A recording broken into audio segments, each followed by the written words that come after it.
All of the combat from Skyrim. Those are pretty good either. Yeah, I know that those are both very popular. Alright. Let's give a quick check to see if that refresh has done it. Ah, okay, that's done it. Sorry about that, but thanks for letting me know that. Oh yeah, there you go. No problem. Very strange that that decided to just explode, but I mean, I'm not gonna hate it into infinitum just yet. So, actually, as you leave the inn, Yeah. you get about like a block or so away, and you totally see somebody leaving and heading in the other direction. Did we know what they look like? Did we get a good look? They were a couple of the patrons that were also inside. It was a pair of what you assume to be merchants.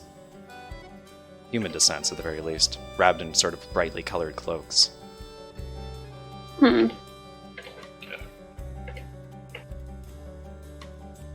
Now that said, that doesn't impede on your progress heading up towards the northeast. Are you going to head straight there? I don't see why not. What did we travel in on? Did we You guys are on have foot. some kind of... Yeah, we're on foot, okay. Yeah, no one has any Alexander mounts. hates this. You I guys should have have been bought walk- that camel. Yeah, you guys have been walking for several days, actually. Your Even- event even This is your- the worst thing that's ever happened. much Even your either. fighter cavalier doesn't have a mount. It's yeah. Smile. You are able Horses to... in this day and age. You are able to unimpededly head up towards where the estate is. It takes you about another hour or so to be able to head up that hill there. It takes you up through a pretty nice trail, bit of a road that seems to have been run a few times by wagon wheels, from what you can see, heading steadily uphill throughout the Alpine. And once you reach the end of it, you are come across the open gates of a fairly small estate.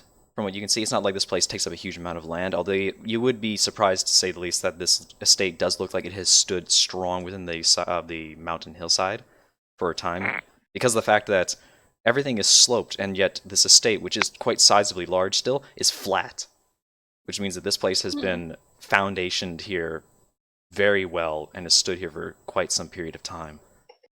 Through the gates, you come across a very, modest garden, mostly just well-trimmed grass across the place there, and a very simple sort of cobblestone road leading into the front gates. The manor itself is about 2 stories, maybe 3. From what you can tell, it is a very large building, to say the least, and it is extensively wide across. So much so that you couldn't hope to try and wrap around to the back side of it from this side. You approach the front doors, and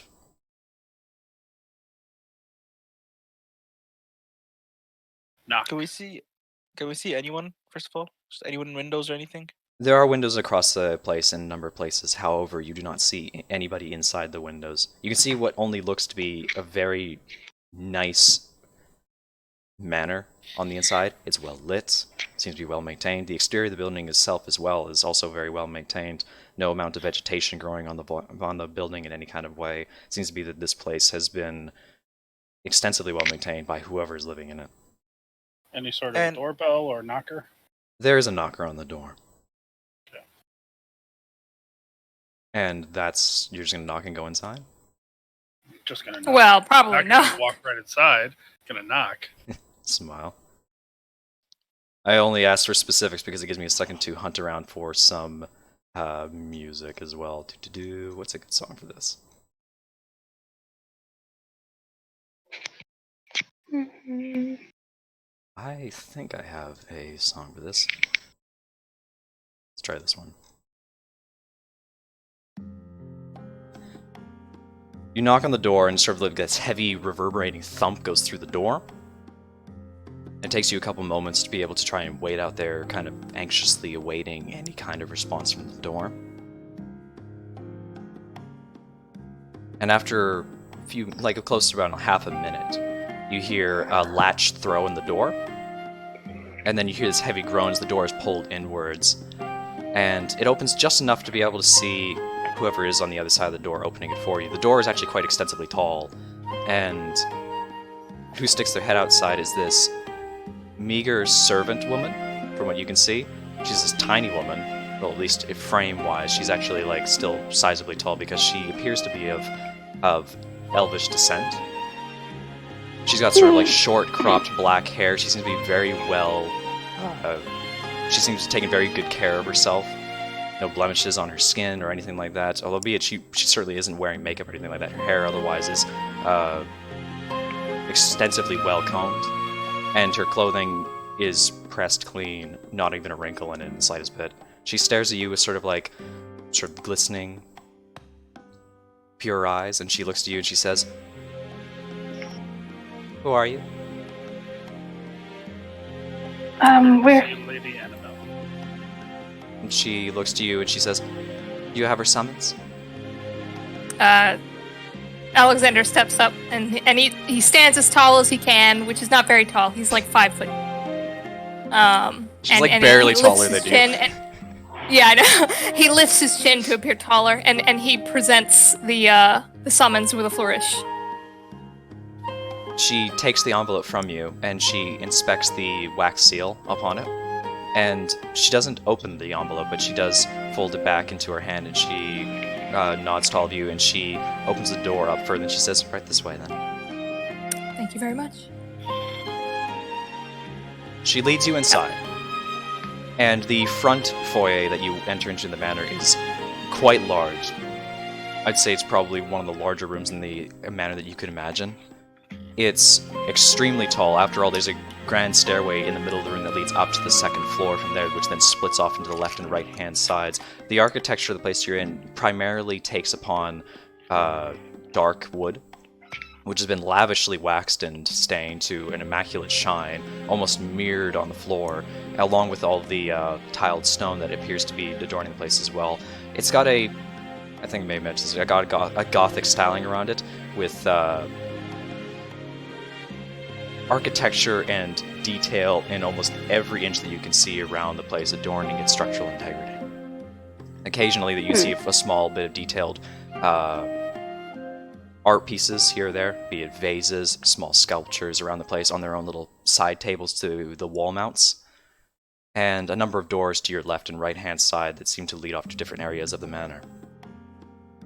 The maid then steps forward towards the group after she lets you inside, and she locks the door behind you. She puts the key, strangely enough, down her shirt.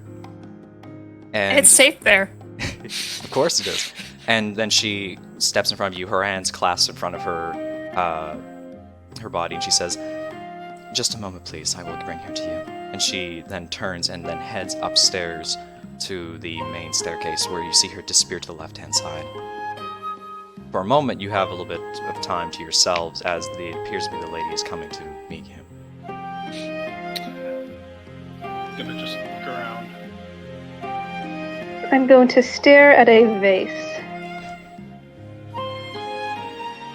Give me a second here while I just... You say there's art. What kind of art pieces? I will explain those since you guys are asking that. Oh. So, first of all, Jimbus, you said... Just gonna look around, see if anything sticks out. You boost your microphone just a tiny bit, Jimbus. There we go. There you go. Now you're Just nice gonna- and loud.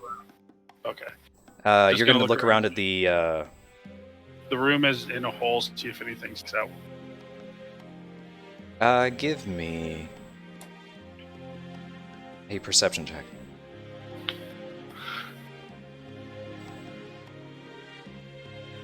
Jesus Christ, I hate bards. Ooh.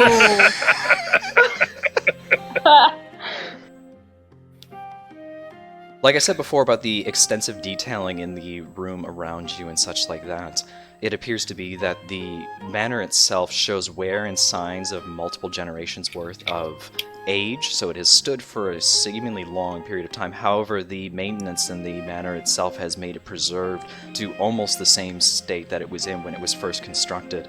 Beyond that, though, there are small glisten inscribings within the detail that give you sort of a high nobility air about it, similar to the fact that there are crests around here that seem to be They seem to air a sense of nobility that would be what you would expect of a long lineage of powerful people. So the manor itself, from what you can glean from it, is, like I said, aged, extremely well maintained, and from all the details you can see around here, gives nothing but to the sense that the nobility that lives within this manor is a well-established family line. Now, Echo, you said you were... Staring at a vase. Alright. Give me a religion check. Oh. I'm good at that. Yes, you are good at that. Gets natural 1. Roll type normal. Okay. Oh my god, these rolls right now. The vase that you see on the side of the room, which you wander over to just a little bit to the left-hand side of the group, you come across it, is a very immaculate vase, about, say, like a couple feet tall, sort of a narrow, slender shape.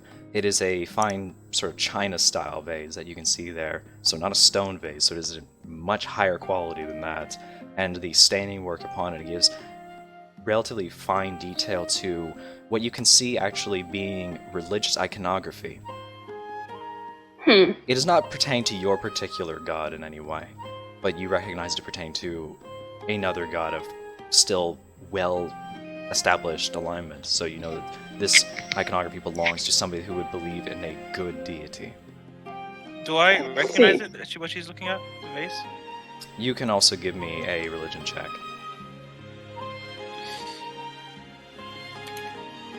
Lost my sheet. It's in skills. But I don't know which god Hmm. exactly. No, you do not know which god, but you know it's a good aligned god.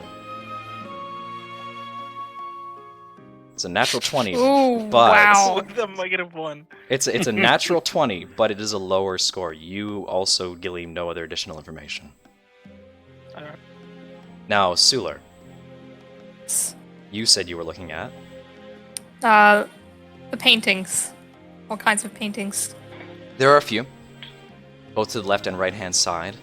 The main thing that you get from the paintings there is that these are paintings of natural landscapes, some of which look like they're familiar to the landscape that you are within, the alpine reaches in the north. That said, some of them also hail to a more coastal region. Give me an investigation check. Hey.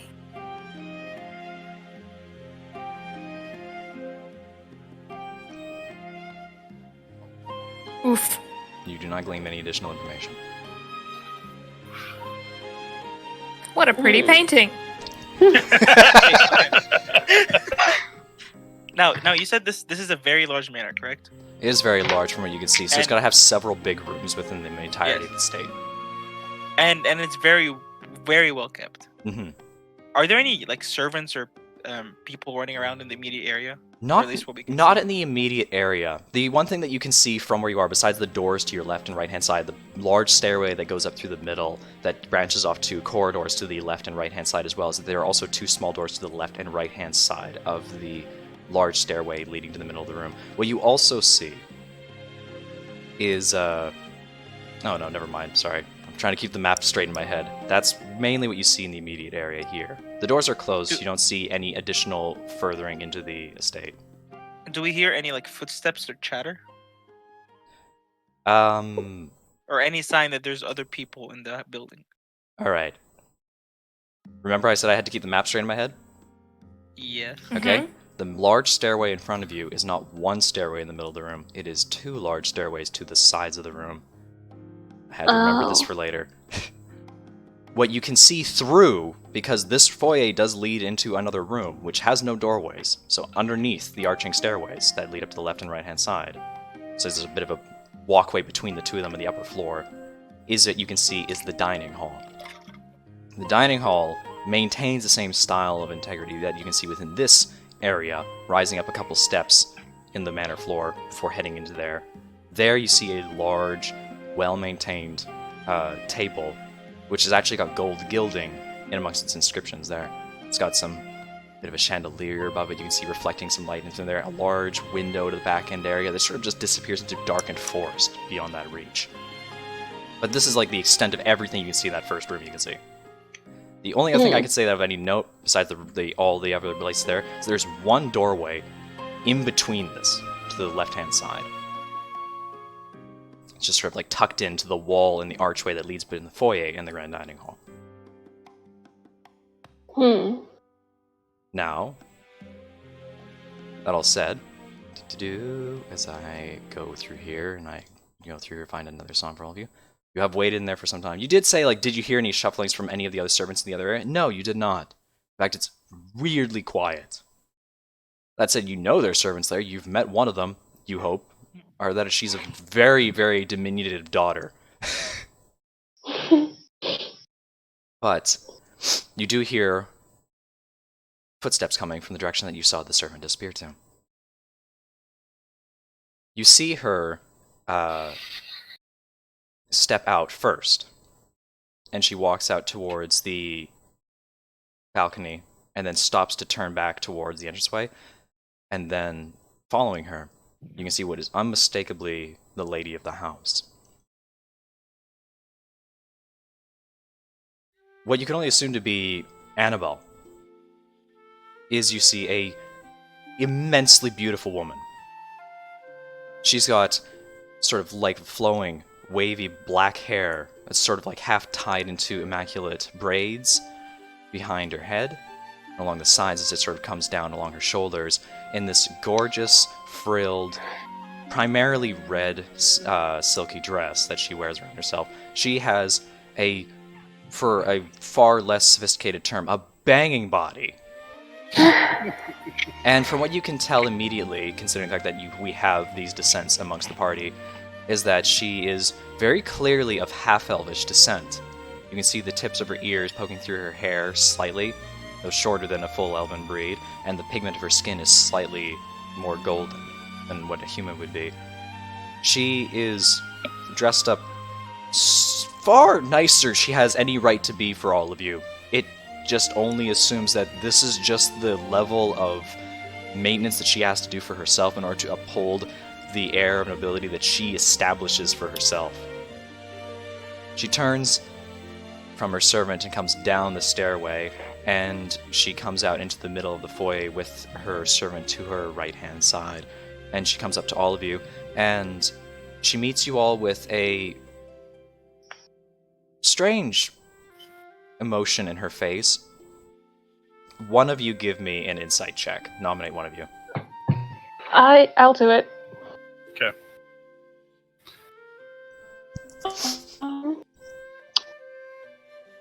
Alright, there it is. She looks at all of you for a brief moment before giving you all what can only be known as a forced smile. Ooh. But you can't glean any more information than that. As soon as she steps down off the stairs and kind of into the area we're in, the Uthor is going to take like this kind of bow. It's not very well in terms of, I forgot the word, but it's not very well done, but it's like it looks like he's trying his best. Oh, Ren sees this and like immediately bows as well, maybe sort of awkwardly. Alexander curtsies. Lycum gives a formal bow. She sort of like brings up a hand to her lips really briefly, and she seems to stifle the quietest of laughs. And then she gestures with her hand to have you all rise once more. And then she says, I bid you all welcome. My name is Lady Annabelle Hawkwood of Ravencrest. I take it that you are all those who have been sent to me by the guild? We are. Yes.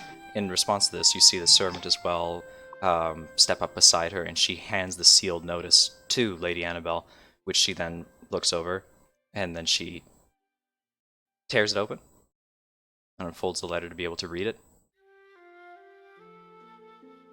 She takes a moment to go over it. She sort of stands there for a moment, and then she hands it back to her servant, and she gives her servant a sort of a nod and a look, and her servant just looks down at the notice as well, and then starts to read it herself. And then she begins to read it out loud. Dear Lady Annabelle, in conjunction with this letter, I have sent to you some of my most trusted recruits in order to aid you with this troubling matter of yours. Though they not appear to be what you had expected, I can assure you that these individuals are more than up to the task ahead of themselves. However, should any further complications arise, then do not hesitate to call upon me again.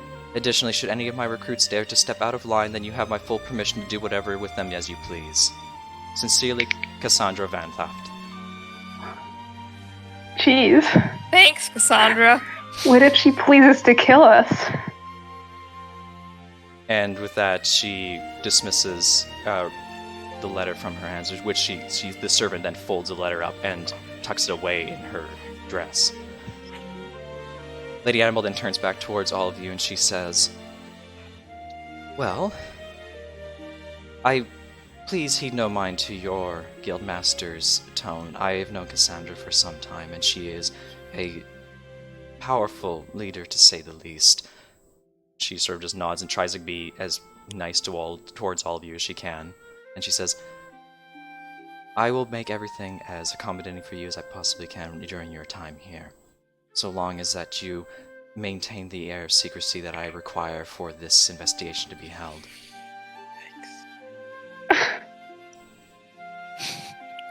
Whoops.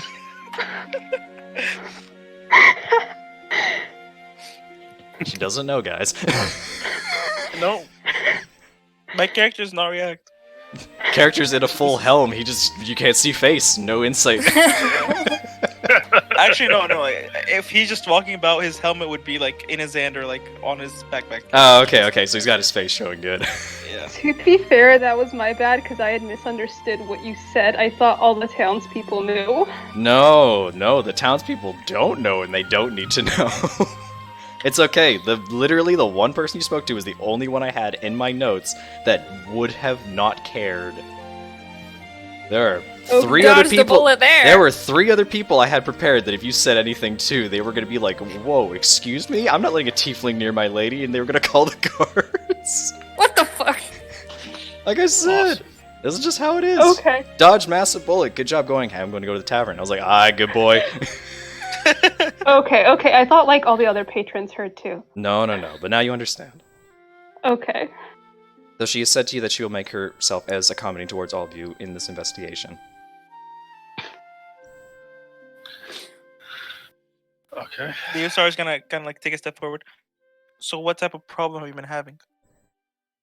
She sort of looks towards for you for a moment, and then she seems to think about herself for a brief moment before she looks back over to her servant, and she says, I'm afraid that I am not familiar with the incidents that have been happening here within this estate.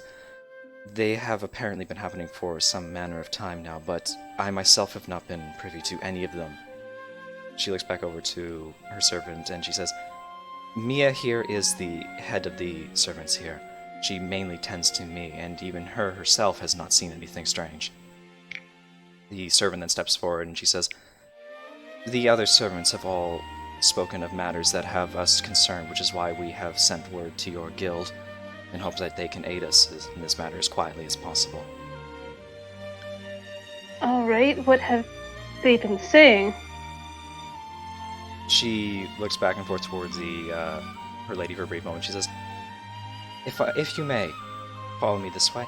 And she holds a hand out to her right-hand side, leading you to one of the doors on your left-hand side. The lady then just sort of gives a slight bow to herself, and she says, I will lead you to it then. And you see her turn and begin to return back up to the stairs from where she came. Smile. Mia then leads you into a side room. She opens the doors and lets you all inside. It appears to be a sitting room, from what you can see. It's a large one, likely one that was made to house far more people than your group alone. There are a number of small chairs, couches, all fabulously put together, sort of like a soft velvet skin upon them all. number of tables to one side and here or there. There you see a small chessboard to one of the corners areas where there's actually a number of bookshelves on that side. The art and the iconography that you can see around the place, the detailing remains consistent throughout this room. And on the far side, you can see a sort of like a half dome of windows, and situated within that small platform, a grand piano. Ooh. She leads you into this room and closes the doors behind you as you come in, and then she says, "For this matter of just going through this matter of business, I find it would be best if we do not involve Our Lady in this as much as possible. I'm sure that you would all agree with me in that." Okay. We will try our best. She sort of just walks towards the middle of the room, and she seems to welcome you in without actually welcoming you in.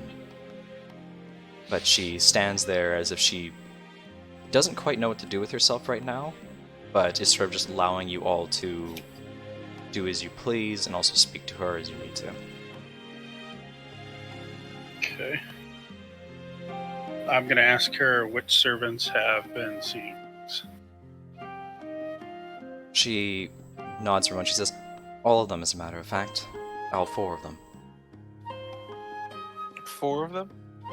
She nods as well, and she says, "They are likely tending to their duties right now. We have..." They look through everything. We have Elrin, Caitlin, Serena, and Roderick as the other servants of this house. So there's 5 of you. She Tending to nods. this entire matter on your own She nods, and she says, and keeping it in such pristine condition? she nods again. She says, "Hired help is brought up here every once in a while, but myself and the other servants all live here with Our Lady." What about any guards? She holds her breath for a second, and then she says, "There used to be guards here. Given the fragility of the situation, we've had them dismissed to return to town." I see. It's that serious. She nods and she says, "If any of the guards were to suspect the manor or Our Lady to be a part of something bewitching or far worse, it could lead to a revolt." Oh. That is why we sent for you outside of this town. We had no trust of our own guardsmen. Would you be able to get all the other servants in the same room? She nods and she says, "I can do that for you, or I can take you through the manor and so you can speak with each of them in turn, whichever you like." I think We it would be prefer- best if we saw as much of the manor as we could. Okay. Let's do a tour, talk to them one-on-one, and then all at once. She Later nods. on. Is there anything else you guys want to ask her before she heads off with you? How long has this been going on? She hesitates for a second. She says, "Number of weeks. Very sporadic incidents. We didn't Before we understand move at first that anything was happening until the servant spoke to me about it, and I brought it up to Our Lady." Before we move on, can we hear from you what the servants have been saying? She sort of hesitates for a moment. She says, It would be best if you spoke to them. I do not wish to give you any wrong information." I understand that you may not have the information, but whatever you know, just anything would help going into this. She sort of just like brings a finger up to her chin for a little bit, and she looks massively uncomfortable with the question you just asked her. And she says, "Horrible delusions, really. Some of them have claimed to see people that have not truly been in the manor. Some of them have witnessed apparitions in the halls. A number of haunting things, really." Sounds very serious. And neither you nor Our Lady has ever had these things or these sightings? And Mia just shakes her head and she says, "It was news to both her and I when the servant spoke up about it."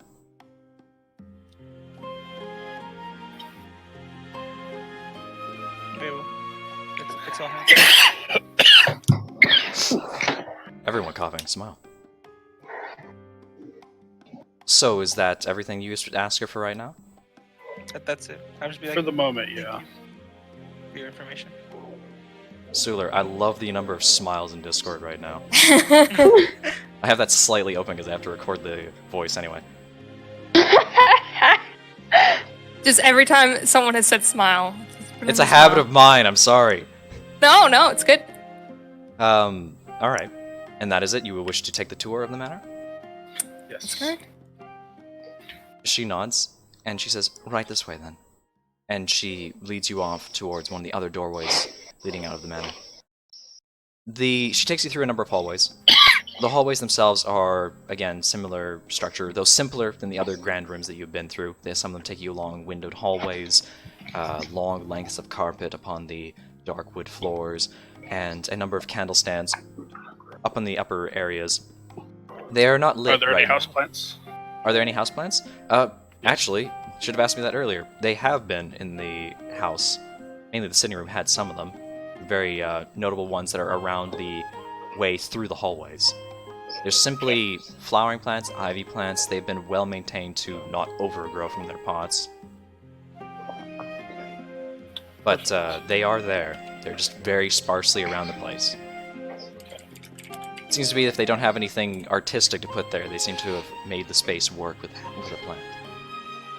Speaking of which, one of the first places that you were actually brought into can only be called conservatory.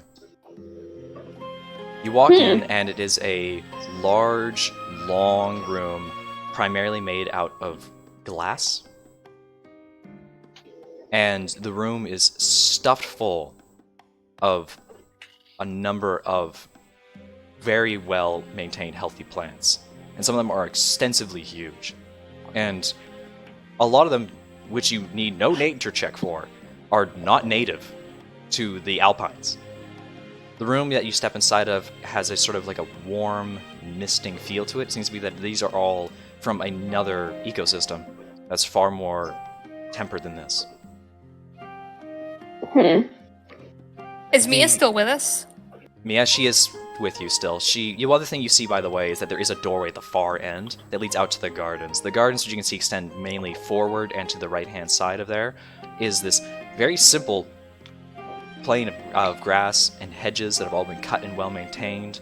It doesn't appear to be that there's anything really to note in the garden, neither the front or the back, but the only thing that you do notice, the fact is that where the property stops, it is solid trees after that point. This is really cut straight out of the Alpine, this property. But beyond that, she brings you inside of here, and you can hear rummaging going on in the room, and who steps forward is a young woman.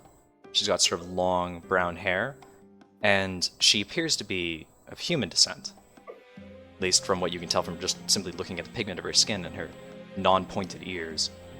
She looks a little bit like she's got a little bit of soil on both her gloves and her front of her gown a little bit, and she sees you with her head servant, and she immediately starts dusting herself off as best as she can and takes the gloves off and puts a finger up through the back of her hair to try and straighten her hair a little bit as she steps out towards the rest of the group, and she just sort of bows and such like that in front of her head servant, and she says, "Are these the guild members?" And Mia nods and she says, "They are indeed." And she just again bows again repeatedly to literally every single one of you. And, Alexander curtsies again. And she again she nervously fixes her hair a little bit, and she says, "Hello, I'm Serena." Hello. Nice plants you've got here. And she sort of just smiles a little bit awkwardly, and she looks back around her shoulder for a moment. She says, "This is primarily my responsibility, is to maintain the integrity of all the houseplants." She looks around, she says, "These ones in particular require some special attention, is why they are held here in the conservatory." Okay. Ren's just kind of looking up at all the plants. Some of them are very tall, like 3 times your height. Is Lady Annabelle a particular fan of greenery? And she sort of smiles a little bit and looks back over to the head servant, and she then nods a little bit, and she steps out behind your group, sort of heading towards the entranceway again, trying to give you guys some space between her and Serena. Serena then says, "She is indeed. She's always been since she was young. She's actually got a flower over here that's been quite a favorite of hers since her younger days." May we see? She sort of smiles, kind of like pleasantly, and she says like she's very much a genuine person who really enjoys these kinds of plants. She takes you over a little bit deeper into the conservatory a little bit, and you sort of like, you wouldn't need a machete to get through there, but you sort of have to brush aside some of the branches as you get through it. It is very heavily maintained through here, and she brings you up to a area where it sort of disappears into a rambling of leaves that are all situated with a very particularly different pink flower. This one here you actually see is sort of like a catcher plant, from what you could see, and sort of like it's got a sort of a bell shape upside down, with another leaf flapping over top of it. It's a vibrant sort of like fluorescent pink. And she says that this one here is actually the one I was speaking about. It's called the Lady Slipper. It's a flower that's native to the south.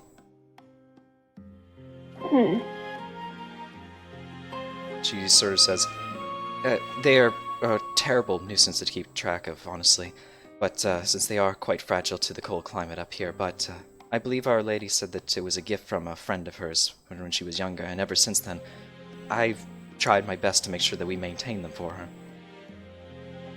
It's quite I gorgeous. see. She smiles. She says, it's one of my favorites as well, particularly. So, you know why we're here. She sort of awkwardly, nervously bows again, and she says, yes, the matter of the hauntings. Correct. Can you tell us everything that you've experienced yourself? And she nods again, and you see her nervously look back in the direction where Mia was, but you can't see her amongst all the foliage. She just looks back towards the group of you, and she says, it's like pull up a fucking script. What? Does the look like fear or concern? Is Mia not with us anymore? Mia is behind No, you. Mia stepped away. Mia's behind you, so that way you can have a moment to talk without her being nervous of what she's saying in front of her. It seems to be that Serena is a very anxious person, but she's not anywhere like a scared or something like that. She's just like, she's so careful about her mannerisms that she is constantly overdoing it. She says to you, it was early in the evening when it happened, some number of weeks ago. It was a bit past sundown. I returned late from the market, and I picked up a couple of new flowers for Our Lady's collection. It was a fickle breeze, lilac, and yes, that was it, to be precise. It was absolutely gorgeous, I tell you. That's it. After I came in here, I sent them down to the planters, and then I noticed it was an awful chill that ran through the conservatory then. I wondered if I just left one of the windows open, and I checked again, and they were all shut. I believe, after a moment, I inspected everything, and there was nothing there. But then I came upon one of the flowers, and I suddenly noticed that it started to wilt, far faster than it ever should have. I tried to save it, and I couldn't do anything about it. It just died in front of me. But then when I turned back towards the rest of the flowers in the garden, they too all had started to die. I was in shock and didn't know what to do. I started to panic. I closed my eyes for a moment, and then, well, when I opened them, they were all alive and well. I couldn't believe it. I was utterly preposterous, I know, but it's true, I swear. It's... We believe you. She nods and looks Very relieved. strange. She says, I don't know what I would have done if all of the plants had died like that. Well, it wasn't your fault. She sort of looks around to all of you and she says, I insist it's true. I would never make something like this up, not for Our Lady. Not for her sake. No. We certainly believe you. That would have been terrifying were I in your shoes. That would have upset anybody. She doesn't seem to know anything else what to say at this moment. By the way, Leothar is gonna be like standing a bit back, from like a step back, and he's gonna just stand there quietly, just observing. He's not gonna say anything. Fair enough. Did you hear anything that night? She shook her head. She says, I merely felt the chill at that moment. I have no idea what it was. Like I said, the windows were all closed.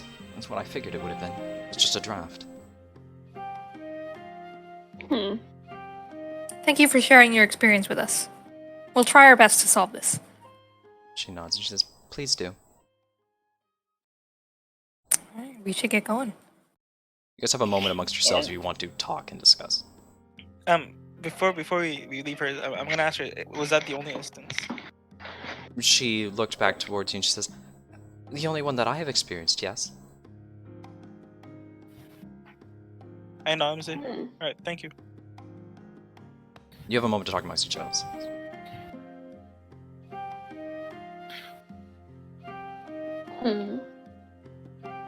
It seems whatever she experienced, something tried to show her something she feared the most, which was the withering of these plants that she cares so much about and that she knows her lady cares so much about. Very suspicious. Does seem to be the case. We will have to see what everyone else has seen to see if they have a similar experience for their own fears being realized. Yeah. Whether these are delusions or illusions. Exactly. Also, this is entirely out of character. I forgot at the start of the game to roll my 2d20s. You can do that now. Thank you. We got a portent divination wizard, by the way, everybody. Yeah. So go ahead. Portent is so awesome. Portent is like Yeah. the one thing I hate most in my life. I hope you get even bad rolls are actually good because you can use them to substitute Bad my rolls are amazing. Bad rolls Okay, are one good sec. for the bad guys. Mm-hmm. Bad rolls are good for the DM. Oh, I hope you get 2 10s. Ooh. A 14 and a Alright, alright. 19. Fuck. All right. All All right. right. Thank you. Keep that in your notes for later. Alright, so as kind of background knowledge, we've been traveling together for a while, right? So we know the capabilities of each other. You are familiar with each other, at least in the terms of the fact that you have possibly worked with each other in previous encounters. Okay, so we have worked like together. For you to So I'm gonna- recognize your character's abilities from one another, that would be considered canon. Okay, alright. Okay. So I'm gonna kind of like whisper to the group. I'm like, look, I don't know much about these plants, but if there's something magical or arcane going on here, like the lady's worried about, is it possible that any one of you can spot these? I will say, because it wasn't made clear, and I'll make it clear again, is the fact that the people in the manor are all aware that you are people of magic, and that you are expected to be utilizing those talents to be able to solve this predicament. You will Okay. not be in danger by Excellent. revealing yourselves as magical Okay. people, as Yeah. long as you are in the manor and within the servants and the lady. They are the only ones that know. Okay. Okay. Excellent. In that case, I'm gonna be much louder. Yeah. Not yelling, but like I'm not gonna be whispering anymore. Yeah. I technically Alexander knows detect magic. But I think at this time he would rather get all the information he can and then start Yeah. somewhere. Is it limited use? It does, yeah. It takes Yeah, spell I only have slots. so many spell slots. I'm Unless, asking, I like, mean, I do- it- do you detect have magic is a You can ritual also spell. ritual like Yeah. it. Oh, fair enough. But at the same time, I actually do agree with you. Let's get the details first. Yes. Then we can do a thorough investigation of the manor itself. Yes. And then get all of the servants together. And I can pretend cast Zone of Truth. Oh, God. Think. Okay. Make them think. I will do a little cursory investigation of the plants, though. You want to give me an investigation check to just look around the place?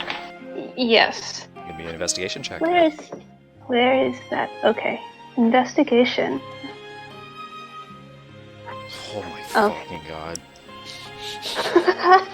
Oh, the time when I'm like, hey, let's make the DC 15. Alright. You search around amongst the plants. Sort of sticking your head in here and there, trying to wander a little bit further than you've gone to the garden itself, you find quite a variety of plants here. Like I said, most of them are not native to this climate. After all, they wouldn't be kept in this particular room in the house if they were able to survive everywhere else. You push back through some of the lower reaches, get an investigation of some of the smaller plants as well, and you actually move some of the pots around to try and get as far through as much of a thorough look as you can. Oh my god. You're not getting anything else at this point.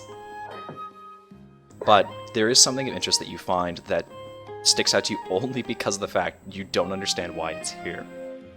And I will just quickly show it to you guys. It'll appear on your screen in a moment.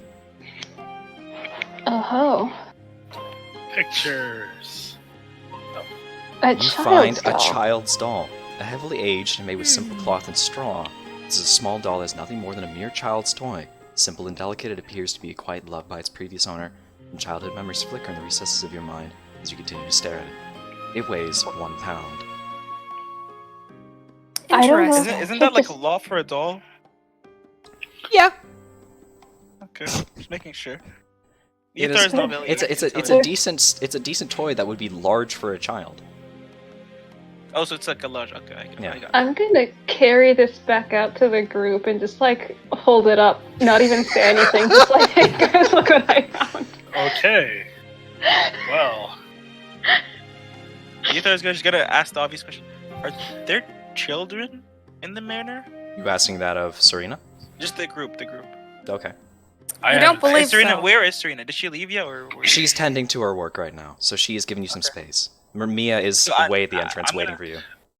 I'm gonna ask the group. I'm like, are there children in the manor? I haven't seen any, and I'm haven't sure. heard any. I'm sure Lady Annabelle was a child once. Yeah. Presumably. That's Talk actually a about- thing you haven't asked. You've seen That- there's the lady of the house, but you don't know if anybody else is here because you've not asked that. Well, I mean, didn't they say there's only the lady and then the 4 servants? They did And say Mia. that much, but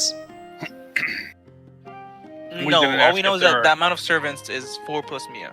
yeah, you Yeah. did ask how many Okay. other servants there were. You didn't ask how many Yes. Hawkwoods Fair enough. were here. Fair enough. Yeah. I think we should.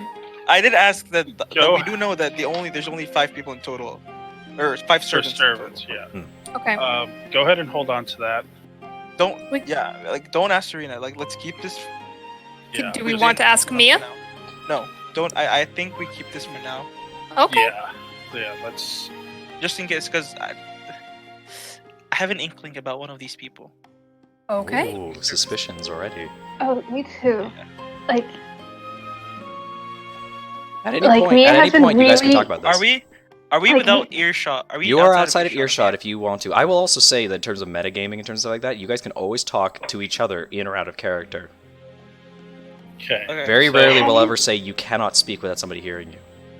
have you guys noticed that Mia seems very cagey about this whole thing? Yes, and Yeah. I'm sure if she's grown up in this manor, in this town her entire life, she's used to being cagey about this kind of thing. Well, yes, but even Serena was a little nervous about saying anything. especially in front of Mia. Hmm. I don't know. I don't know. In Alexander's mind, he's sort of, and maybe it's just because the flower was really pretty, but the flower they talked about, who was gifted to Lady Annabelle from a friend, quote Yes. unquote, Yeah. from a long time ago. That's sticking in his mind. He doesn't have, anything that he wants to bring up about it. Just he's keeping that in the back of his head. Leothar is just gonna be like, look over. He's like, "Hey, Serena, can you come here for a moment?" You see her perk up in the background. She comes back towards all of you. Just having her hands kind of folded in front of her, even though they're clearly covered in soil. And she says, "Yes." How is it living in this manner? She sort of looks around, kind of like bewildered at the question, as if she didn't. Outside of the hauntings. And she says, "Well, it's lovely, actually. Our Lady is very kind to us, and she makes sure that we are all very well looked after in her presence, and we do our best to look after her in kind. I see. How about Mia? How does she treat you? I know she's the head. She's in charge.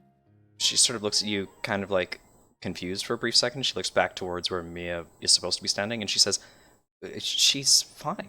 She just is. She's the head maid. She simply looks after Our Lady directly. The rest of us simply look after that manor." She's never done anything that might stick out as weird or She know, sort of out looks of- to you, out of and behavior. she shakes her head, and she says, "Not that I would have ever noticed. We share rooms with her, after all. She has been here far longer than any of us, is all." I see. How long have you been here? And she looks at you and she says, well, a number of years, really. I was... She looks back and stuff like that. She looks a little bit blushing for a little bit. She says, "Back when I was younger, I was needing work, and I found work here. Mia was the one that sent for both both Caitlin and I, when she needed additional help looking after Our Lady." How many people are there in the house other than you, Mia, and the lady? And she says, "Just us, the servants and Our Lady." So no It's very children, good to know. no children or spouses. And Love interests? she looks and she goes like, "Oh goodness, no! Our Lady has shown no interest in taking a groom yet." Thank you. I'm just gonna carry this doll around. Stuff it in the pocket. It's currently underneath all players, so that way you can all read it and see it. Okay. We'll say Yeah, that we'll say that Echo has it right now. All right. Anything else? I think we go back to Mia. Yeah. You emerge back out of the foliage, and you see her standing by the entranceway from where you guys originally came, and she nods her head a little bit towards all of you and says, "Are you finished here?" We are. Thank you. Yes. And she says, "Right this way, then." And she opens up the door and leads you out towards the next part of the estate. Travel for a short period of time, leading you down through similar winding corridors. And the next area she brings you into, a little bit of a different tone to the room. As I find... Let's go with this. I think this is a good song.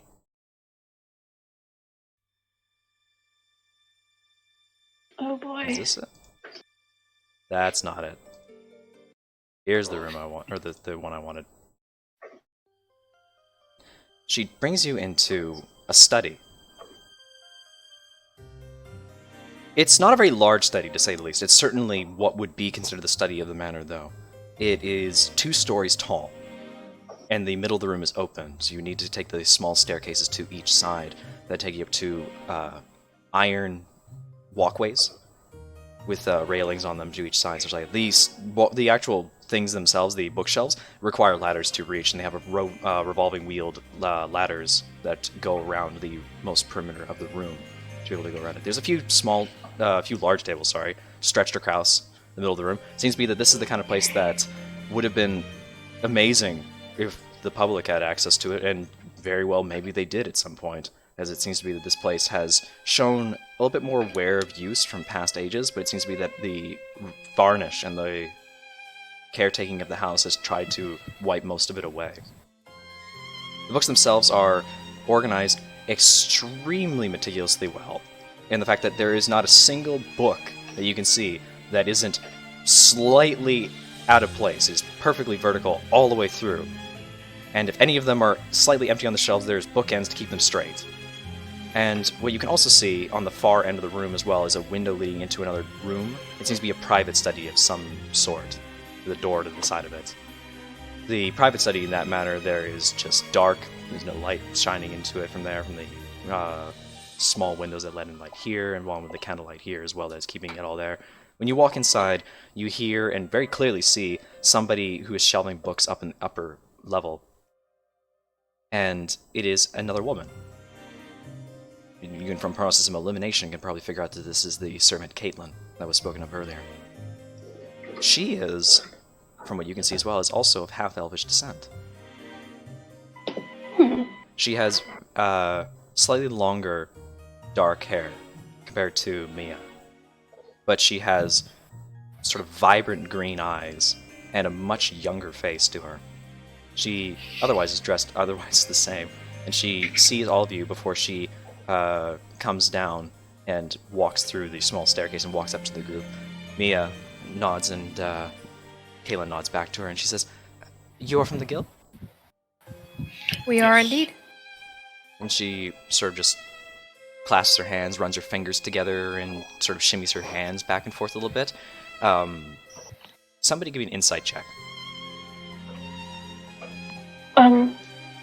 Does someone else want to do it, or should I? Because I don't want to just take up all the... Alexander can do one. Oh, you want to do it? You can go ahead.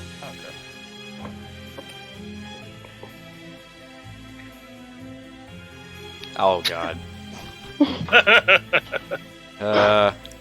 So what you can glean from Caitlin's acting in front of you, her face, perfect.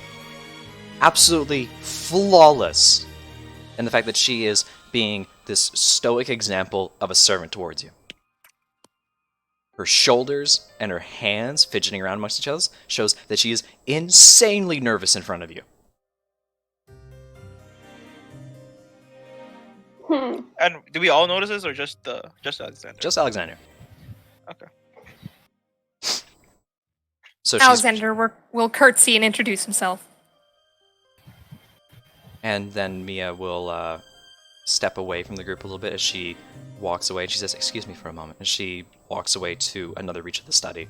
And Caitlin then walks in, and you see her gesture towards the chairs and the benches amongst the table. And she says, "If you wish to sit." Thank you. I've actually walked quite a bit today. just literally just like walk up to the bench, just go bang, face first into it. It's like the Monster Hunter gesture where you just like pass out of the bench. So Leo thought I was gonna stand next to the table. He's not yet. she stands in front of you and she says, "Have you found anything out yet?" We're making the rounds. We're making sure we speak with anyone before we try to do any real investigating. She sort of goes like, "Oh, yeah, yes, of course, I should have realized. Do you wish to speak to me about anything?" Care to tell us what you saw? And she's sort of just like, she does not look comfortable with talking to you right now. Like, her face finally breaks. Can you tell us about these books? And she sort of lightens a little bit and she says, "Oh, yes, they're all largely a collection of the previous Hawkwoods before who lived here. Most of them are, well, I've read a number of them here actually. Most of them have to do with the history of the land, the history of the family to the lands to the south where they hail from. A number of them to studies of science, biology, plant life, religion." She just goes on. Ren There looks are extremely excited. This is so much history in this area, and there's one thing that stands out from the list of everything she touches upon. All of them are from the acquisitions of like the areas of which the Hawkwood family hail from, or the area they hail from now, being Ravencrest. And there's not a single book in here about magic and sciences. Leo thought I was gonna Even- interject, like when she's in the middle of the list. Do you have any books on the history of church wars or inquisitions? And she looks at you and she says like, "Church wars?" Yes, like crusades. She sort of just looks around and she goes like, well, there is the one about the founding of Ravencrest." And she sort of looks and she says, "Are you not familiar with the founding of the town?" Can't say I am. Would you tell us? I'm glad you guys are asking the right questions. Just a brief summary. She says, well, put it simply, primarily Ravencrest was founded by the Hawkwood family. It's believed that they inherited the grounds from, a wicked circle of druids that had destroyed themselves. Since then, the Hawkwoods have helped everyone here find a means to live, granted that they are paying back for their investment. Old Lionel was very insistent on that for certain. Old Lionel. You say, And she nods. She says, Lord Sorry to Lionel. cut you off, by the way. He says, Lord Lionel, Lady Annabelle's father. Ah, It should be noted that Ren is just like writing all of this down. Got like the person in the courtroom that's writing down everything that somebody says. I am also literally writing everything down. That's okay. As the knowledge domain cleric of a knowledge god, you know how it is. Yeah, understandable. Knowledge! Lord Lionel. Or as they say in YouTube, knowledge. Lamborghinis. So, is there title. more you can tell us about the history of this family? She sort of looks around a little bit, and she looks over. You see her look back over towards Mia, and Mia looks back towards her. Mia seems to be busying herself in a book, and then she puts the book back on the shelf, and then she looks back and she goes, well, the Hawkwoods are a family of wealthy nobles that hail from the south. They came here in order to escape all the magic of the world, as have we all, honestly. There's only one of them left now. Lady Annabelle presides over the estate. She's a lovely lady, and everybody loves her dearly. There's nothing at all like her father. What is her father like? She sort of lowers her head a little bit, and she plays with her hands a bit more, and she says, Lord Lionel presided over Ravencrest before her. He was very strict. He would sooner accuse you of dodging your taxes than bid you good morning. I dare say no one in town was sad when he disappeared. Disappeared. He disappeared. She nods and she says, some number of years ago before I came here with... Sorry, as I remember her name. Serena. To work here. Lord Lionel had left to go and... on some sort of research venture. He never returned. Do you know where he went? She shakes her head and she says, no one's quite certain where he went. He disappeared in the middle of the night. Hmm. He left note. Did he leave a note? Did he leave anything behind? And she sort of just awkwardly stands there, and before she can answer, you hear Mia from across the room say, no. Thank you, Mia. She doesn't. Say She doesn't even everyone's turn towards you. Can you repeat the question again? Because I kind of understood. I asked if Lord Lionel had left any kind of note or anything behind before he disappeared, and Mia said no. Okay. Now, you mentioned wicked druids. I was gonna- Let's back up to that. And she sort of just stands there for a moment. She says, well, yes. The lands that Ravencrest sit upon were once hailed to as a part of a magic... evil group of magic wielders. There was a battle in some sort that was financed primarily by the Hawkwood family.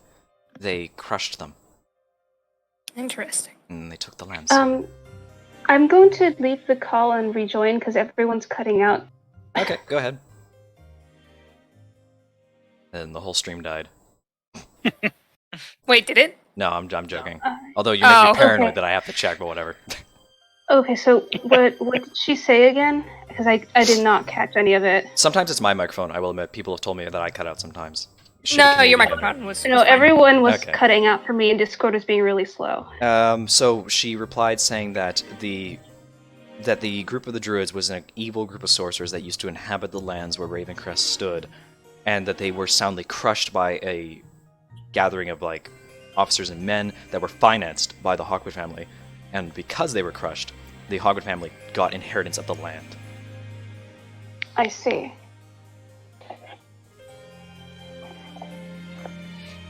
Now, we are really here to ask about what you saw, what you experienced. You mind telling us that?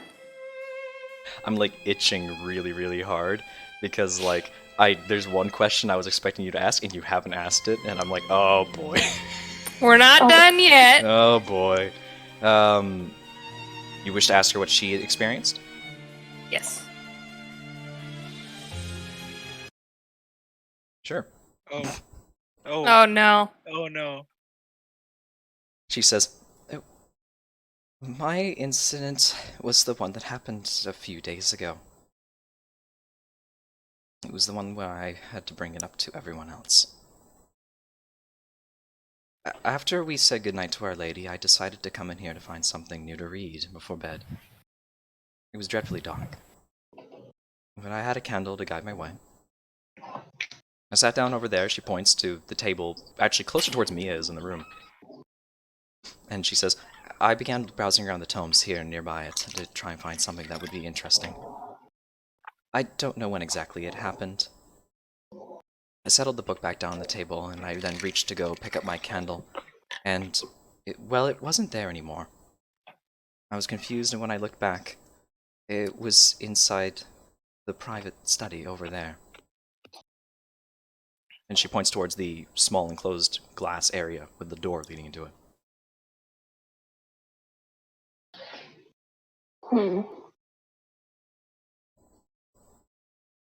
So your candle had moved. And she nods, and then she says, and there was someone inside. Oh? I was frightened at first, as anyone could be at that moment. I called out to them, I asked for their name, and they didn't reply. At that point, I tried threatening them. I tried saying that I would call for help if they didn't say anything. And then as I saw whoever it was move, the candle went out. I couldn't take it anymore. I ran away screaming. Sounds most frightening. She's visibly shaking at this point.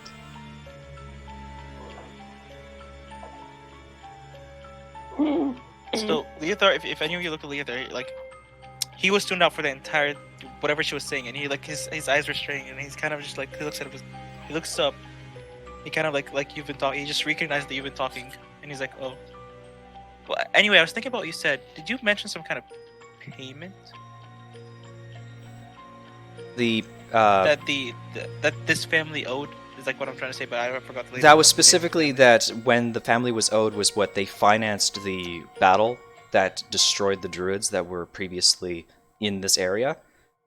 The Hawkwoods were paid by being given the land. That was the payment that they received. That's how the Hawkwood family was able to establish Ravencrest, is that they took the lands from the evil druids, and because they financed the excursion, they were given the land. So they do not own anyone anything. They don't owe anybody anything, no. Okay. Leothar is gonna look at the ground, visibly disappointed.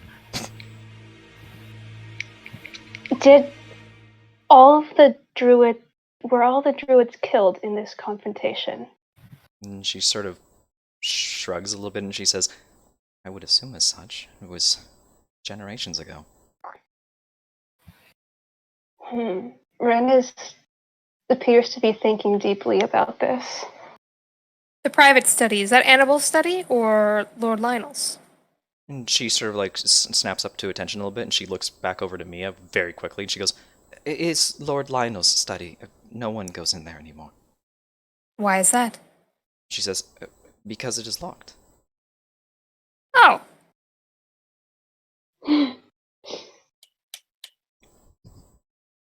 Would you expect a different answer? Kind of.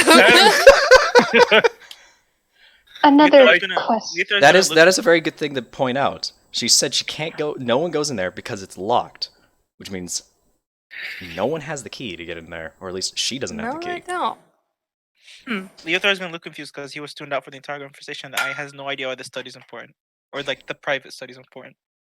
The private study is where the apparition that she saw Yeah, but Or Leothar trying- doesn't know that because he was tuned out. Smile. The study I mean, I belongs know to that. Lord Lionel, Leothar doesn't. but otherwise nobody goes into it anymore. You can see into it. There's straight up a window into the study. Oh. I'm gonna go investigate the door. As he does that, he's gonna ask Caitlin, "Did you see any distinguishing features at all on this figure?" She sort of just shakes her head and she just says, "Just the shape of a man, really." I see. Thank you. Just one more question. What happened to the rest of the family?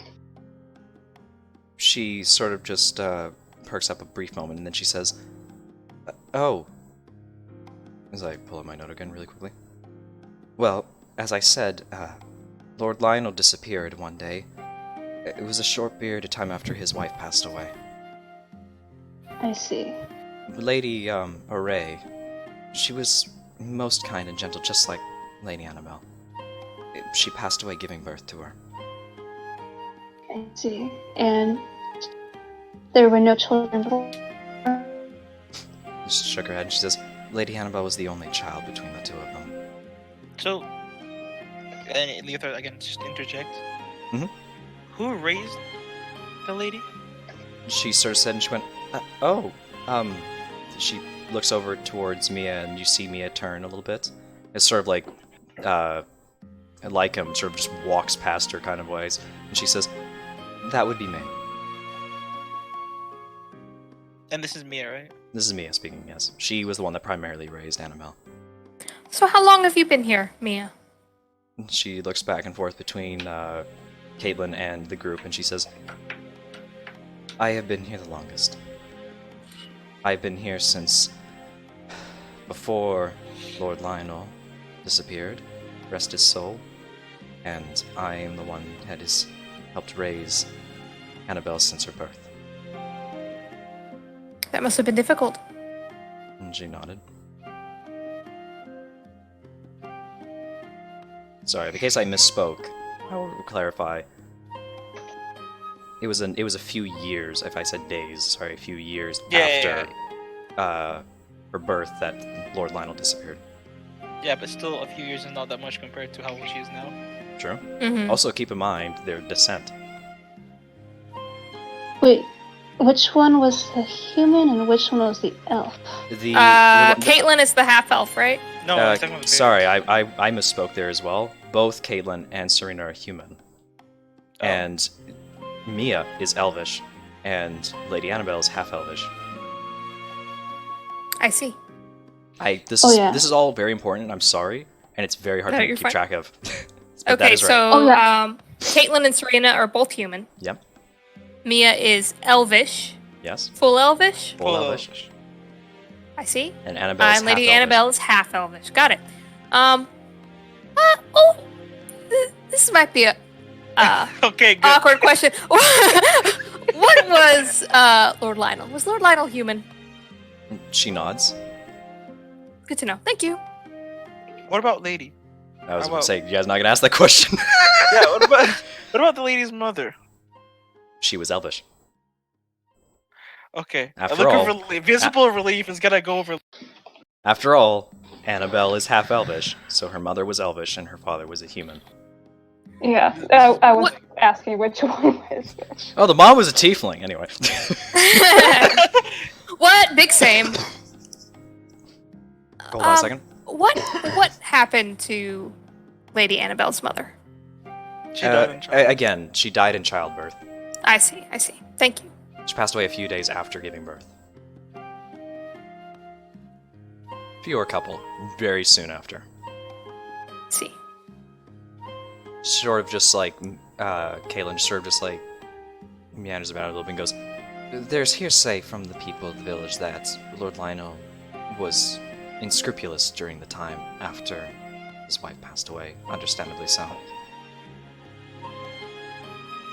I can only imagine. She nods. I was fortunate that I was not around here to bear witness to it. And this is Mia speaking. No, this is Caitlin. Caitlin and Serena were hired after Laura and I disappeared. Right. Which you could understand as such. After all, Mia was just raising the lady by herself. It'd be difficult. Mm-hmm. Yes. Now, thank you very much for sharing your experience. That must have been very difficult. And she nods, and she looks, again, slightly traumatized by the whole event. I do have a request. I'm not sure whether this is against any rules or anything. Am I allowed to maybe borrow a few books? I'm very interested in learning the background of this manor and gleaning as much information as I can. Is there something I could take to read tonight? And she sort of looks around. She goes, "Oh, well, Our Lady is perfectly fine with me taking the books from here from time to time, provided they don't leave the manor. So I see no reason why you couldn't." Excellent. No. Do you have any particular recommendations? She sort of just takes you and pulls you over to the side of the room. At this point, was there anything you wanted to say, Triple? Yeah, like this is an out of game question. Did Serena tell us what time of day it happened? What happened to her? Nighttime, after It was at everyone night. else went to bed. It was It at night, wasn't- yeah. It was after Well, that she was- said well- goodnight to her lady. Yeah. So Lady Okay. Annabelle was asleep during this. In fact, it could have been other people in the manor were also asleep during this. That said, during the time when Serena had her event happen, Serena was just after dark. So it was like she Evening. said she'd come home from the manor, and it was late at night, and it was just like at dusk, basically. Anyway, we shall go over to you, Jimbus. You've been waiting patiently. What are you doing at that door? I'm checking it out. You're just gonna look inside the window? Inside the window, check out the craftsmanship of the door and the lock. Alright, well, as you investigate the door, give me an investigation check. It's a door. Oh. But it seems to be that this is no special door or lock. You can clearly see that it is a locked door, has its own separate key lock for it. But beyond that, it seems to match with the rest of the integrity of the house. It doesn't seem to be like, at the very least, does not appear to be a specially magical enchanted lock. But that said, you look inside through the window, gazing inside the private study. It's a tiny room. You see a single desk, facing right hand to you, the wall. There is a candle stand in there, sort of like a bit of like an oil lamp kind of burner, and it's out. The room's dark, basically. There's a couple of shelves, a couple of books. The desk has some drawers in it. You see a couple of books sticking out of them. Everything seems clean. Is there a gap under the door? Yep. Dancing lights inside the room. Oh. So with a flourish of your hand, a small speckle of lights leave your hand and travel underneath the door, and you are able to illuminate more within the other side of the room. And while you do that, you see Mia scorn you with a look. Oops. Does everyone see this or just him? Just him right now. You guys are off having your conversations right now. And she slams the book shut and puts it back on the shelf in front of her, and she storms up towards you, and it seems to be that she doesn't say anything, but she's like just watching you intently. I'm just looking. Peace. And you see her just pompously kind of like flare up for a moment, and you see her reach into her shirt, and she pulls out a key. Oh. Okay. And she says, Would you please be so kind as to unlock the door? she doesn't say anything to you, and she leans over, slides the key in, and unlocks it, and then opens the door for you. I enter the study. Do you wish to investigate the study? Yes.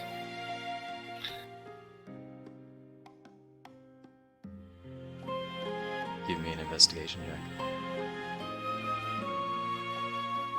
Oh, that's a lot better, isn't it? That is much better. Much better. Oh, yes. What you find reading through the material that's there is that there are a number of tomes, and what they are is that you actually find that there's actually copies of the same book. Some of them are incomplete. You realize what the purpose of the study was for was perpetuating copies of knowledge. So it seemed to be that Lionel, in an almost scholarly way, was documenting and like basically making copies of book in better and better condition. Which, if that's the case, then the number of books you've seen in this entirety of the manor is insane. He has spent a large portion of his life researching, documenting things, and then perpetuating that knowledge for an extended period of time. Now, that said, most of the topics of which the books cover upon are similar to the ones that you saw outside. Okay. Similar because they're not all the same. One thing that catches your attention is that there is a book on magic. Okay. The magic book, it entails not how eyes emoji. It does not entail the casting of a spell, or the history of any magic, or the topic of anything like that. It is an architectural copy, and it's incomplete. It is a structure. What kind of a structure? What you're seeing, primarily, is what appears to be stonework. It's a floor plan. It's incomplete in a number of areas, primarily branching through a network of hallways, some of which are broken between each other. It seems to be that this has been repurposed a couple of times. Like, in terms of the fact that he's edited it a number of times. It's as if he was documenting a floor plan of something that was in ruins. I look to Mia. May I borrow this? She says, and she looks at you and she says, "You may not." Well, heck. All right. Then I make a quick sketch as best I can of it. You reach into the drawer to try and pull out a writing utensil for yourself. And you I actually have Oh, my never own mind. materials. Oh, okay. You have your own materials to do that. Hold on a second, everybody. I have a mittens that's being bouncy next to me. Hi. You Hi, want food? Mittens. Sula says hi. Aw. You want me to help order food for you? A bit of metagaming, but you should have just let him finish instead of interrupting him. Smile. I will be back in just a second, everybody. I'm just going to mute and deafen everything. I'm just going to order myself dinner for later. So, quick Okay. momentary break, and I'll be right back. Okay. Right, because I want to be at the bathroom too. Yeah.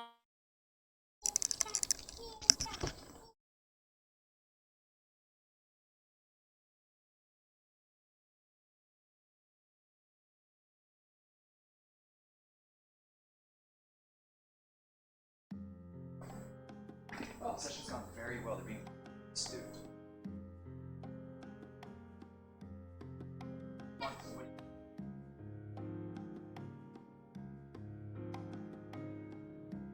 Okay.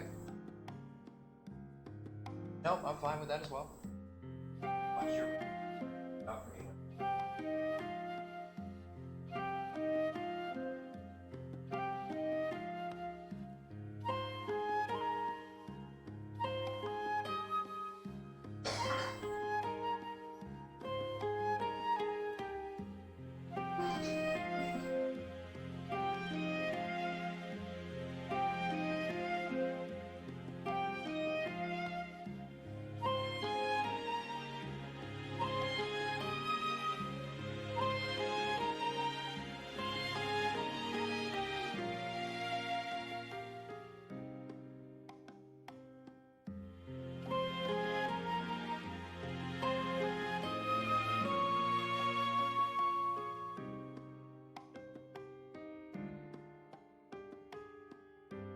Yes, that's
Hey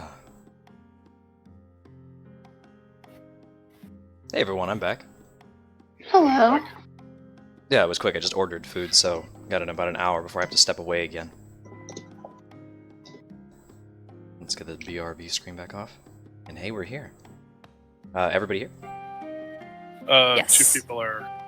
Okay, well, we will wait for a second then. As I one stare at my person. cat, who's decided he wants to play with me. Okay. Aww. Hey, buddy, as he rolls around. My cat is sleeping. Yeah, my cat decides that he wants to play, but only in the particular moments when he wants to play. Like right now, where he grabs my sock and then he just goes to town on it. Aw. My room is not attached to the house, I'm back. so I don't get my Hey. cat in my room, unfortunately. Your room isn't attached to the house? No, see, there's only 2 bedrooms in the house, but there is a room attached to the garage, which is not attached to the house, and this is where I What? sleep. I don't know. That's very strange. To be fair, like my childhood home had a garage that was separated from the house as well. Huh. That said, where my dad was like, "Hey, do you know what your bedroom used to be?" And I was like, "What was that?" He's like, "It used to be my workshop." I was like, "What?" He's like, "The basement of the house wasn't finished when we moved in." And I was like, "Oh." It's like, "Well, you did a good job finishing." He's like, "Thanks." Smile. Alright. I think everyone's back. Pug. So you were going to scribe down a copy of the floor layout from that book. Yes. Sounds good. You mainly note that there are chambers spreading around the place. In that place, there's just normally like a lot of spiraling hallways and such like that, with like very seldom like rooms. Just mainly, you find that there's one large room that it seems to most everything branches off of. So probably the area where it was the entrance to this floor layout, only because of the fact that it is likely the most detailed room. Okay. Anyway, Just a quick sketch of it. yeah.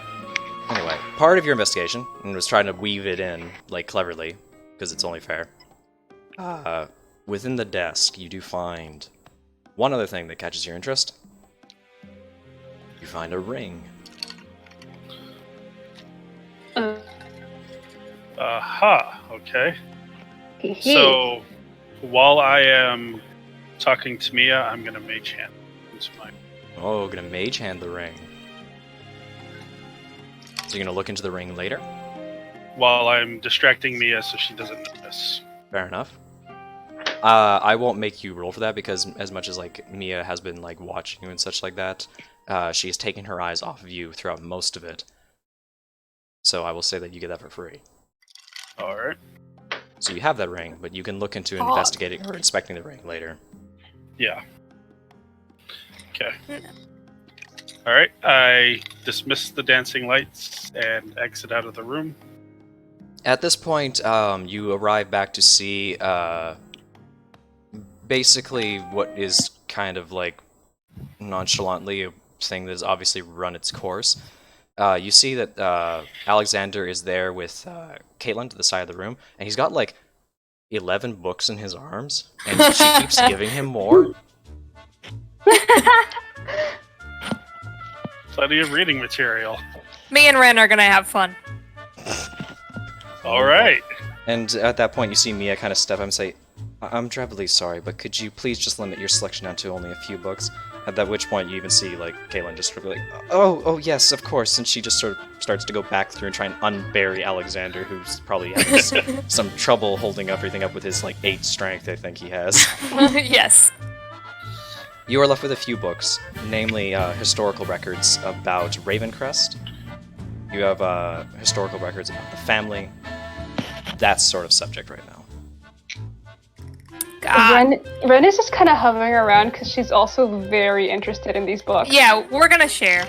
Okay, But, like, We do you have wanna- a lot do- in common. Rin, do you want to take a book?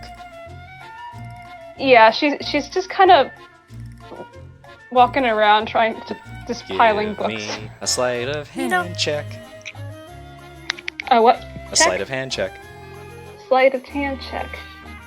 Oh, she figured it was okay because No, I'm just saying if you wanted to try and take it without anybody noticing, kind of a thing. Oh no, she's just like, she thought it was okay, so she's grabbing books. Like she's not hiding it. Oh god. At which point you just see sort of Mia just pinch her brow and sigh a little bit, and Caitlin just like she smiles and she's like forcibly trying to not look like she's being a nuisance. At which point you see Mia just go, "Are we all done here?" Yes. Cool. Right? Yes. Thank you very much for your help. We will be on our way. Cool. Now Alright. give me literally a second. I didn't pull out my IRL dice for convenience. Oh. Alright, so I guess we have like a moment.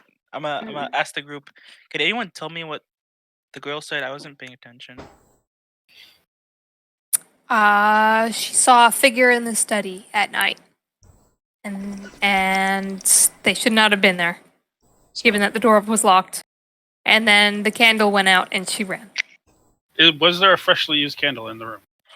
That's a very good question. That's- We should have asked that. Actually, what I said, actually, you'll notice, is that the thing that was in there was not it was a candle stand. It looked like one, but it was an oil burner. Not even a candle. Okay. I thought I Wasn't it an heard. I oil thought I burner? noticed you saying an oil burner instead Yeah. of a candle, but I said still it wanted looks to like a double-check to candle, make but it's sure. actually an oil burner. So What's an Okay. oil not burner? even a candle stand's even in that room. Huh. Anyway, as I throw back so on. like the kind of portable candle stand that would be walk around. The kind of Sense. oil burner that is literally in place of a candle stand, except it would just last longer because it's an oil burner. Oh, okay. It sort of seems like it would be something you would expect for somebody who sits hours and hours and hours in a dark study. Otherwise, he would have a lot of candle wax there. Yeah.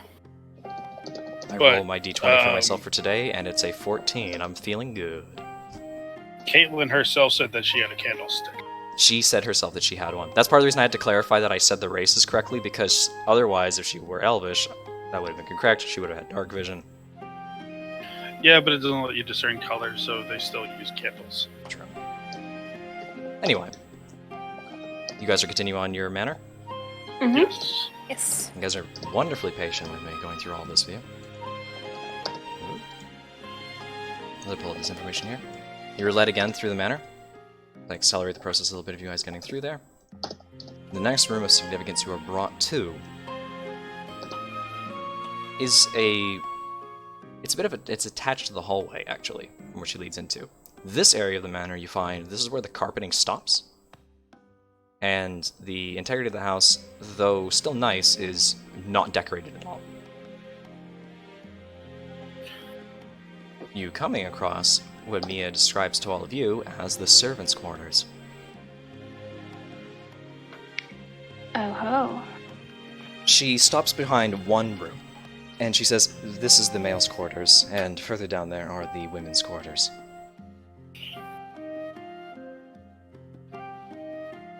And who are we Eh. dating? Well, she sort of like, she bids you towards the male quarters door right now, more than anything. Do I asked we her just again. walk in? Yep. She sort of nods. I open the door slowly and peek in. There is somebody inside. And they sort of just turn and look back towards you. You find it is a man, and he appears to be of half-elvish descent at the very least. And he's got sort of short, kind of like snarly black hair.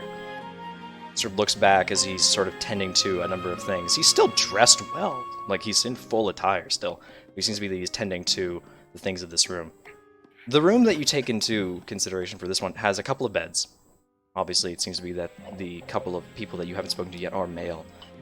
But this room is super tiny. It's unbelievably small. Like, it barely has enough room for both of them in there. Terrible. Interesting. And the guy that's in there, he sort of just turns to you and goes like, and he gives you a very pleasant smile. And this guy, not nervous the slightest bit in front of all of you, especially in comparison to the women. He just sort of looks and he goes like, "Oh, how you doing there?" And he sort of looks around as he throws up another piece of his attire. Basically, he's folding clothes. It seemingly throws it up on one of the nearby shelves, and he goes, Wasn't expecting anybody quite yet. How do you do? As he says, he walks forward with his hand extended. I firmly shake his hand. Usually does as well. And then you hear this slight coughing from behind him, and you look back towards Mia, and then he goes like... He sort of gives her a look, and then he says, alright, and he just goes and bows instead towards you after shaking your hand. I want to insight check that. Go ahead.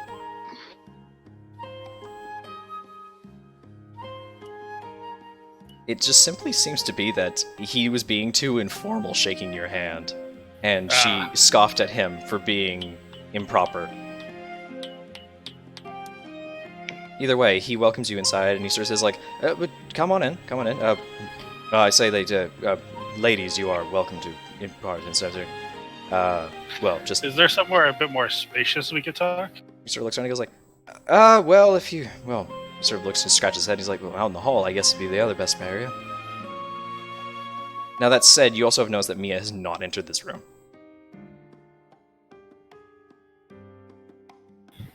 Because I think it would be a bit cramped.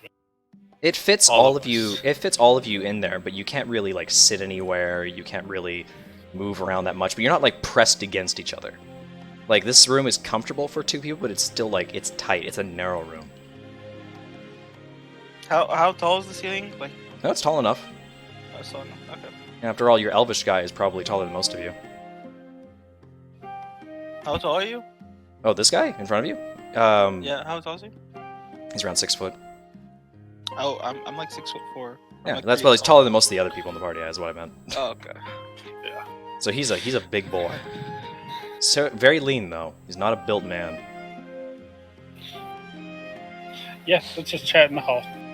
Did he give us his name? I missed it. No, he did not give you his name. He shuffles Not out yet. with you into the hallway, and when you come out into the hallway, you actually find that Mia has left, and she is going down, and she is going into the females' quarters. You see her closing the door as she heads inside. Hmm. And he steps out, and he just sort of like brushes his hands off, and he goes like, "Don't give her the wrong impression. I assure you, she's been really harsh on all of us." She has. Well, it's just because she takes this job very seriously. I see. Sort of looks at me and goes, Are, "So, I take it you're all from the guild? I mean, just not judging you by character or anything like that, I'm just assuming as such." I'm sure. Yes, we are. Yep. It's a No pretty insight easy check to assumption. see that he is very clearly being funny. I He- will. Oh boy.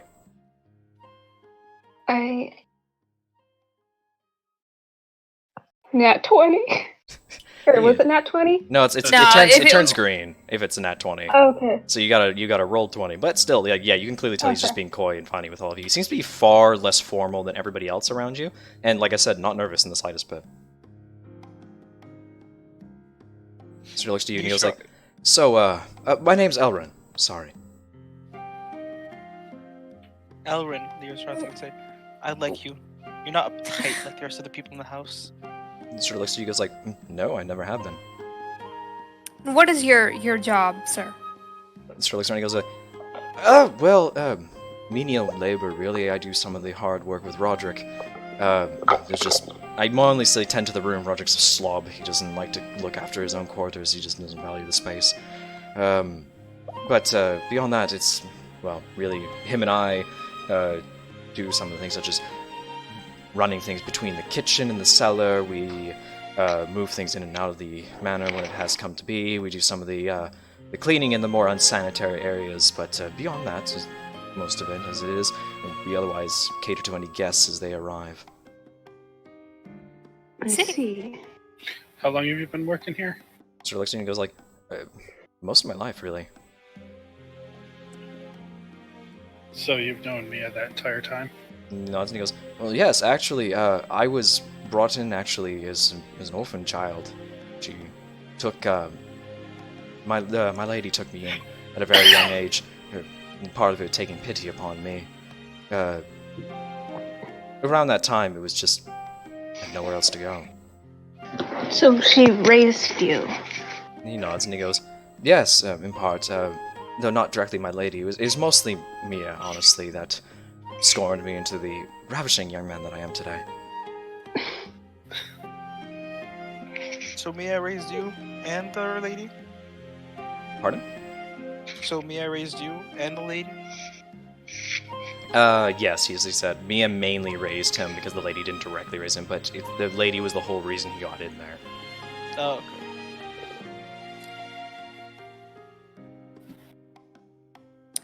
What about Rod? He looks at you and he goes, hmm? Oh, Roderick was quite a similar story, to say the least. He's been here the shortest time out of all of us. Like a little over a decade, I really... How do you like working here and living here? He smiles a little bit and he looks back towards where Mia was at the female's quarters and he goes like, it's fine, really. It's far better than I could have ever hoped to have ended up as an orphan. Well, good to hear. Go on then.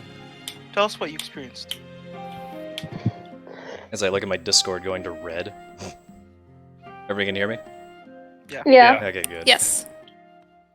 He looks around and he goes, well, the incident that happened with me actually happened like some number of weeks ago, actually. I didn't think much of it, really. It was more strange than frightening, really. Well, one evening I was busy tending to our laundry. It was not anywhere different than what you caught me in today. I turned and I found there was a woman standing in the corner of the room. My room, to be precise, of course. I don't look after the ladies' chambers. I look after our own. I thought she was me at first, honestly. She had a very similar body frame and hairstyle, but when she turned to look at me, I very clearly was not her. I asked her what she was doing there. Surprised to see her there, really. She looked like a servant, she was dressed like one. She said to me that I was in her room. And I corrected her. I said very clearly, this is the male servants' quarters. She wouldn't listen to me. So I turned my back for a moment to set down what I was working with, and when I looked back, she was gone. Seemingly vanished into thin air. I tried to find her afterwards, I really did. There's not a trace of her in the entirety of the house. I couldn't have said it was the strangest thing I'd ever seen. Very strange, indeed. Wait, Mia's Elvish, right? Yeah. Yes. Mia's Elvish? Yes. This woman, you said she is Elvish and wears similar clothing to Mia. She said she had a similar hairstyle as well. Did she seem younger, older? Oh, far younger than Mia. Far younger. Interesting. I know it's maybe difficult to tell with us, but... in our Elvish descent, but she was far shorter than her, at the very least, and her eyes far larger. Did she seem like a child? Not like a child, no, per se. More like a elf that had been sort of in the early prime of her life. I see. Has this room always been the male quarters? Oh my god, you're asking like the best question right now. And he says, no, actually, this quarter here used to be the ladies' chambers. Or the women's chambers. He says, when I was brought into the manor, I was moved into this room here, and the women were moved into a larger space for themselves. I see. So, amazing question somebody asked me right there. No, this chamber was originally where the female servants were. They were moved out of the room into a larger room when he came in. So, how long ago is that? Sir looks around and goes like, since I was brought in here a number of decades ago. Decades ago. So you were here when the Lord disappeared. Sir looks up and he goes like, what? Oh, no, not at all. I've only been around here since Our Lady was just entering the mid of her, mid of her life. Keep in mind, half Elvish, which means that it's the same period of time for a human. So, when she was in her teens. And Elrin is human? Elrin is half Elvish. Half Elvish, okay. He is. He definitely looks young. Okay. Probably, like, even for a half Elvish, he's probably only, like, just in his mid-20s. Okay. this lady that looked like me, like Mia, didn't she have similar facial expressions? She looked at me and said, "No, it was everything else about her, but her face really looked the same. She was far younger, very clearly different eye color entirely. Um, she just kind of looked expressionless to me, really. Even though her tone of voice was very stern with me, she was just sort of like, he does a funny looking look where he kind of like widens his mouth and like opens his eyes wide, and he's like that. If you wanted to emote it, it's O_O. That would be very much what it would be. Do you know? Suler. Do you I'm know just visualizing for myself. if Mia has any blood relation to Lady Annabelle? He looks to her and he goes, "I could never say such a thing. All I know is that she's been here longer than any of us." How old is this house? Do you know, perhaps? He sort of shrugs and he goes like, "I'm not even from Ravencrest. I happened in here upon a shipment to another orphanage." It's a nice place, really. I mean, once you get past the whole magical nonsense. Yes, it was very lucky that you were picked up here and you didn't have to spend your whole childhood and teenage years in an orphanage. Yes, actually, I would have been shipped was off very again kind if of them. my lady hadn't taken me in. Very kind. By magical nonsense, you're referring to the delusions or illusions? No, he sort of shakes his head and he goes like, no, I mean about the town's stigma against magic in general. And do you know magic? He looks and he goes, "It's forbidden to practice magic, I assure you." Oh, don't worry, we don't care. Where we come from, magic is as commonplace as food or water. He nods and he goes like, "And that is the way it will be."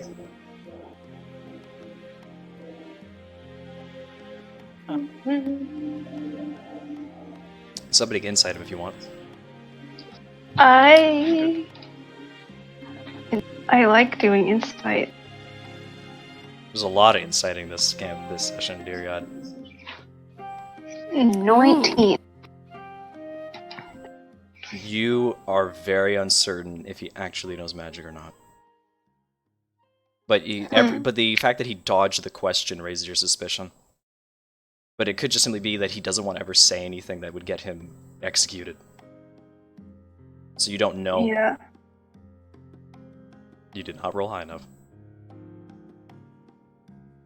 By 1. Aww.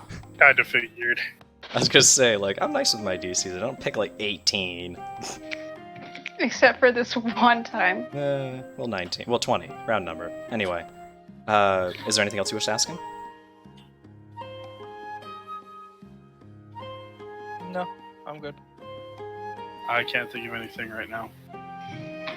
So just nods for a bit and he goes like, "Oh, great." He sort of like gestures back towards Mia as you can actually hear the door opening and my phone ringing. I'll be back in a second. Smile. On that note, I'm gonna go to the bathroom really quick.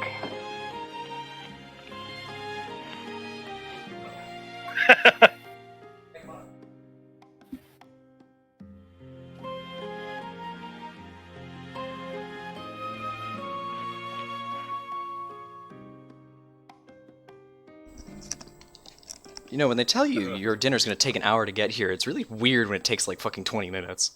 Yeah. Alright, I'll be back in just a second. Okay.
I am back. Welcome back. Sorry, I didn't stream there for that time, so I hope none of you guys said anything you shouldn't have. Smile. So what was the question asked of him just before we left? Oh no, it was the fact that he was saying that you saw Mia returning from the women's quarters, and he gestured you down towards it. He says that he has his own things to return to right then, as he bids you farewell and returns back into his chambers. What did I miss? You didn't miss anything. I literally just got back. I'm just saying that, like, Okay. he has left you. Mia is approaching you now from the women's quarters. One more servant to talk to. She does, and she nods, and she says, "Shall we?" Okay. I'd say that right now, with the decision that you guys have made, is that though you don't suspect anything, you do notice that Mia made it very clear she didn't let you into the women's chambers. I was. Okay, never mind. Yeah. That said, you wouldn't suspect there'd be anything to hide in there. Mm-hmm. Just a larger room. That said, No. it is a I thing was that she gonna- did do. Okay.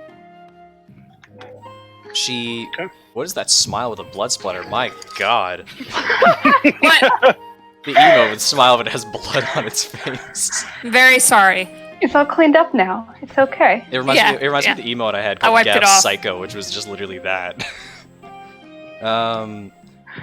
Anyway. After that, you were led back out. You actually led through areas of the house again. And back into the main foyer of the house. Or, sorry, the manor. And then you were led through to the dining hall. Mainly because you can hear noise coming in and out of that room. And after you were brought into the dining hall, which is itself, I have explained kind of what you would see in there already. You see from a side doorway leading out of it, somebody, as my cat literally lunged to bite my foot. Wow. He went to go bite his tail, but my foot was in the way, so he just bit my foot instead, and it's okay. You see that there is a man that is going in and out there, and he seems to be setting out plates and cutlery. And he catches the attention of me as you guys enter into the dining hall. And he sort of just dusts his hands off a little bit. This guy, he's got sort of like coiffed hair a little bit, sort of like a golden brown mix. And he's got a slight beard to him. This guy looks like he's in his mid-20s as well. But because of the fact that Elran is half elvish, he looks way younger than him. Even though this guy is clearly, from what you can understand from what everybody said, is the youngest in the house. He is human, though. He is human. That's part of the reason why. He also is really built. He's like way bigger than the other guys. Is he bigger than me? He's like as big as you at the very least. Like he's fighter big. And but he's still dressed up nicely and all that. You know, the cuffs on his jacket are loose at the very least. But he comes up towards all of you and he fixes his bow tie the slightest bit, and he nods and sort of gives you like an all formal bow as he sort of like is eyeing Mia at the same time as she steps back away towards the entrance to the foyer. And he says, "Good evening. My name is Good Roderick." evening. Do you thought I was gonna step forward and put out a hand? He also reaches forward, hesitantly at first, but then he also shakes your hand. I'm gonna tighten my grip and see what he does. Wow. Give me a raw strength check. I mean, not in an aggressive manner, just like a. No, I know. Just give me a raw strength yeah, check. you got it. We So should do it's at the bottom of bro your skills handshake. page. That'll be strength. You'll see it. Is it in the core stats or? You go to skills. At the very bottom of skills, you'll see like just raw skill Oh. checks, and there's strength There we down go. there.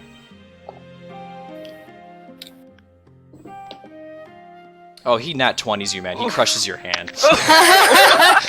Oh. You hear like this crack in Leo Arthur's hand, and he just goes like ah, and he just goes, Oh. and then you just see him like he has surprise in his hand for a brief second. He goes like, "My apologies." Impressive. I mean, the Letho just walks back.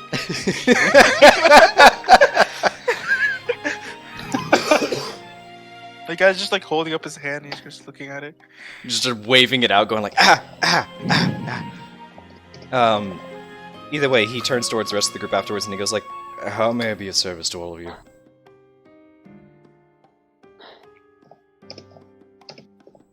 So, you know. what sort of an event did you receive? He looks to you and he goes like, "You're referring to the hauntings." Yes. He nods and he goes, "Very well." He sort of gestures back towards the dining hall and he goes, "It had not happened long after dark. I was helping Alran set the table and our lady's dinner was about to happen. While I was doing so, when he disappeared into the kitchen, suddenly all the lights went out. And despite it being so close to dusk, it was impossibly black in the room. It was so dark you couldn't see anything, really. I tried to call out to Alran, and he didn't reply. Not sure where or why he was. Next I tried to find, well, anything that would allow me to see once again. I reached out into the darkness trying to find a candle stand or lamp, anything. What I felt was most unpleasant. I can only describe it as sticking my hand into a deep nest of spiders. I was shocked, and when I reeled back, I blinked, and then suddenly we was in the dining hall again, all the lights were on. Elran emerged from the kitchen, he questioned me if anything was wrong, and well, at the time I simply told him I was fine. In hindsight, I probably should have brought this up earlier. But you see that my incident was the first. Your How long was ago? First? And as he says, it was 3.5 weeks ago. Is Mia in the room with us? Mia is in the entranceway. She can hear you if you're loud enough. I'm gonna turn straight look straight at Mia. Can you tell us the order that these two occurrences happened?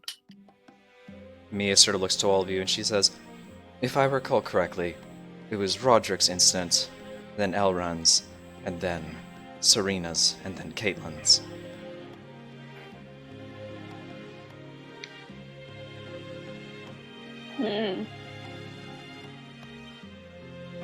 What do you do here, Roderick?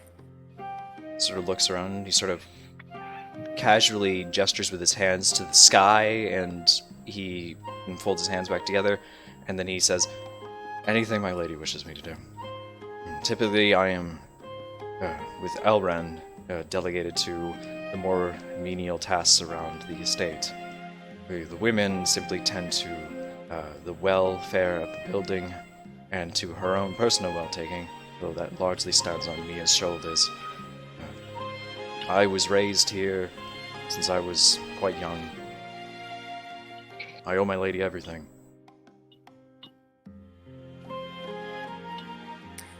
We will do our best to help not only her, but also you all in solving this mystery. And he nods, he says, "It would be most helpful of you. Thank you."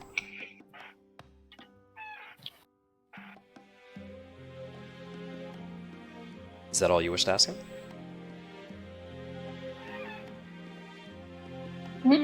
Did it get cold? You mean, was it cold when the lights went out? Yes. He sort of looks around and goes, "I'm dreadfully sorry. I did not notice if that were the case. I was simply more concerned with being blind." Do you also happen to have a fear of spiders? You see him shuffle a little bit and he goes, "Not in particular, no." Any Can other I- insects? Someone Can I insight check that? You can insight check that. Thank you.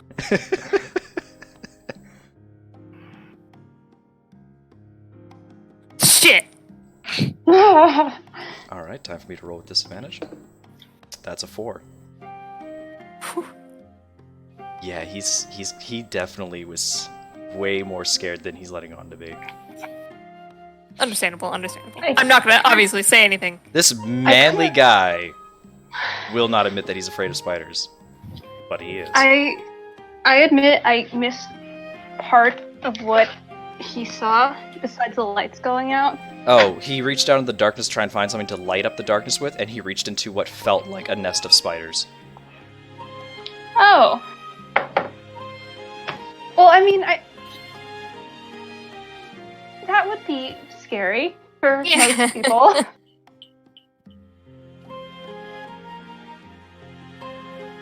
Hmm. Do you remember any other details about the vision or the illusion, whatever it is that happened? He sort of looks at you and he goes, "If it was an illusion, it was a very good one, I will say that at least. There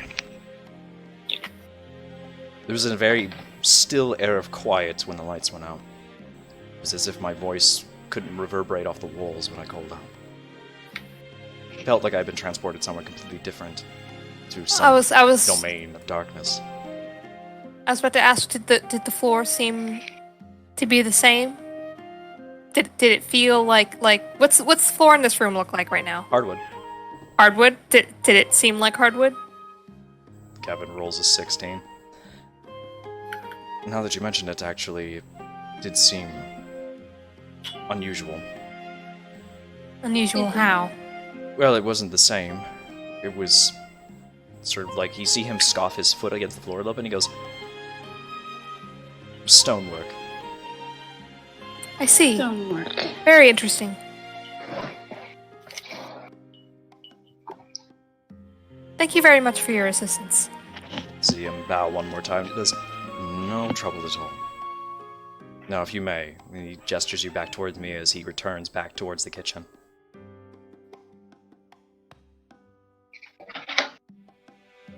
You have a moment to talk amongst each other right now, since you have now fully spoken to every single one of the servants. All right. So before we head back towards Mia and we have a moment of privacy, I'm going to talk to Echo, the cleric, and pull out the ring. I found something in that private study. Well, See if there's, while I distract Mia, see if there's anything cool about this ring. you want me to investigate it? Yeah. I can do that. All right. So you're going to So- go and distract Mia? Mm-hmm. Ah, how so? I'm gonna. Actually, well, if he, I'll go do it. I have a few questions for Mia anyway, so might as well. Okay. You go ahead and distract Mia. Alright, so I will say that, Echo, Yes. give me a Arcana check with advantage since you're being helped by Jimbus. All right. With advantage, and I have expertise in this. Mm-hmm. Ooh. What the fuck?! Holy shit! Oh my god! Oh, no, I think that was a nat 20. That's Both two of nat them. 20s! Both of them were not 20s. Oh, Jesus. Holy fuck! Oh my We god. were destined to know what this ring is. I just had a heart attack, what the fuck?! My voice is back now! It's a miracle! My god! You just got shocked out of your sickness. Ugh. It's okay. Alexander is taking all of the bad rolls. You guys can have all of the good rolls. I will admit, one time, and I'll mention this because it's been clipped because I think it was amazing. We had an incident in my 1 to 20 campaign where there was a villain appeared after they slew a dragon and he was about to power word kill somebody. And I said that there was enough time for one of our players to shove the other guy out of the way, and he had to just make an athletics check with advantage. He rolled 2 nat 1s. Oh no! Oh. Anyway, he had inspiration, so he rolled one more time. So he did save their life. But like That's still. that was me going like, I was like, holy shit, and everybody else was like, oh my god, we're gonna lose, because they'd already had 2 people die. They were about to lose a third. they were so sad. Anyway, that is the inverse of what happened here. I was about to be like, well, you know, you're gonna need detect magic or like identify, but no, okay, I guess not. Jesus Christ. Lainey, look at this. She says lol. Anyway, I will very quickly look through my journal here. Do-do-do. The ring that you take into your hand, the first thing you notice about it is that it is a sizable brass ring, and it has a large ruby on top of it, and it has inscriptions on the inside of it. The inscription has the letters LH on the inside of it, right beneath the stone. LH. Lionel Hawkwood. And through your amazing check, you are able to discern the properties of this ring. The Ring of Command. Anyway, so I quickly go up here. Oh. Wonderfully set with a sizable ruby, Ooh. this hefty brass ring, brass ring, kappa, bears within its loop the inscription LH. Though mundane in appearance, its aura seemingly flares to life when worn, imbuing its wearer with the overwhelming desire to rule others without question. The feeling is both empowering and terrifying. With 3 uses a day, you can cast the command spell. 3 uses! Holy. What? Christ. What do you mean that's so broken? That is broken. Well, That 1 use, maybe. 3 uses? that's a level 1 spell. I think I have that That spell. that explains Yeah. why they're so rich. Hint, hint. Yes, I have that spell But anyway. Leothar is not here, so he's not gonna say that. You have to keep in mind that if this was Lionel Hawkwood's ring, that he clearly didn't have magic, or else why would he have this ring? Hmm. He sure didn't mind using it to his own ends, though. I can only imagine. He was a very strict ruler. It's only fitting that this ring was used to oppress people. Mm-hmm. But you have that ring now in one of your possessions. Ren's like, why did he have a magic ring? Here's a better question. Why Well- did he leave it behind? Probably because he didn't know he was going to be leaving. Probably true.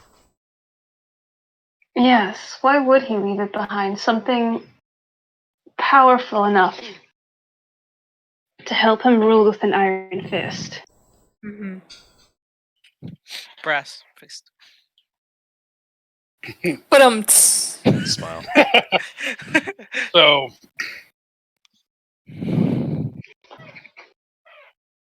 well, the mystery.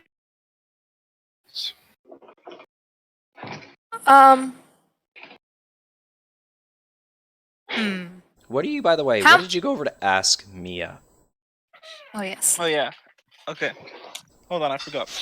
It's okay. We had a big derailment there with fucking 2 nat 20s. Yeah. Actually, I do remember my very first session I ever D&D'd, we had people climbing a tree. We had one person roll a nat 20, and then we had one person roll with advantage roll 2 nat 20s to climb the tree. I do Holy remember shit. that now. And I was Did, like... did this is they just- manage to climb the tree? They climbed... One of them used backflipped into the tree.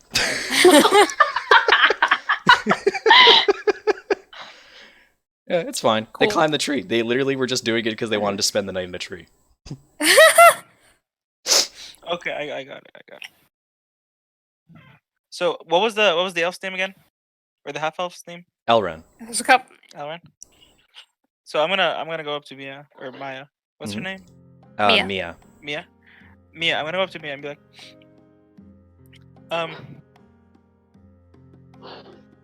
how long has this? How long have you been living here? You.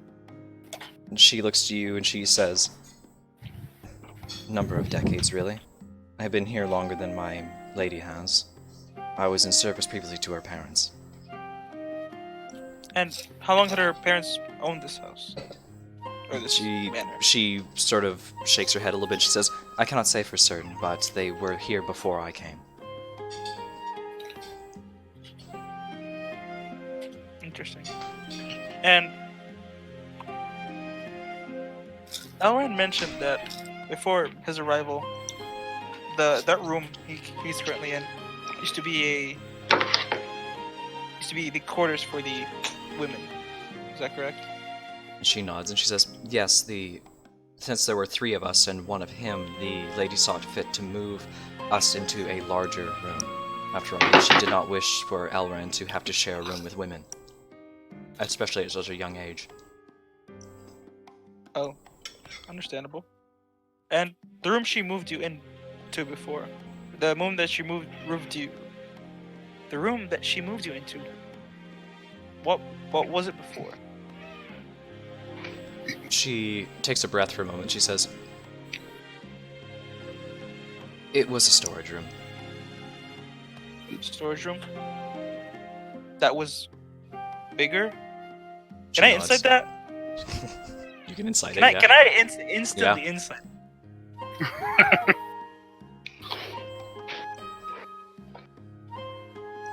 Oh. I'm afraid you believe her. And this storage room was bigger than the room that you slept in. She nods and she says, "Yes." Okay, very well. Can I insight that? What was your? I don't. You're miles away. Nope. Yeah. Oh, Yeah. right. I forgot. Now, back was- to what everybody else in the group was talking about. What would I cut off Wait, before? can I ask one more question? Oh, sure, go before ahead. we go? What was stored in the room? She hesitates a little storage? bit. She hesitates a little bit longer, and she says, "Various things. Old furniture from the time before that we had not gotten rid of at the time." I'm kind of I want to say I want to insight that, but I don't know. I'll give you a disadvantage check. Okay. Insight. Disadvantage. 2 nat 20s. You have trouble believing her.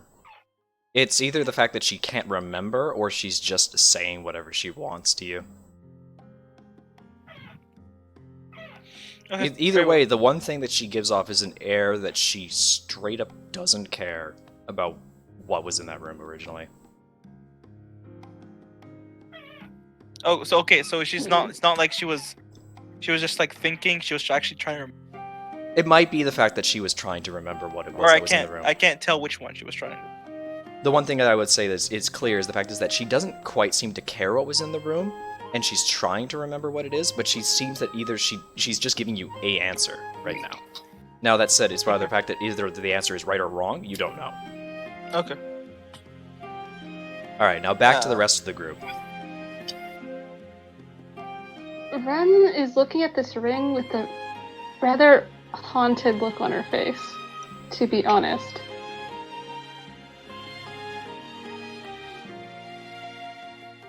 What are you thinking, Ren? She kind of blinks and looks up and just shakes her head and doesn't say anything.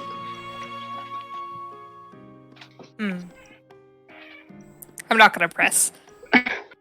Now, Laika, is there anything you wish to Yeah. say to Mia? So after we discover what the ring is, Yeah. I do wander over to Mia.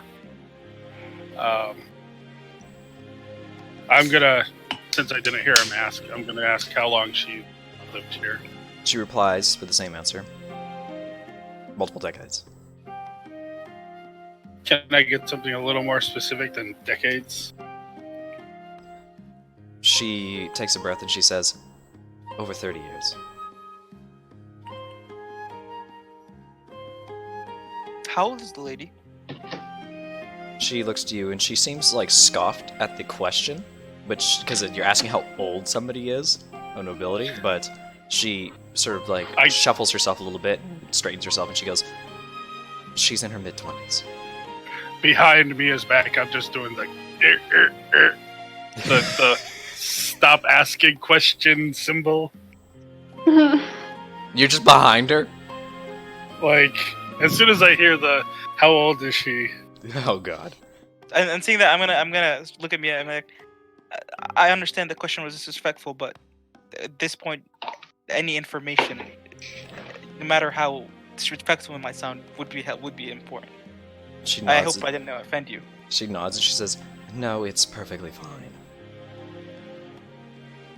And then I'm just gonna look back at him and be like wide-eyed. Eyes emoji. So, what other rooms are in the manor? If there's any other rooms that are in the manor, they are minor rooms, sort of like washing rooms, storage rooms, and anything else. These are the main rooms of the manor that you've been taken through. So, Is there a basement? do you ask that of Mia? Yeah. They did mention a cellar. She did. I was just like, oh, I'm glad someone paid attention to that. She nods and she points to the doorway in the archway you're standing in, between the two rooms. And that door, she says, that way leads to the cellar. Mind if we take a look? And she sort of gives you a look and she says, there is nothing down there that you wish to look into. Well, no stone left unturned, right? That's right. Give me persuasion check. Bard. Fucking Jesus Oof. Christ. And that's not even that's a 13. It doesn't even matter that she rolled a Oh, that's 17. a 13? That's what I rolled. I have 11. How? Oh my god. Expertise and max charisma. I'd like to put it, I rolled a 17 and it's still not enough to beat you. She looks to you and she sort of like tightens her hands together. And then she says, you may. Now, if you will excuse me, I must go and fetch Our Lady. Our dinner shall be soon. Alright. And with that, she turns to leave. Okay. So I checked the door real quick. Is it locked? Nope. Okay. I thought about it for a second, but it's not. It wouldn't make sense. I'm gonna stop the group before going down. And Mia's out of earshot, right? There's She's no one in left. earshot. She is clearly left. You are alone right now. Alright, I'm gonna look to the group. I'm like, Excellent. I haven't always been the most intelligent. But are you guys getting the same feeling about this as I am? What feeling are you getting? Depends. Something to do with time. Time. What do you mean? I mean, just, I don't think about it. Okay. He said, or Elran said, that he saw a lady, and that lady said that he was in her room, and she looked Mhm. exactly like Mia. And when I asked him, he said that this used to be the woman's quarters. I mean, he did say that she had a different eye color from me. Yeah. He And said a that she different looked a face. little different than Mia. Like, same body size, but... Maybe a relative, though. Maybe, Yeah. but still a woman, and this used to be the woman's quarters. That's But correct. that's not. If that was it, that would have been whatever. But Mm-hmm. Serena saw a man in the Lord's private study. She said she saw Said a herself. figure. Oh, Yes. a figure. It was a male Yeah. figure. Lord's private study. Oh, did she say Okay. male? Sorry. Okay, that's Was a good to male know. I figure. should. No, I Yeah. will write that down. I'm fair when you guys are wrong about things to make sure I clarify. It's fair. Okay. And she said she saw a male figure in there. And as Yeah. far as we know, again, I don't know if this is true or not, but the last person who was inside was the Lord. Mm-hmm. And As then far it doesn't as we stop know, there. yeah. It doesn't stop there. I don't know about the flowers. I don't know anything about flowers, so I'm not gonna even go there. But Could be. I just following where you're going. I mean, what if time was being manipulated in some way, even in an illusory way? Maybe they had been aged, and that's why they withered in her vision. maybe. But Might also just be her fear. That was my instinct, but We'd have to why would- ask them what their fears are. That's so that's what I thought too. But then talk to Serena them again. mentioned something about a man in the private study. Why would she be afraid of a person being in a private study? that's true. Intrusion. but that is a good point as well. We can definitely. Maybe. Did she know? Did she know Lionel? Was she old enough for that? No. She said she doesn't know him. No. Okay. She knew okay. of him, and she knew that he was a very Right. scary person, but she didn't meet him. Yes. Okay, so I think, and It could Roderick be is the fear of him. Was Roderick the fourth person? Rod Roderick was first. He was the that- fourth. Yeah, the first one that saw something, but he was the last Yeah. person we talked to. And Roderick said that he saw. He didn't see anything. He said Like, he it was felt. quiet, as if, and the way he described the house, from at least again what I understood, is that the house wasn't quite the same. Mm-hmm. That's why I want to check the cellar. I think we should check the cellar. I think we should go there now. As you are finishing your conversation, you hear a loud click, and you look back click? towards the doorway to the cellar, and it goes. Ow. Oh, good! Fantastic. I love this shit. Leothar is gonna point at the door, and he's like, "I told you, I am telling you." Okay, so He's gonna look to the three of them. He's like, "Are you gonna tell me this is a coincidence?" Oswald, Real quick, Alexander's gonna pull out a cloth, like just a squared cloth, from his backpack. He has like a pouch slung across his shoulders, and he lays that on the ground. And I'm gonna cast Detect Magic as a ritual, and just have that running as we go down into the cellar. So you take a couple minutes to set up your ritual, which you are able to do. Thank you. You have Detect Magic, so you have a 30-foot radius of which you can detect magic around you. Mm-hmm. And you are all going to go down to the cellar? is the cellar dark? Is there light? check in the there? doll real quick. Is the doll magical? The I doll mean, the is doll- it? The doll is not magical. The ring is, though. Yeah, we already figured that. Yeah. With the 2 nat 20s. Smart. Good job. Is there who has light the in ring? there? Who has the ring, by the way? Ren does. Okay. Is there light in the? You want to continue holding on to that It ring, is. Ren? She's gonna Alright. pass it on to someone else. It looks like she's like disgusted by it, honestly. Who will take the He's ring? gonna then? Leothar's gonna put it in the thing. He's like, "What's this ring?" I'll reach out for the ring. You trust the bard of the ring, I'm sure. I will say that from working with her, you might have noticed that she knows a lot about one cult in particular. Okay. That is, What you guys cult? did see the inscriptions on the magic items I gave you. One of them, which you guys are aware of, she has an heirloom from her past of when she was a cultist. Ah, yes, I did remember that. Okay, yes. I So remember you will see that she will know occult things, and it will not be unusual for a cleric to know that. Mm-hmm. Yeah, correct. She has a homebrew background of ex-cultist, basically. That's pretty fun. Yeah. Anyway, the one thing I will answer, because somebody asked the question, the cellar is like impossibly black. For a human. Dancing lights. You snap your fingers. Dancing lights. You snap your fingers, Dancing and some lights. dancing lights scatter up around you, and a bit of a halo Bloop, bloop, bloop. as you descend first down into the cellar. Well, I was going to see if the wall of metal wanted to go first. The wall of metal. Yeah, send the blind guy down first. Yeah, sure. The dancing lights will circle around his head like a halo. Ah, all right. Leothar is gonna just pull out one of his longswords. He's like, I am may not be religious, but I am very, very superstitious." That is perfectly fine. But are you okay going first? I nod my head and just start walking down. All right. I follow behind. Also, I pull out a torch just because I have no idea what the dancing lights do. So Dancing I'm gonna go lights, you have 4 lights floating around your head. yeah, The lights but, don't like, I'm shed not- much reach of light. They shed about 10 feet of dim light.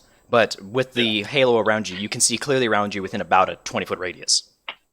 Yeah, You can also move the lights, I think. Yeah, where- he Yeah. will be moving the lights to follow with him. So you have vision. Like, to be fair, you're Yeah. not blind at all. So you can see everything that would basically it would have to run at you if it were gonna fucking attack you out of the dark. So you're Yeah, fine. But just out of like story thing, Leothar is gonna pull it out just because he doesn't understand what's happening or don't Oh, understand okay. the lights. So he's just gonna put. Oh. I know what's happening. All right. Leo Yeah. Thar doesn't. You can keep the lights near you then, as he pulls out a Does- torch to go down into a cellar. Yeah. That gives you a little Well, I bit more mean, light. if he looks confused about the lights, I can explain the lights. Not give it. He's like he pulls out the torch. He's like, just in case. Okay. All right. Fair enough. Then I'll put 2 above me, 1 above each of the others. Sounds good. A little bit of extra light for you guys in the going down in the darkness. And the radius of a torch is 20 by 20 as well, with bright and dim light, so you have a 40-foot radius of sight down there. It is excessive to have a torch indoors, but it is also excessively dark down there. And we go And into... while we can see in the dark, colors are sometimes necessary, Yes, all right. especially if you're looking at blood. Oh yeah, I have dark vision, don't I? You all have dark vision except for the human. Naturally. I actually had an entire campaign where I had 8 people in it one time. Only one of them didn't have dark vision, so I said I didn't care anymore. It's okay. That guy nearly died like 3 times. I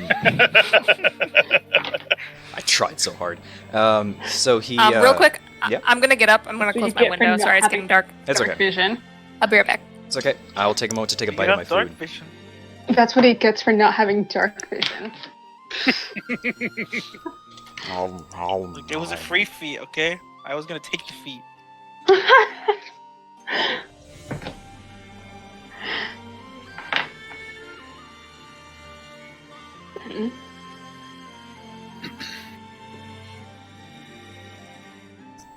Oh man, Chinese food is so good. Nom, nom. Chinese food is good. It's I'm not not necessarily a- good for you, but it's good. Think about the number of times I've had takeout whenever I've done D&D. It's horrible for my girlfriend's diet. Oh no. Wait, Honestly, not a big fan of Chinese food. It's good for I whenever love I'm D&D. Chinese That's about it. food. I'm gonna wait, get, just so I understand what you just said, is you eating Chinese food is bad for your girlfriend's diet? No, well, technically, because we share all our food. Oh, okay, that Yeah, makes that's more why. sense. That's why. I mean, like, I even partake in her No, diet they food. share a stomach. We're conjoined by the hips. She's been here the whole time. Yeah. Or I can make a less tasteful joke and say, yes, it's my right hand, but anyway. Um, Happy-go-lucky days. So, what's the DC for the ring? The DC for command? Yeah. It'll be 13.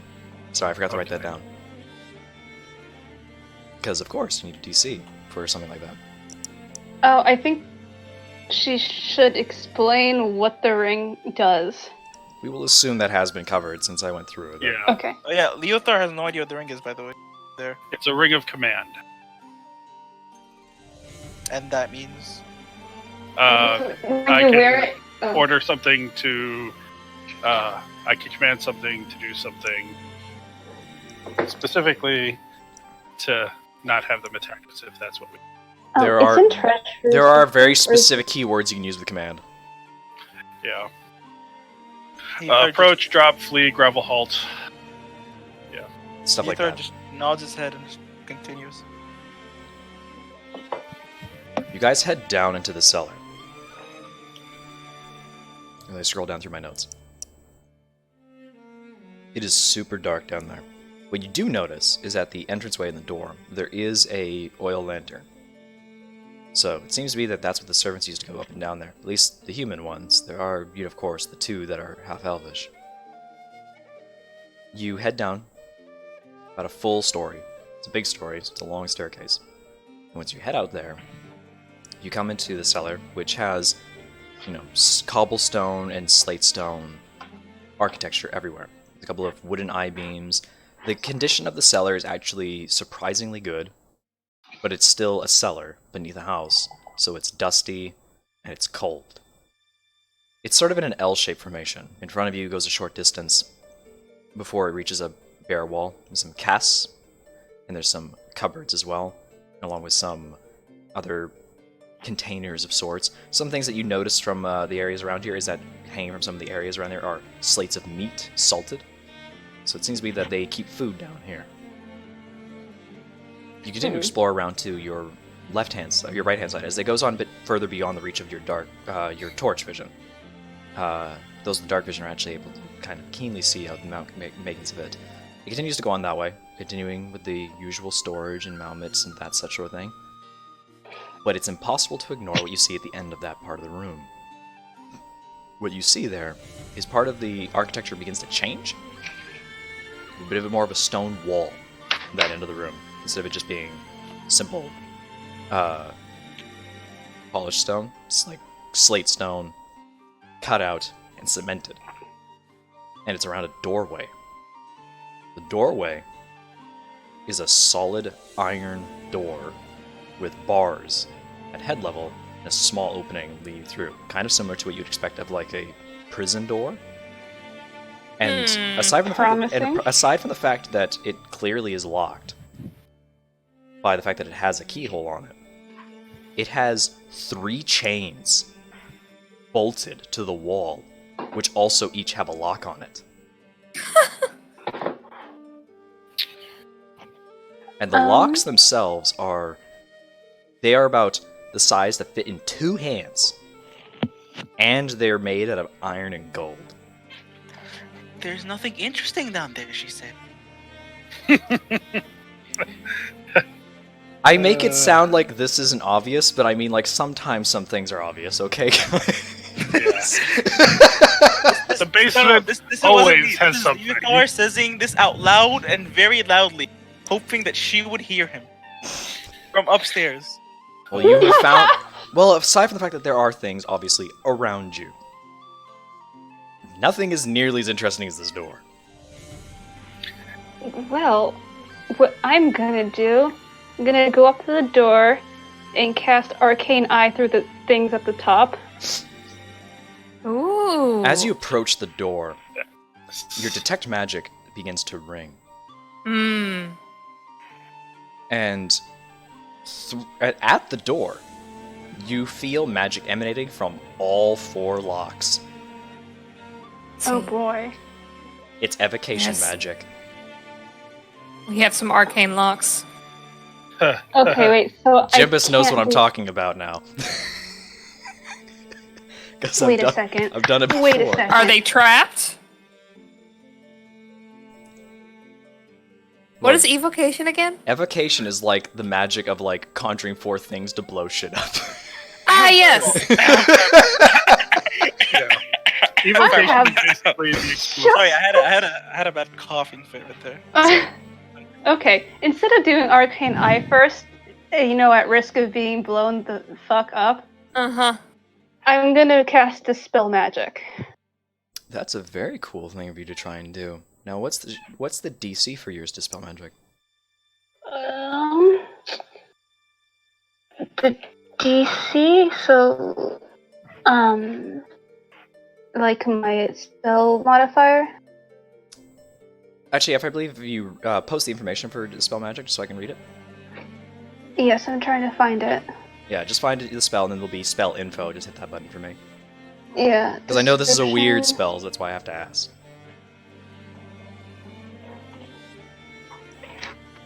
I'm gonna paste it in the chat here.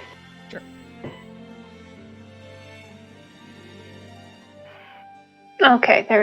Okay, so the DC is 10 plus the spell's level, so you would have to make a roll to dispel it. Ooh. So, also, it says you can only choose 1 creature or object. You can only affect 1 lock with that. Heck. Oh boy.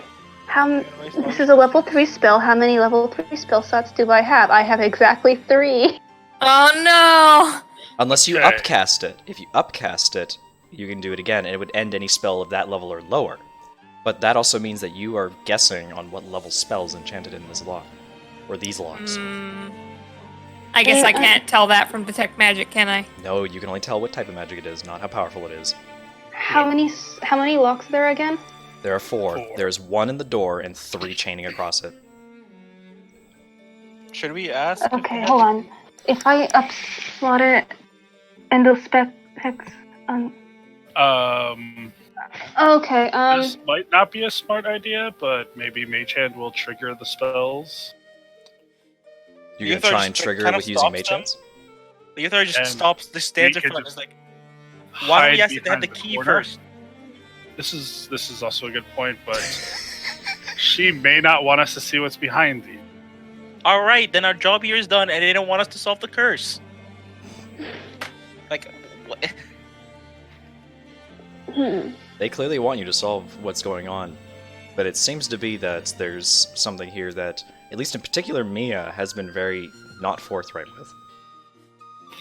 Yeah, she definitely is hiding something. I Look. definitely am very suspicious of it. But Look, if you're gonna do what you're gonna do, I'm not gonna stop you. But I'm Okay. just saying, Wait, what are you trying to do? well, I'm- I was gonna say we go back around the corner and I use my mage hand to try to trigger the spells. Yeah, I mean, I was thinking about just, chucking a firebolt at one of them. Hey, Jimbus, Yeah. what's the range of Mage Hand? Let's see here. I think it's 60. You're 30 gonna need to be feet. standing in front of the door to do that. Mage Hand has range. It's got 30 It's 30 feet. The feet. hallway's longer than that. Ah, I see. Well, Yeah. okay, wait, hold on. My firebolt has 120 feet. Oh, you I just could try to fucking hit firebolt it? one of them. If you Yeah. want to, okay. Oh, I'm my okay. God. I mean, what Uh, else we're not gonna. I don't want our cleric to expel or expand 3 or 4 spell slots just on a Before- single door. Before we blow anything up, Okay, fair enough. let me put a sphere of silence around there, so any explosions are quiet. That is a very good idea, actually. That's gigantic brain right there. I am going to ritually cast silence. Oh, 10 minutes pass. Ritual spell. Leothor's gonna put his longsword away. He's gonna drop the torch, and he's gonna put out his greatsword. Oh, boy. Okay. Just in All case. So now Okay, no the end of the sound will hallway. exit from the origination of the door for the next 10 minutes. That's Sounds good. excellent. Sounds good. You are able to All cast right. that spell, and then you are able to go back around the corner and you lob a firebolt. Yep, I'm just Yeah. gonna heckin' lob a firebolt. Give me the spell attack. That's cast spell button. Cast. Oh, yeah, sure is. You are able to hit the door. You watch as Nice. Alexander pulls back his hand, and with an evocation of fire just leaping forth from it, he just goes and flings it down towards there in a streaming bolt through the air, and it enters into the zone of silence and just immediately sounds like it gets quenched by water. And then it flies into the wall, and you see it flash with angry fire in complete awkward silence. Nothing happens. Oh, Does it hit the lock? It does hit the door and the chains, and everything shakes. No sound, nothing happens. heck. Do you still have detect magic on? Detect Well, magic no. counts for how if- long? 10. I was gonna say 10 minutes. If we stop to If you stop to cast do silence, it's gone. Yeah. So yeah, no. it's up. I mean, I could sit here for another 10 minutes. Just recast it ritually while I'm casting silence. Okay, then you will Okay, argue. yeah, then we you will could've done argue that. that it has been cast again. Yes. Okay. So you do have Smart. detect magic up. So, What you can glean from detect magic is that the zone of silence is an illusion spell. Yeah. Whoa! Right? Holy So- shit, dudes! So, after it looks like there's nothing moving, I'm going to drop the silence. What about the doors? There's still magic on the door? No, there's a bit of a scorch mark on it. Shit. But nothing's changed. Nothing's changed. I'm gonna It was worth a try. shot. I'm gonna try to spell magic then and see what happens. Well, On which one? On the Okay. one block. is there... What else is around the room? Okay. Wait. I'm actually going to thoroughly investigate all. As you I also guys have a question. As you guys are But I going can ask to go about that business, you actually see light coming from the stairway up above you, Oh shit. and you hear footsteps coming down. Whoops. And I'm gonna standing, put my greatsword away very quickly. and you see silhouetted against the light quite clearly. Mia, and she looks furious at all of you. It wasn't my idea. She sort of looks to all of you, and then she says, "Are you quite done?" No. Now, What do do you you have mean? the key for that door? And she says, "What door?" I point to the iron door and be like, that door. She looks at you and she says, "No, I do not." So there is a door, an iron door with 3 chains on it, and strange magical occurrences in your house, and you do not see that they're any way connected? She just sort of scoffs at you.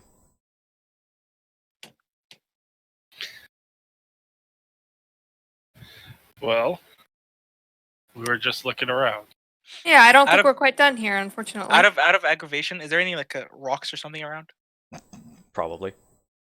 Can I just pick up a rock and just chuck it as hard as I can as at the door? Oh, Not God. aiming at anything? Just Give me. That's an improvised weapon attack. So give me just D20 plus your strength modifier. so Oh, just the, raw strength check. Yeah. Alright. You missed the door. Aww. But she does. You do very easily aggravate her by hucking that rock, and she says,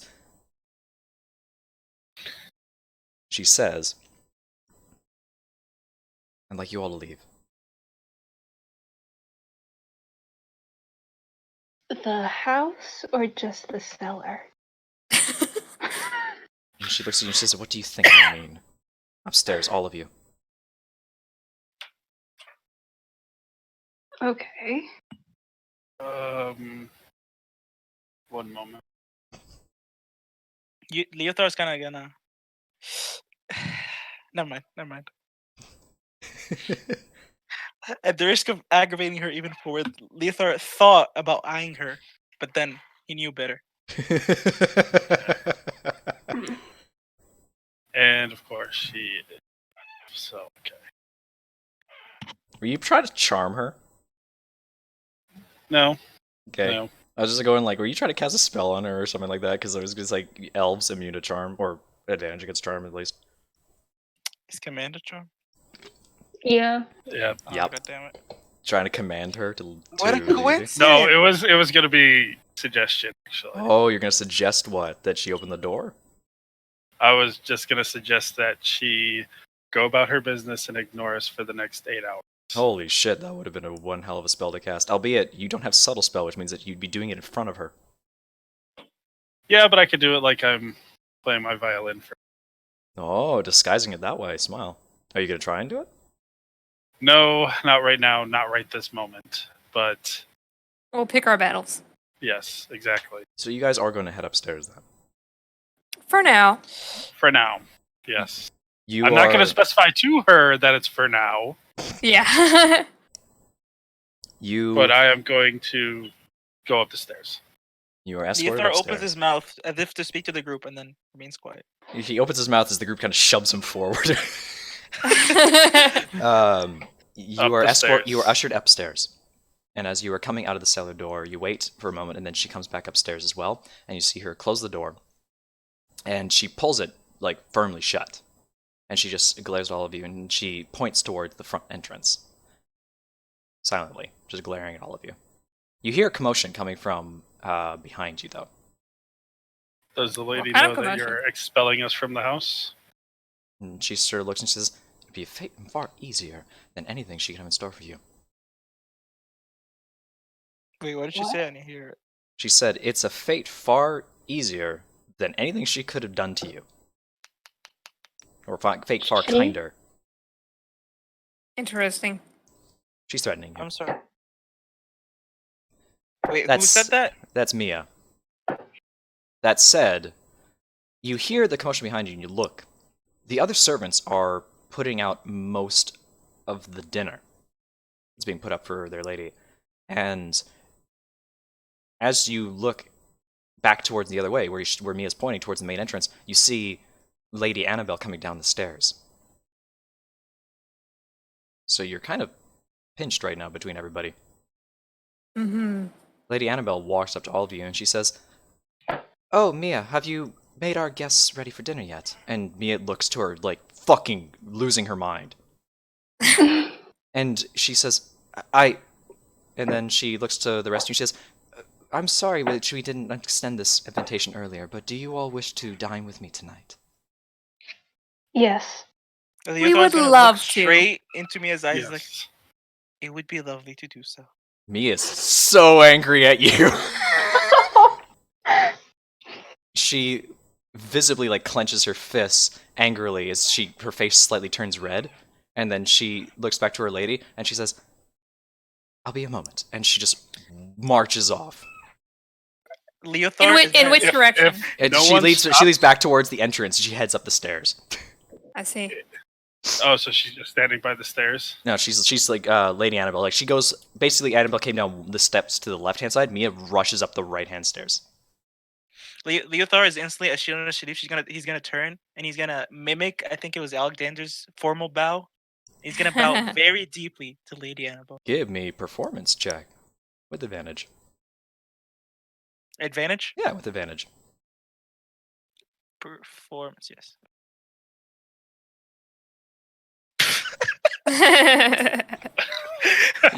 Alexander So- curtsies, by the way. So as he bends over, his great sword in his sheath kind of flashes over his shoulder and kind of slams into the ground awkwardly. So he grabs it and steps back up.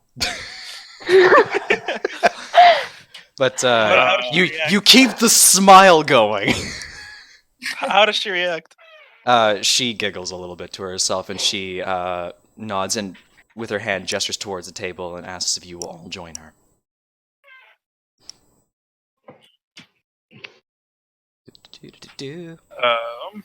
Well, I will join. Is this a good music? I as well. No, that is not the right song for this. How about we go with this song? So you're led into the grand hall. If And I you're recall, all- there was a piano in this hall, right? There was not. That was in the sitting room, so it's in a different place. Okay. Though I know what you're trying to do. Almost. You sit down. At the head of the table is where Annabelle is, and closer towards her end of the table, you are all seated by the other servants that are there. Mia's clearly not there. And you are all already dressed in your adventure gear, which is fucking awkward. As you watch as like Roderick kind of like angrily stuffs a kerchief like down the neck of your breastplate armor, Leothar, and everybody else is sort of like just given the same kind of like subtle treatment as well. And Lady Annabelle like sets herself up by herself actually, especially because Mia is not there. You see that none of the other servants go anywhere near her during this time, and she sits there in front of everybody and she smiles to all of you as the first couple plates are brought out. What you are treated to is some of the best smelling food you've ever seen in your lives, with a amount of food that is befit to actually be served to all of you. It seems to be that she had preparations made to gift you all dinner for the evening, even without having asked you properly formally for it. You are given large amounts of roast, steamed and roasted vegetables alongside with it, a couple of I'd say sort of like sides in terms of jams and gravies as well to go alongside with it, and goblets are handed to each of you on your table, seemingly to hold a liquor of some kind. They are empty right now, to say the least, but you guys are left to have food picked by all of you as that happens. That said, for the lady, she is supplied with food to her plate by one of the servants, so the rest of you are welcome to eat as you may. Ren's just gonna eat awkwardly, pretending nothing just happened. It's quiet Like for the I'm first just- little bit of time, to say the least. Was that Jimbus? Just gonna eat casually. You guys are able to enjoy it for the first little bit, and during the conversation, Annabelle does speak up to all of you. She says, "So how's your investigation gone so far?" Well, we're still in the preliminary stages of it now. Have We you do found anything? appreciate Not so much. But we do appreciate allowing us to speak with all of you. The most enlightening. And she sort of just gestures to the servants. She says, "It was our pleasure." And a bunch of the servants actually nod to you. They do not speak. And at that point, you can see that she nods kindly to Serena at her side and begins to cut into her own meal at the same time. And she says, "Roderick is simply one of the best cooks I've ever had. It was so fortunate that I came upon him." And you hear him in the background go like, "You humble me, my lady," as he is rushing back and forth between the rooms.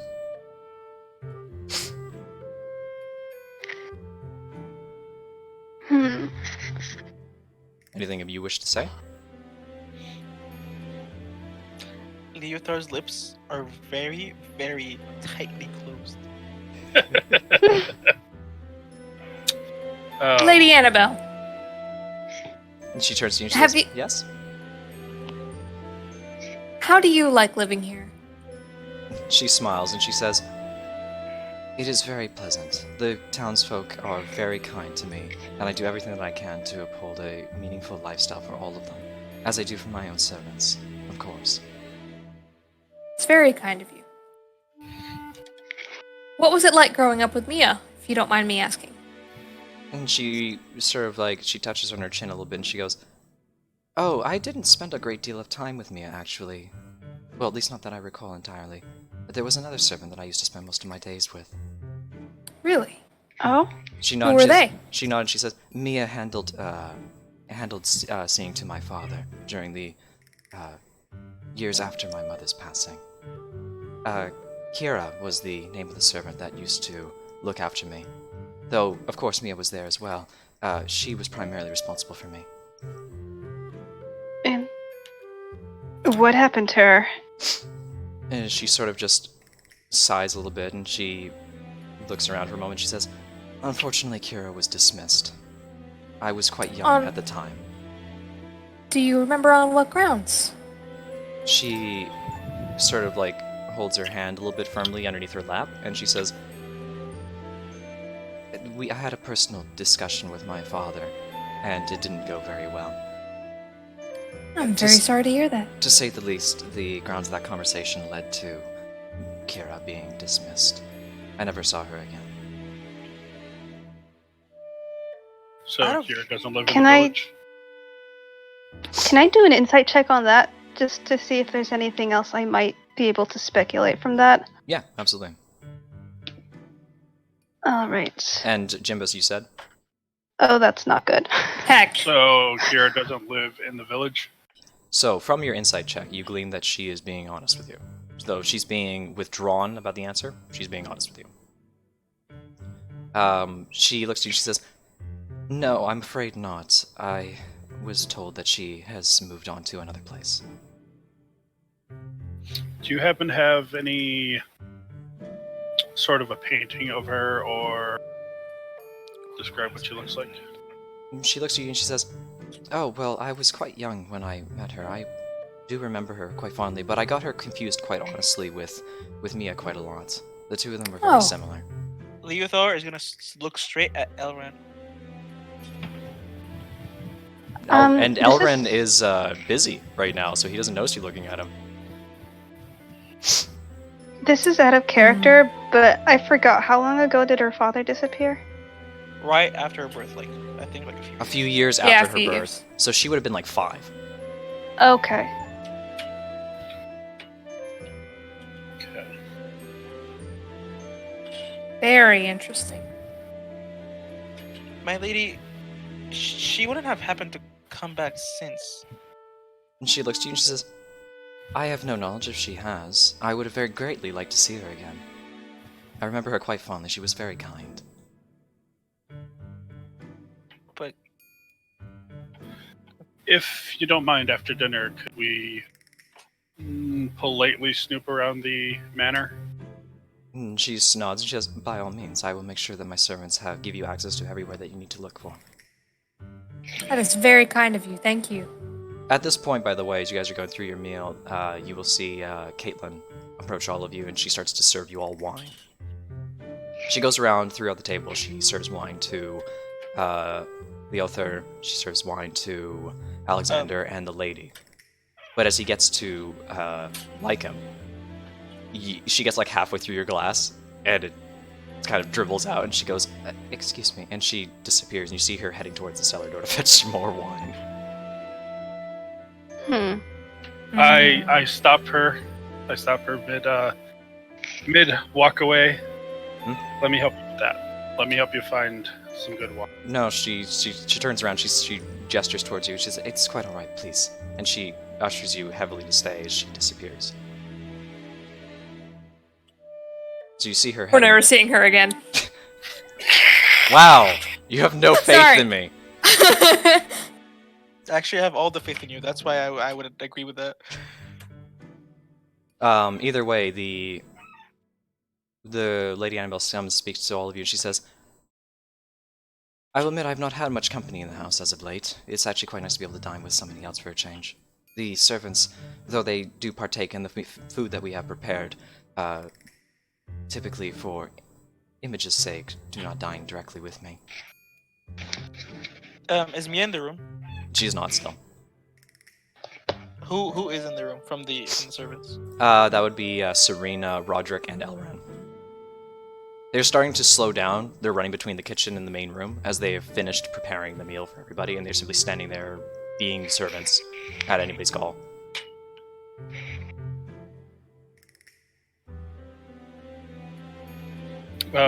Did she leave the empty bottle of wine behind her? No, she took it with her.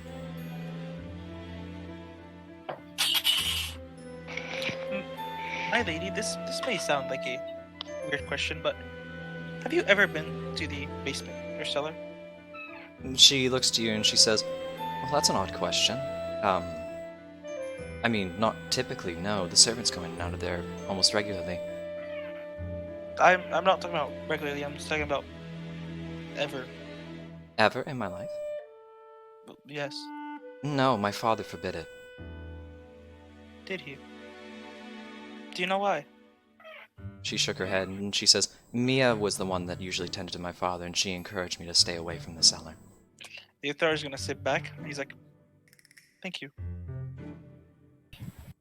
And then Leothar is gonna just glare at the rest of the group. If you don't mind me asking, who was the who gave you the lady slipper? Ah, yes. And that's when she looks to you and she goes like, "Oh, did you see the flowers?" You're my. You cut out. Cut out. Damn it! And she says, You "Oh, totally cut out. she says, You were like, oh! "Oh, did you see the flowers?" We did. And she They're smiles beautiful. and she says, "Thank you so much. It was a gift from Kira when she came to work for us."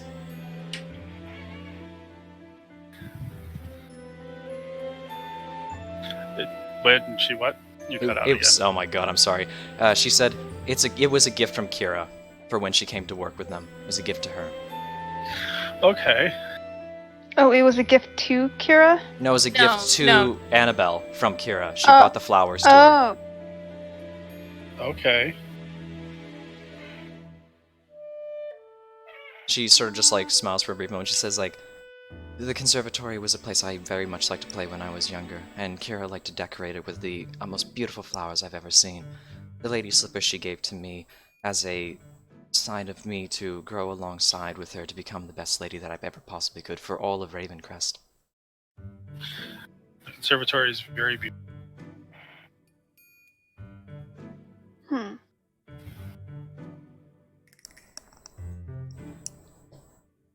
At that moment, Wait. Okay. you all hear a horrid scream from the cellar along with a Yeah, loud I thump knew and it. smash of Oh! glass. To the fray! You have little And we're gonna take a quick 15-minute break. So if Okay. you have any food you need to stuff Alright. yourselves with, be back here in 15 minutes along with everybody else that's watching the stream right now. How many Hey! minutes? 15 minutes. Okay. 1-5. I gotta pee. So guys, take care of yourselves, and I'll see you guys back here in 15 minutes. Don't worry, you guys will be muted for Alright. the stream sake Okay. and everything else. I'll be back soon. See you later, everybody.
Is everyone here? Yeah. Yep. All right, everyone's here. Fantastic. So, when we last left off, you were having a nice, glorious dinner with the Lady of Ravencrest when suddenly you heard Caitlin screaming from the cellar. You know who wasn't there? Immediately go and figure out what's going on. Yep. Yep. You just gotta, Yep. Gonna rush in. like almost launching it out from under. What's kind of funny, by the way, is that while you all launch towards that direction as well to try and to get there, Roderick actually rushes to it as well, with Elrin and Serena sticking to their lady's side, and she sits exactly where she is, just shocked at what's happening. And you come to Roderick, and you find that he goes up to the door, and he actually is pushing his shoulder against it. The door's not opening. I think we need a big sword. Yeah. I'll get out of the way. All right, give it a back. swing. No, Yeah. no. I step back and I just full body charge into this door It's just Roderick just like barely gets out of the way. Give me an attack roll with your sword. with my sword. Yeah. Hold on, I lost my sheet. Okay, there we go. Great sword. Like, how is it not gonna break? Wait, I don't want to attack with the sword. I just want to body it. with Oh, my sword. athletics check then. I'll give you advantage because you're adrenaline fueled. Yes. Hey. Yeah, says the guy who's probably got proficiency in athletics and like mad strength. Oh, for fuck's sake! So you see him come there, and he just comes in with full plate armor, and he just sort of like taps the side of his shoulder, and then he goes like "Meow," as he rushes forward, and you see him hit the door, and there's this loud slam bang as the door actually bounces off of the hinge as it breaks through, and it slams against the back wall, and almost comes back to hit him in the side of the shoulder again. And as you do so, give me an acrobatics check with disadvantage. Oh no, I know exactly what's gonna happen. Please. Down the steps you go. Okay. You fucking lean into it, and then you slam your hand down on the guide rail, and you barely don't eat shit down the stairs. That said, you do stumble quite a ways down the steps, and you are blind. Oh yeah. Okay. Yes, the human. Knowing that I'm blind, I just like hug the wall and let people who can see past me. What you do hear, though, is a sound of broken glass at your feet, and you look down to see what appears to be just a red liquid, along with shattered glass everywhere. I hope that's wine. I really hope that we didn't just knock down the door because she spilled a bottle of wine. Well, if we do, I got this. So, I run down. You come up to Leothar, and you just like push him aside, and you can see clearly down to the bottom of the stairs. You can see Caitlin lying there on the ground. Mage armor. I'm gonna go down.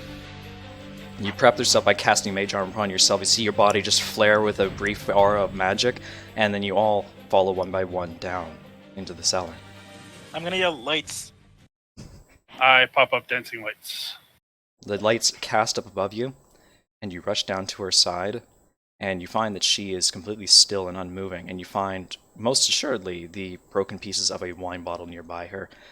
That said, when you come upon her, you notice that her body is bearing, besides the cuts and scrapings of glass cuts, from what you can assume, you can see that there is red staining along most of her clothes, possibly from the wine as well.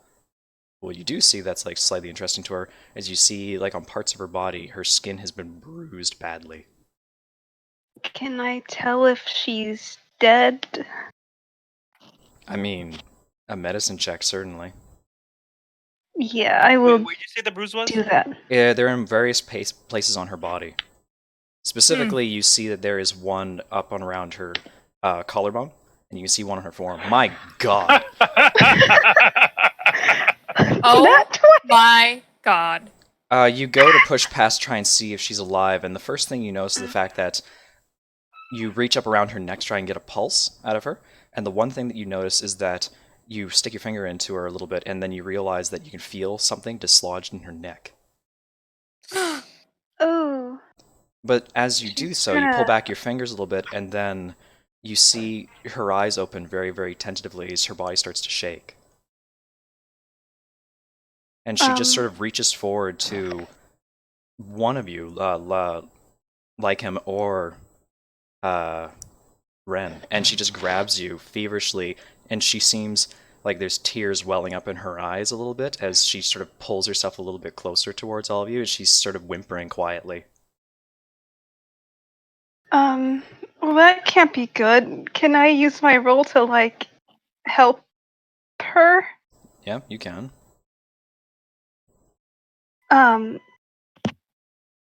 Someone's gonna need to calm her down first, I think. Okay. So Hold on. I don't know if I should be doing this. Leothar is gonna pull out a potion of healing and he's gonna give it to her. I was about to do the same thing. Leothar, you come down, you uncork a potion of healing, and you put it up towards her lips, and you pour the liquid down into her throat. And as you do so, you see that she seems to take it well, but you see that the bruisings on her body and the cuts don't heal over. But she downs the drink, and she sort of breathes heavily afterwards, and she pulls herself more upright, and she sort of just throws herself into Lycom's lap, and she's just in tears.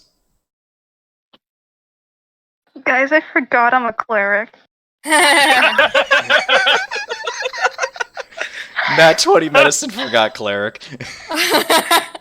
Nat 20 to forget I'm a cleric. I'm gonna comfort her.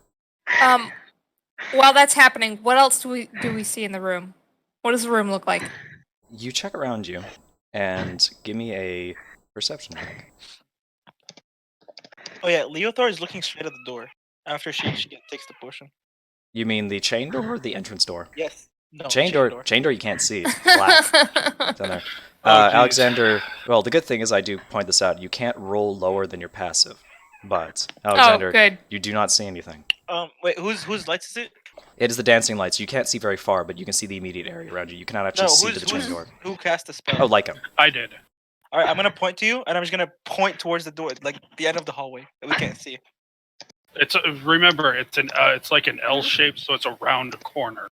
Oh, so are we around the corner? No, right? It's L-shaped. You would be, to your straight right is where that door is, and straight ahead of you is where the room extends. Okay. So that's what I mean. That's the shape of the room, being L-shaped. Anyway, you can send the lights down there. I do send the lights down that direction. You come upon the door, and you can illuminate it using the lights that you have around you, and you find that the chain door is completely untouched from what you guys had done to it earlier, minus the fact that it still bears the scorch mark from the firebolt. Okay, so it's Leothar still is gonna locked. relax a bit, but like he's still. And meanwhile, Kaylin just sort of pulls herself up onto Lycom a little bit closer, and she just looks at him, just with fear plastered in her eyes, and she just whispers very quietly, "Thank you."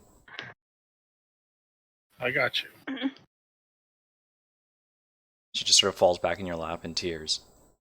The other servants are up at the top of the stairs behind you, with Roderick rushing down, trying to push past towards her, and he looks at between all of you, and he says, "I can take her, it's alright." I help her get up and motioned her towards him. If she hesitates at all, I'm gonna walk her up the stairs. Roderick, being the big man that he is, actually just slips her into his arms and cradles her a little bit as he picks her up and starts to lift her back up. Does she need extra healing? She's okay from the looks of it. Now that said, your medicine check yielded a surprising result, because I didn't expect a fucking 25, not 20. Which I'll explain in a second as he takes her away. You guys are currently just down there at the bottom of the cellar, as the rest of them are trying to tend to her. You can even hear the voice of Lady Annabelle stirring up around there, trying to show concern, and trying to get her taken care of immediately. You hear dismissingly that they're taking her to the servants' quarters to try and look after her. I cast Locate Creature on Mia. You cast Locate Creature? Yes. The dancing lights drop when I do this, but I cast Locate Creature on. Well, very, very blind for one particular human. But as I do this, I will put on this song. Is this a good song for this? Am I able to pull out a torch, or is it too dark for me to do it? It's very dark, but you can see because the light is coming down through the stairway, so you can see just a little bit around you. You can see your friends at the very least. So am I able to pull out a torch? Or you can if you need to, but that said, you are just down there. You were all alone for a moment at the bottom of the stairs, and you can sort of look around and see everything that's happened there. You can definitely see that she fell down the stairs. And, I've had the BRB screen on this whole fucking time. I apologize to anybody watching. It's okay. Everybody can see anything anyway, and they can hear us.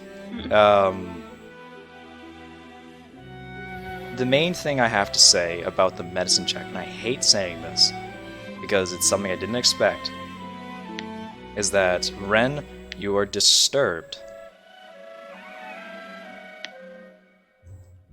Oh? You were disturbed because when you checked for her pulse, you felt that her neck was broken. Holy shit. Huh. And she got up just fine. Holy shit. That doesn't seem right at all. You can't. The authority's gonna look down and is like, what's the problem? Yeah.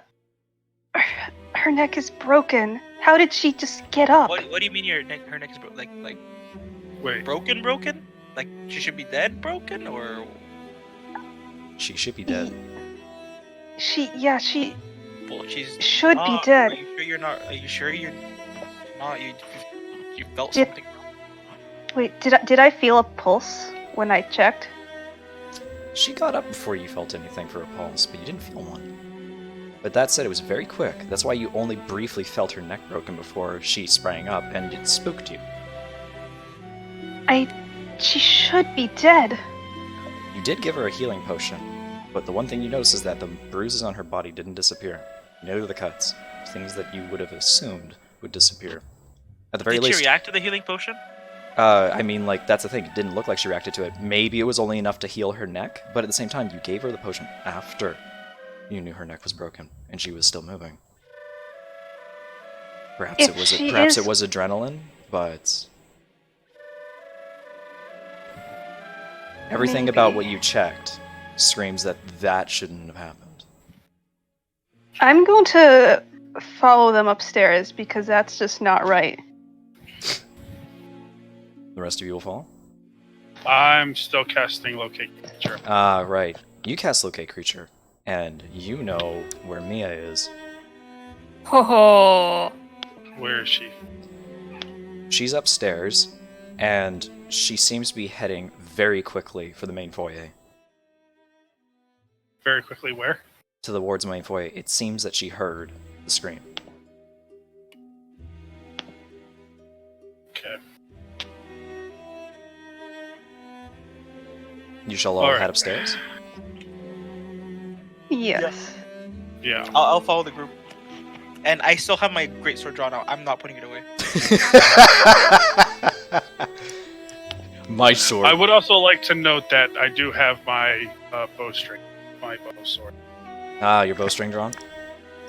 Yeah. You all emerge out of the cellar. You turn to your right, and you can clearly see that there is still Elren with Lady Annabelle in the foyer, and you see, especially in kin to your magic, you see Mia come down the stairs and rush up towards her lady, and she's in a panic, asking her what happened. You can hear the conversation briefly going between the two of them before you see Mia rushing off towards the servants' quarters. I think while this is happening, we should be investigating that door. Which door? The door downstairs.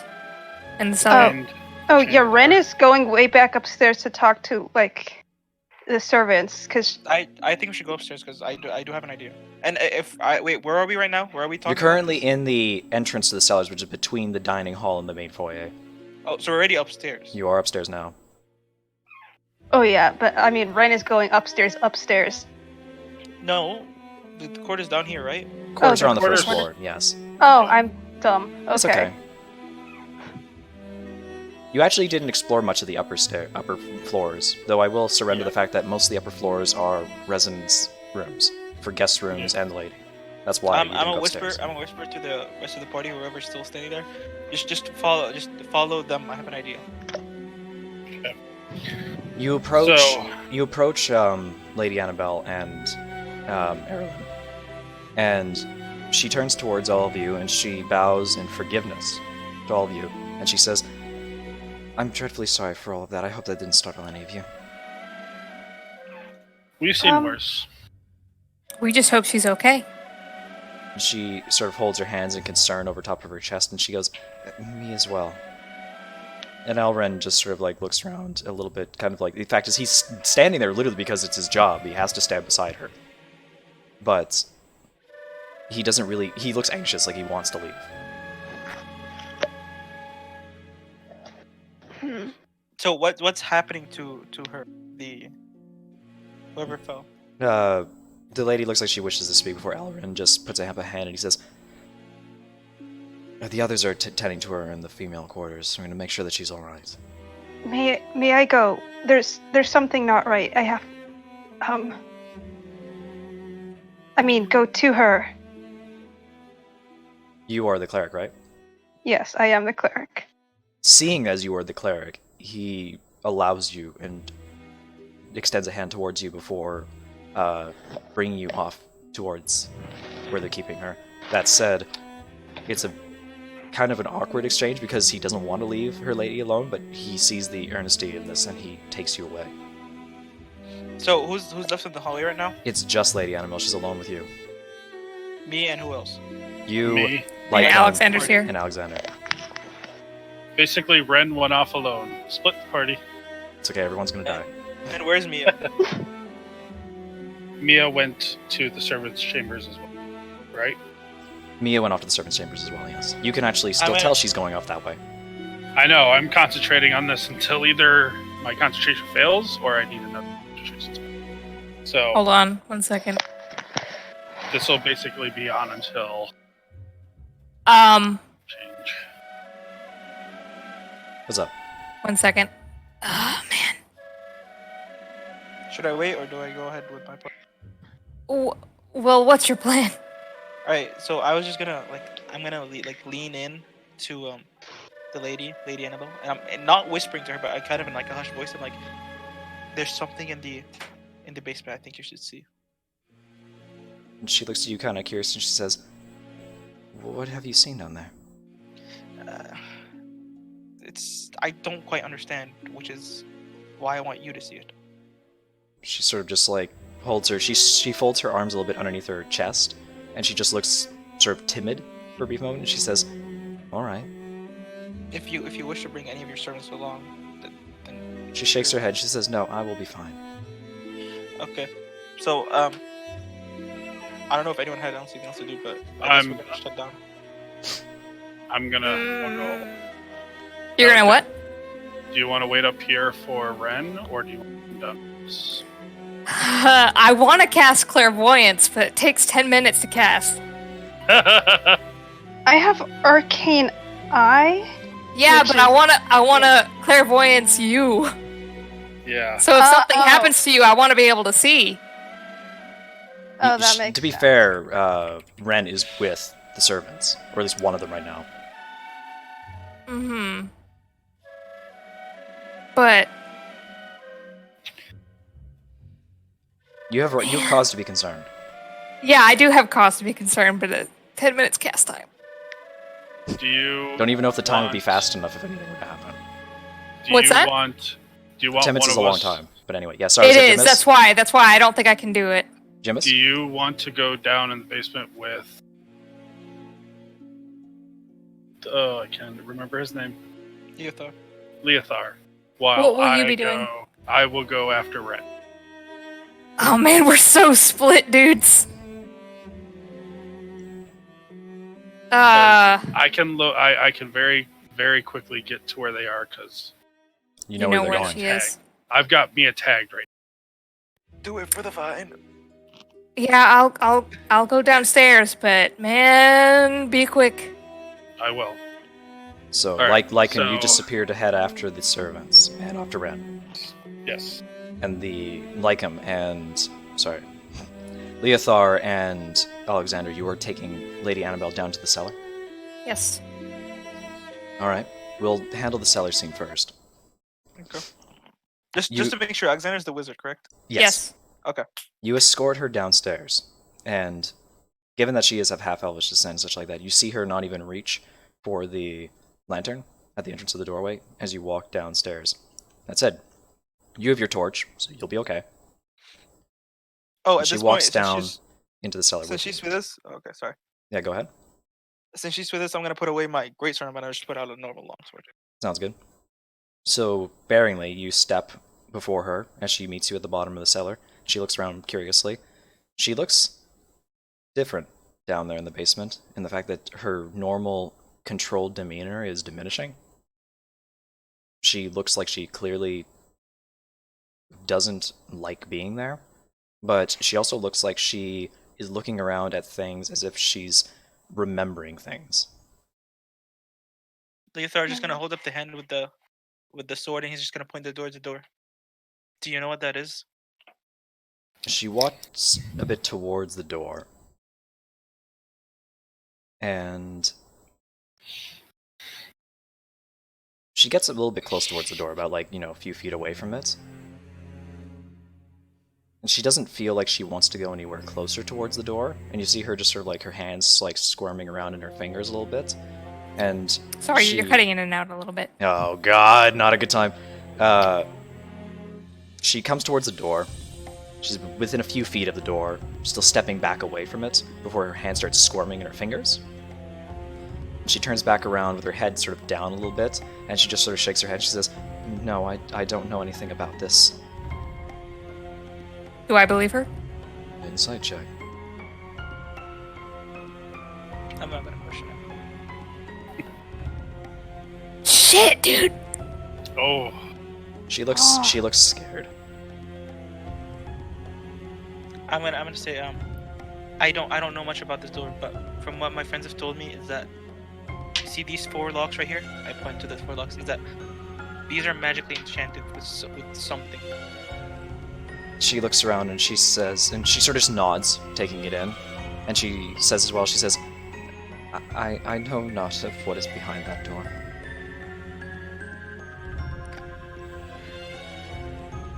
The other side is like,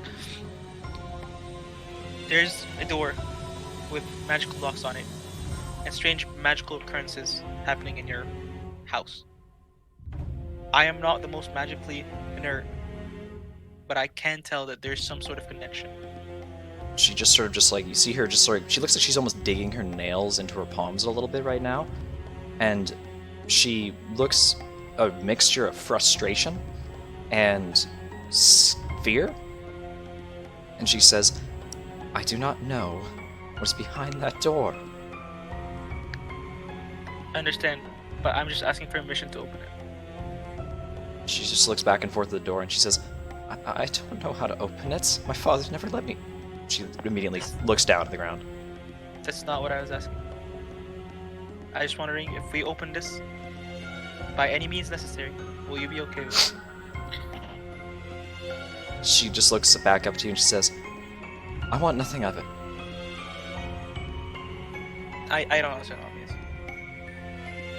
She looks back and forth towards Olmi and she says, if you must.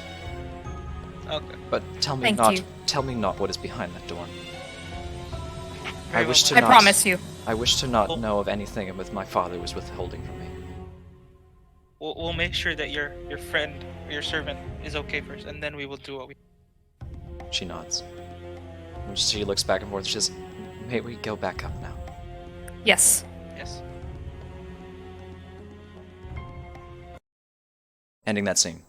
We transition over to Ren with Elren as you're being led through the hallway chambers. He leads you down a couple turns. And then you see him take the familiar turn towards... You came through here reverse, actually, when you were passing through with Mia earlier. So you're retracing old steps.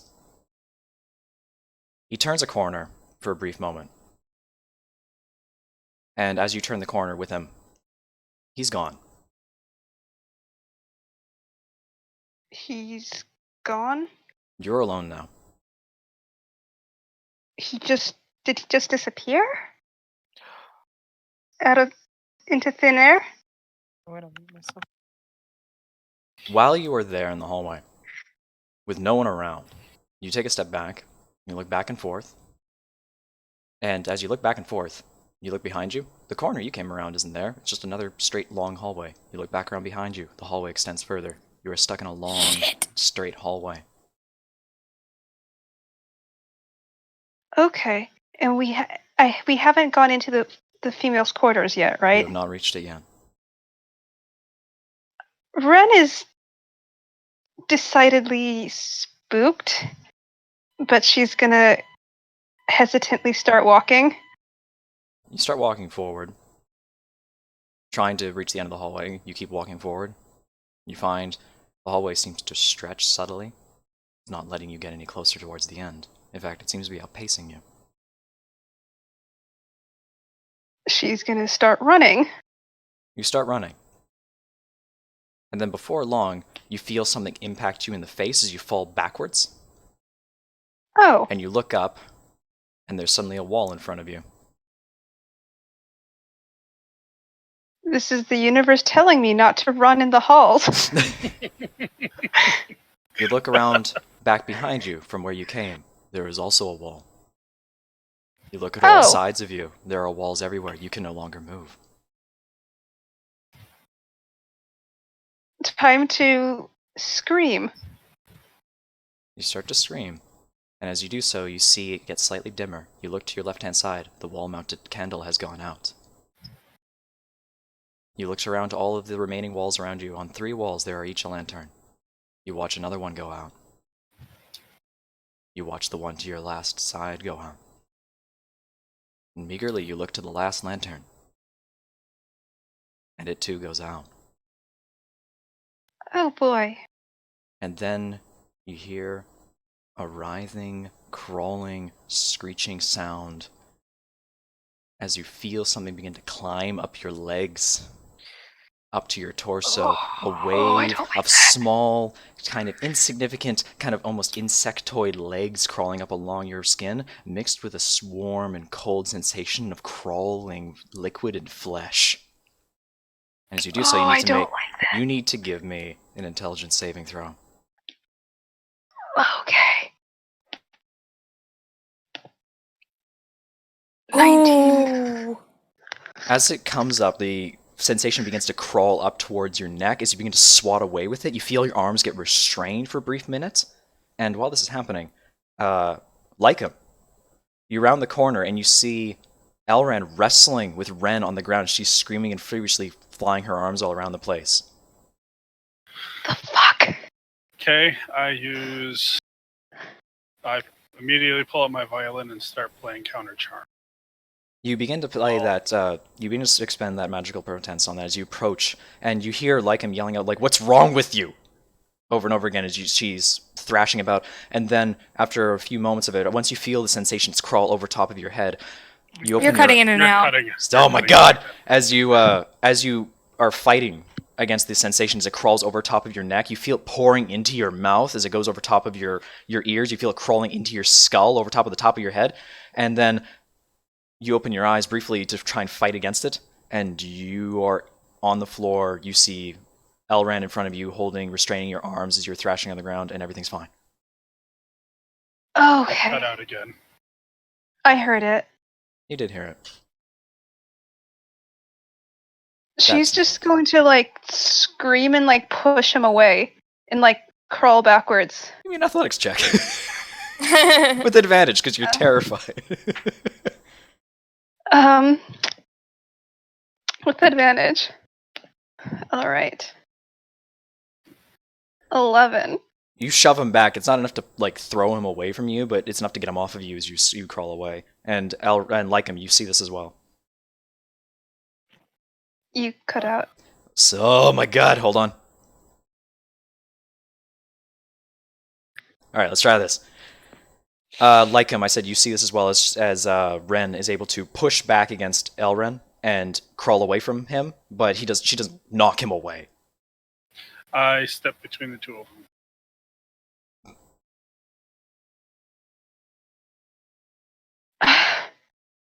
She's okay?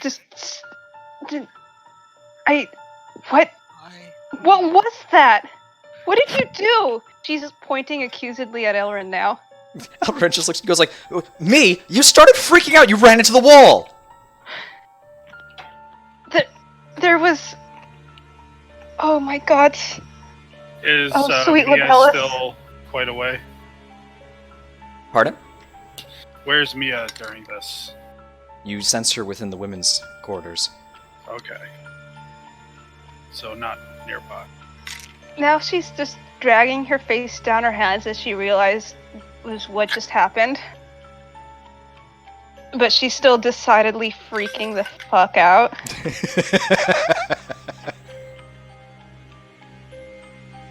Yeah, we decided it's probably not best for us to separate individually like that. So let's go What But- what did you see? I was in a. This hallway disappeared, and I was in a long hallway, and then the walls closed in on me. The lights went out, and she can't even finish the sentence.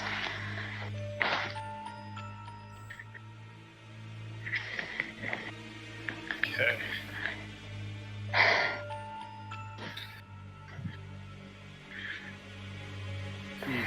Elrin kind of steps in between for a brief moment. He says, "Did you experience your own haunting?" I'm going to assume that's what it was. Yes.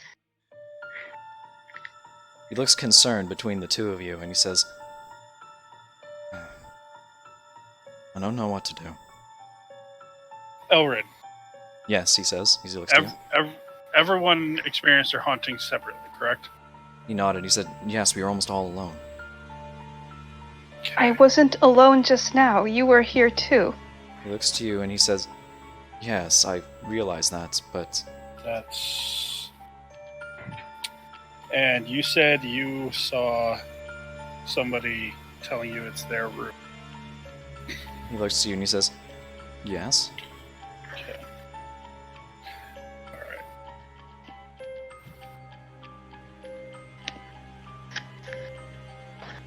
Ren, you still up to taking a look at what's her name? Caitlin. I have to. Something's seriously not right there. Elrin kind of just comes down beside you for a moment. He says, "We can try and deal with it in the morning if you wish, if you're too shaken." You don't understand. She should be dead. Elrin, go to the lady. I will lead her to the quarters. I know my way. He sort of just looks up between the two of you and he goes, "What do you mean she should be dead?" Her neck is broken. Severely broken. Looks back for a brief moment and he goes like, "That can't be true. She's fine." I don't understand it either. But I know what I felt.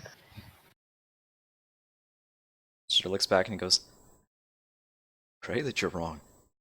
He looks back towards Lycum and he says, "Very well, I'll return to my lady." Sort of looks back between the two of you and he says, "Don't you dare do anything to her. She's a precious girl." And I'm going to write a quick note to the rest of the party, to the other two. And I fold it in a particular way that people would tell if it was ripped open or not. Oh, fancy. But quickly write, keep an eye on Elrin. We're going to go check out Caitlin. Ran experienced her own haunting. Keep an eye on each other. He takes the letter without peering on it, and he runs off. The two of you can then head to the women's quarters. And we do. I return back. Unless Ren has the desire to do something else. No, she's just gonna head straight there with, but quickly. Yeah. The other two of you, you're with Lady Annabelle upstairs when, around the time that Elrin returns. He returns bearing the letter that he exchanges to you that relays the information that Lycum described. So now that you know that Ren experienced her own haunting, and he's instructed you to keep an eye on Elrin.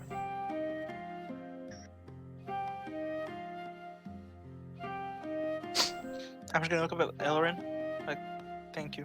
But I'm gonna hand the letter to Alexander. And Alexander, you're privy to that knowledge as well.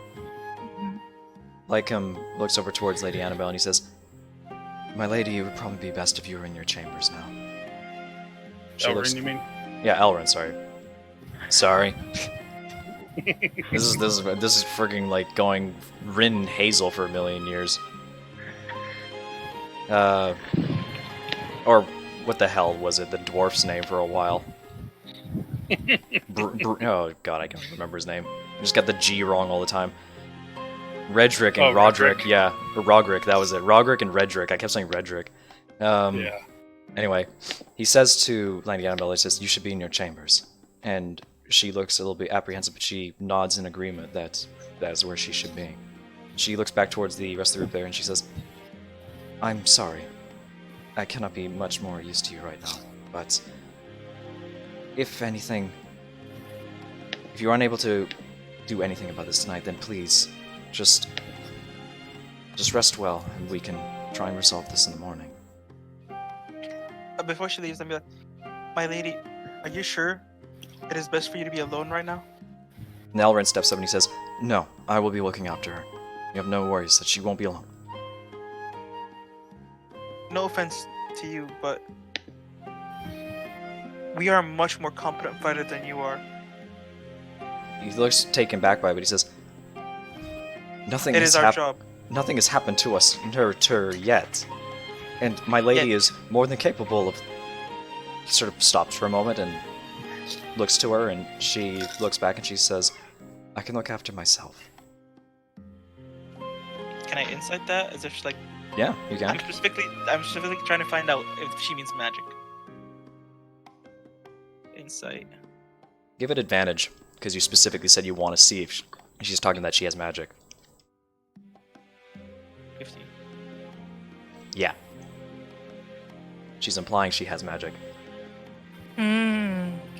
Oh, ho, ho, ho.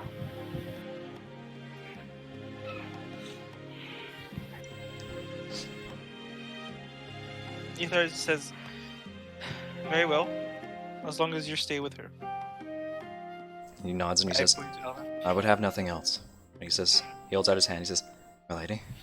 And you see her take his hand as he walks her earnestly up towards the stairs. The two of you are now going to be alone. I really don't like this.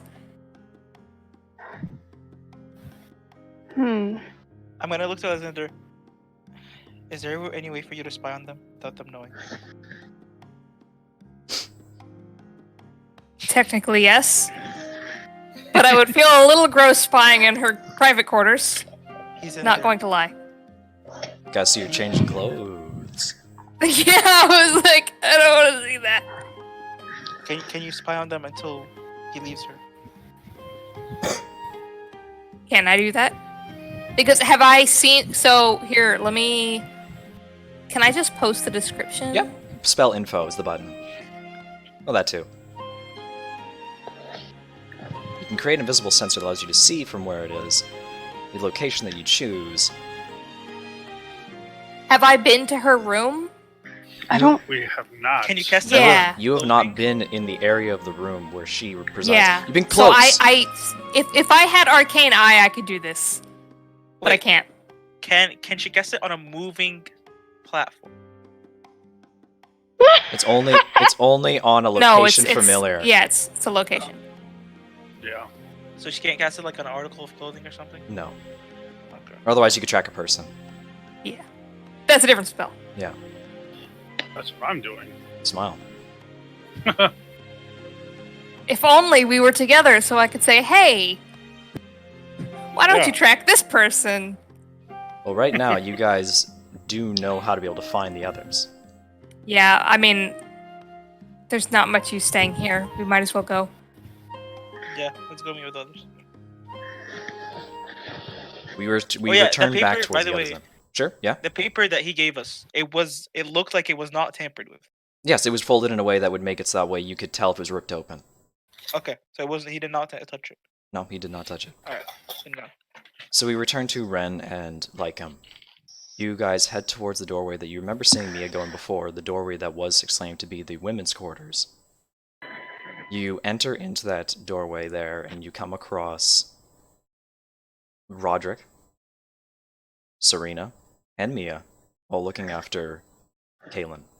Kaylin's on one of the beds, and the one thing I will say when you come into this room is that this room is much larger than the men's room. It's also in way more of a nicer condition. Just saying. Hmm. So, not saying anything, but the guys got it pretty shit compared to the women here. Oh God. Oh my. Are Oh, Ren and Lycan here? Sorry. Ren Yeah, and Lycum Ren have and just Lycum. arrived. Okay. And Yeah. you come across here and you see that Caitlin is calming down, but she's just lying down on a pillow, looking after herself. Well, you see that Serena and Mia are both trying to tend to the bruises on her, while Roderick is standing by their side. He notices you two as you come into the room there, and he approaches you, and he says, "What's the matter?" I need to take a look at her. He sort of looks back and forth between the others, and he looks back towards Mia, and Mia looks apprehensive to let you near Caitlin. But give me a persuasion with advantage. You are a cleric. That's good because I have really bad charisma.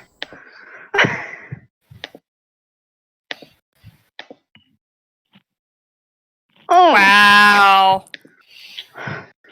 She is unmoved, even to let you near her. But she does step up and come towards you, and she says, "She's just frightened right now, but her injuries are... We will be able to take care of them." There's I don't know how to say this, but there's something very wrong here. And she looks to you and she says, "Yes, I understand. It's likely that something happened to her while she was down in the cellar." Yes, I know that. But it's her injuries. I don't think they're as shallow as they seem. Let her give her a once over. She looks back towards Serena, and Serena looks like she wants to let Ren near Caitlin. And Caitlin, on the other hand, is just looking kind of dazed right now. She's just sort of breathing heavily. And at that point, she says, "Just be quick, but please, she needs to get her rest."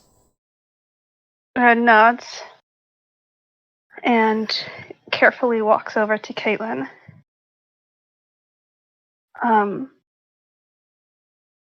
How do you feel?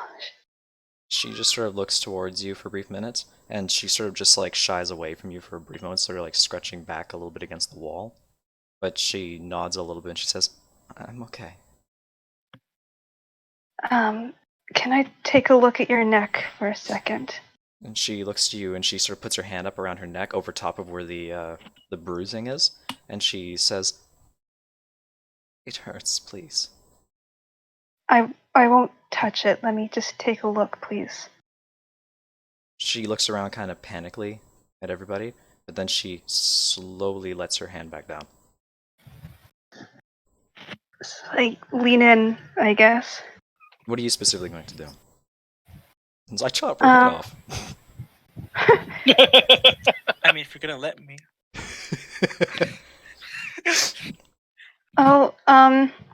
There's really not much I can do but just take a look and see if there's anything I can notice.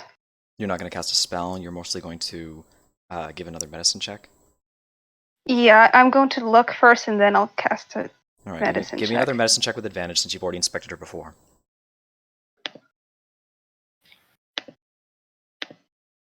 I got 2 nat 20s, yay. Yeah, that's enough. 18. You poke around at the bruising on her neck. She winces a little bit at it. You're trying to be mindful this time. What do you specifically check for? Just how severe the injury is, if it's anything like what I felt down in the cellar. The specific thing that you take notice of is the fact that the bruising is not normal muscle tissue bruising. Give me an Arcana check. Arcana. It's necrotic burns. Oh. Ren seems very concerned. Necrotic burns.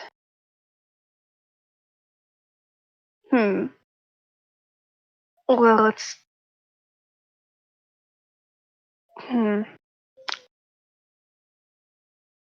What happened? She whispers. She looks to you, sort of like a bit of timidness and fear, And she just sort of shakes her head a little bit, and she just says, I just felt something grab me from behind and pull me down.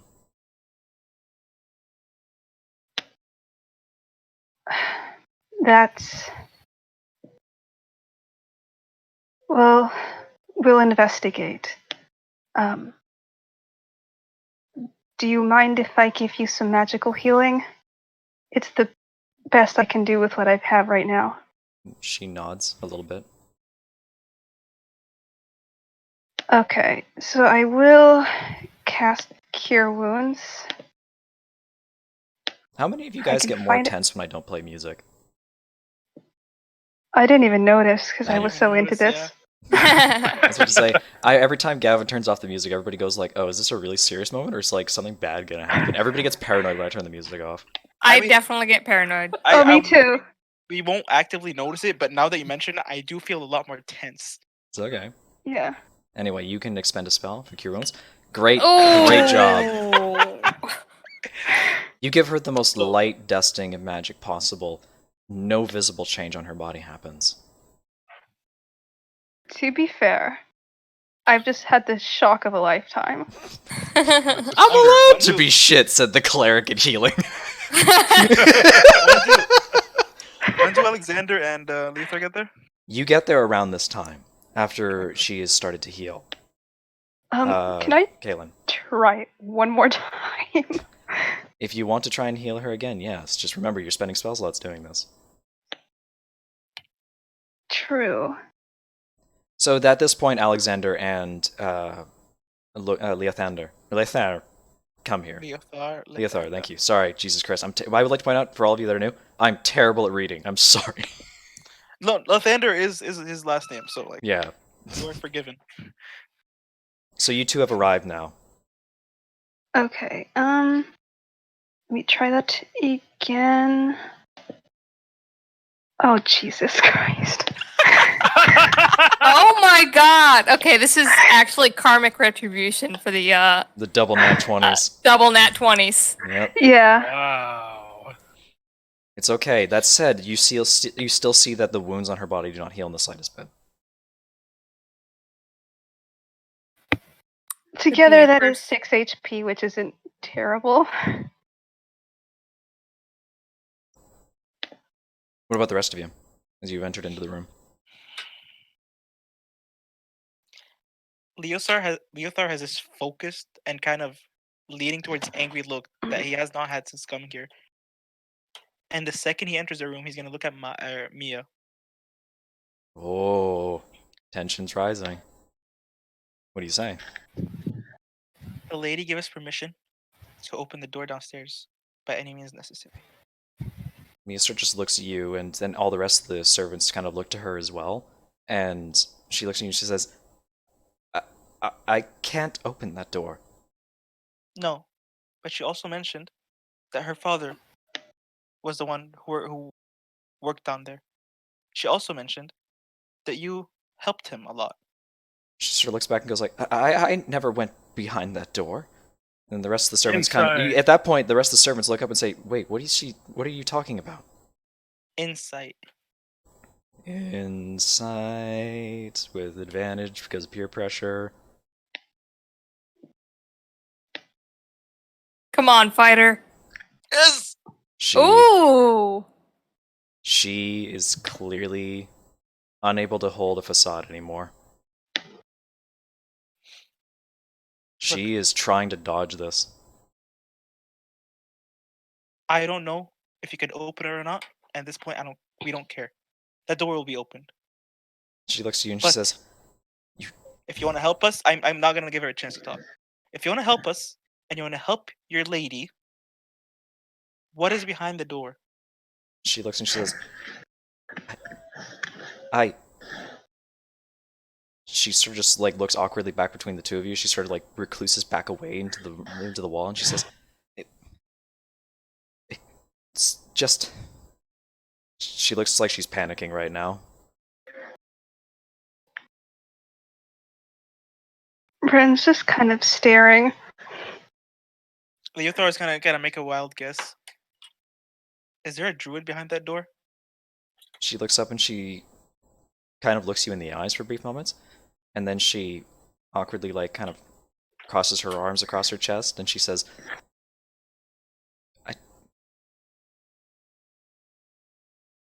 please don't go down there. We have to. We're going down there. If you want Please to keep give us the everyone key. else in the room safe, help us. At this point, Ren, you feel Caitlin's hand grab yours, Mhm. and you look back towards her, and she shakes her head no. No. What's wrong? She shakes her head and she says, don't go there. Will you tell us what is behind that door? The more you tell us not to, the more curious I am. She looks around panically in the room.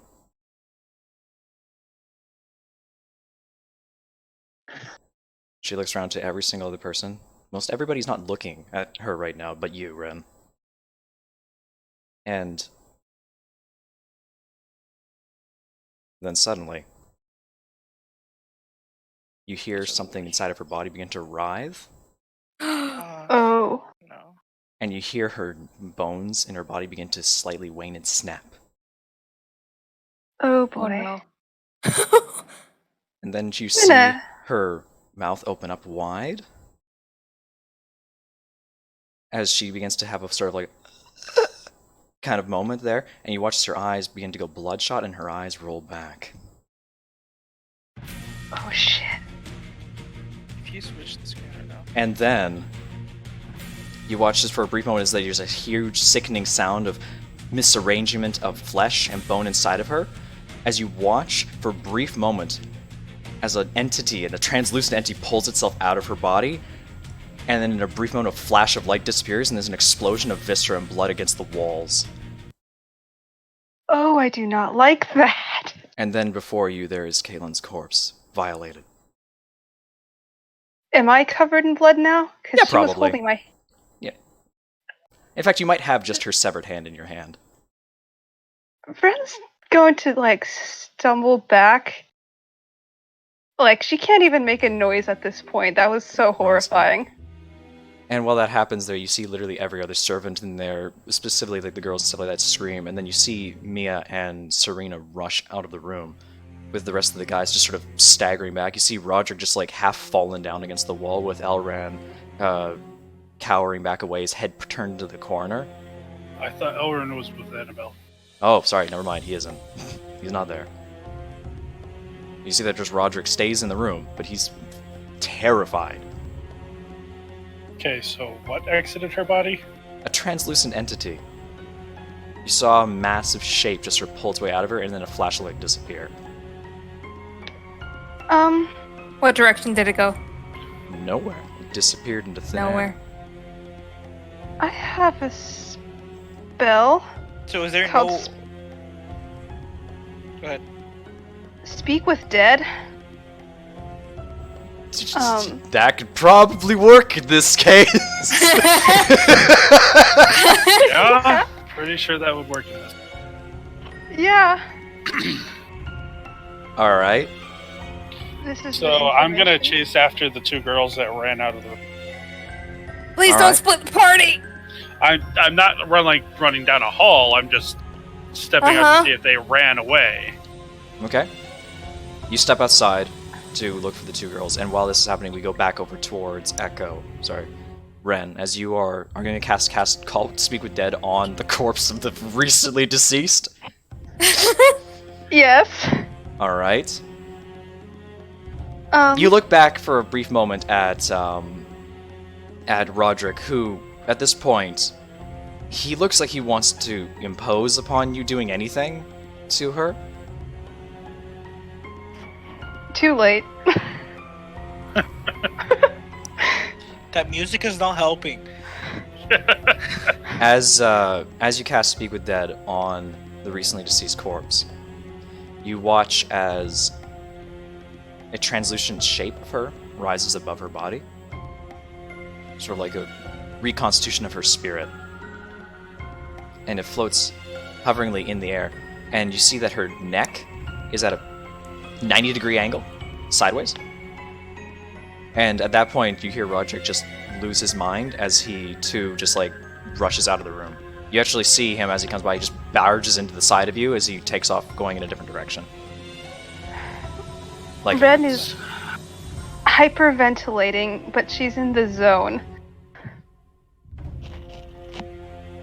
you summon forth the Caitlin. dead spirit of Caitlin, so what do you say to her?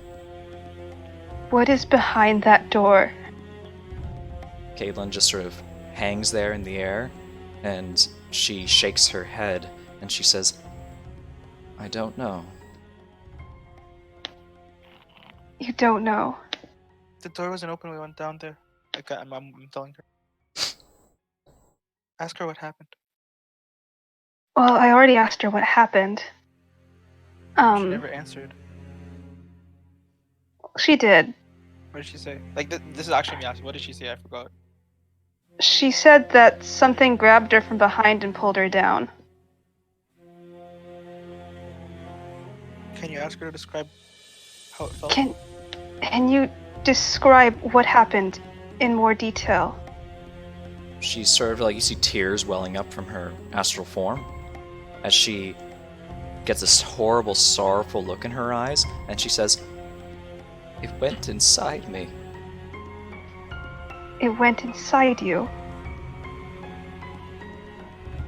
Some undead being. But her body's still there, her spiritual form beginning to dissipate. I'm gonna look to the rest of the party and I'm just gonna yell, the lady. What about the lady? We need to go.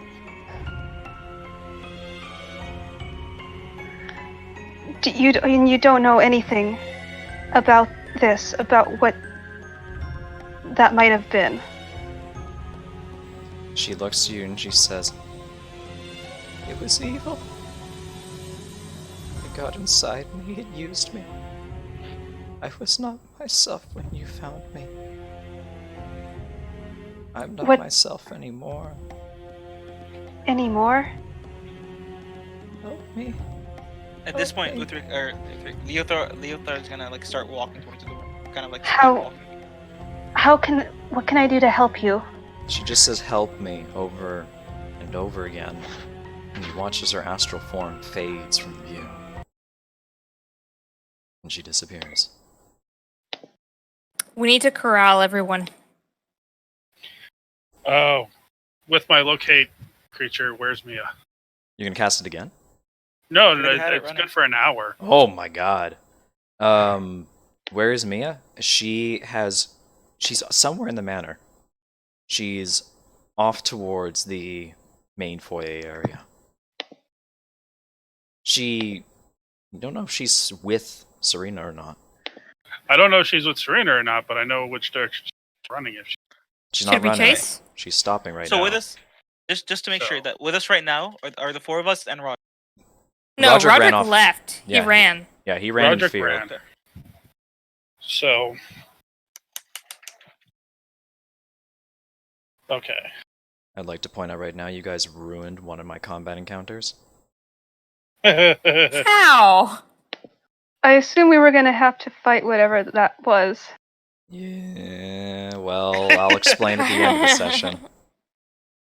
But that's okay, because I did expect this could possibly happen. But you basically pinned it so hard into a corner that it had no choice but to be avoided. Big. Good job. Oh boy. Sorry, but I have to go to the bathroom really bad. Okay. I don't have the intermission song anymore from Monty Python. What a shame. You can just sing it. It's all good. Alright, I'll be right back. Alright. The rest of you can talk amongst yourselves. Actually, I'm gonna be right back too. Oh boy. Well then. Actually, I'm not going anywhere. How's this song sound? Sure. Let's keep the mood down. This isn't creepy at all. The song is more sad, and it's called Melancholy. No, I'm talking about like the mood and the. Oh, the mood in general? Yeah, because literally, like, I hate the fact that you got a nat 20 fucking 25 on checking if she was okay, because I was gonna be like, oh, unless they get like a really high roll, they're not gonna be able to tell that she's already dead! Hmm. The only other thing that could have given it away is the fact that every time you cast a healing spell on her, nothing healed her. And the potion. The potion also had no effect on her. Yeah, when you said it had no effect, I had like, but like, I'm not the clerk. I'm not gonna say anything. Well, the only thing that otherwise does that is if you take damage that lowers your maximum hit points. But even still...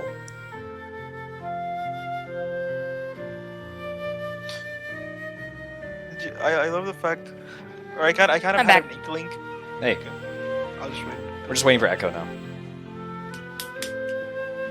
I don't know if I should say this now or should I wait till I'm done. You can say whatever you want. We were talking about druids in the beginning and like wicked druids, so I Yeah. just threw in the word druid when we were talking, hoping like to get a reaction. The druids were from like many, many generations ago, like even before the Lionel's time. Yeah, well, there's a spirit flying above a dead body. Smile. Anything can happen. Smile, undead. Or is it, Smile? There is much smiling to be had for tonight. I'm gonna get a phone call. I'm gonna mute myself real quick. Sure. But, all things considered, you guys pressed that situation very hard, and you guys were rewarded by not being attacked by anything. Nice. So what I expected would happen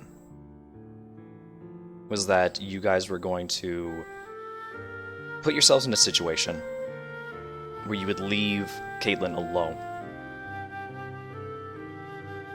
And what I really hoped would happen, even though I knew it was very unlikely, what I was aiming to happen with that whole side of the things, was that you guys were going to spend the night in the manor.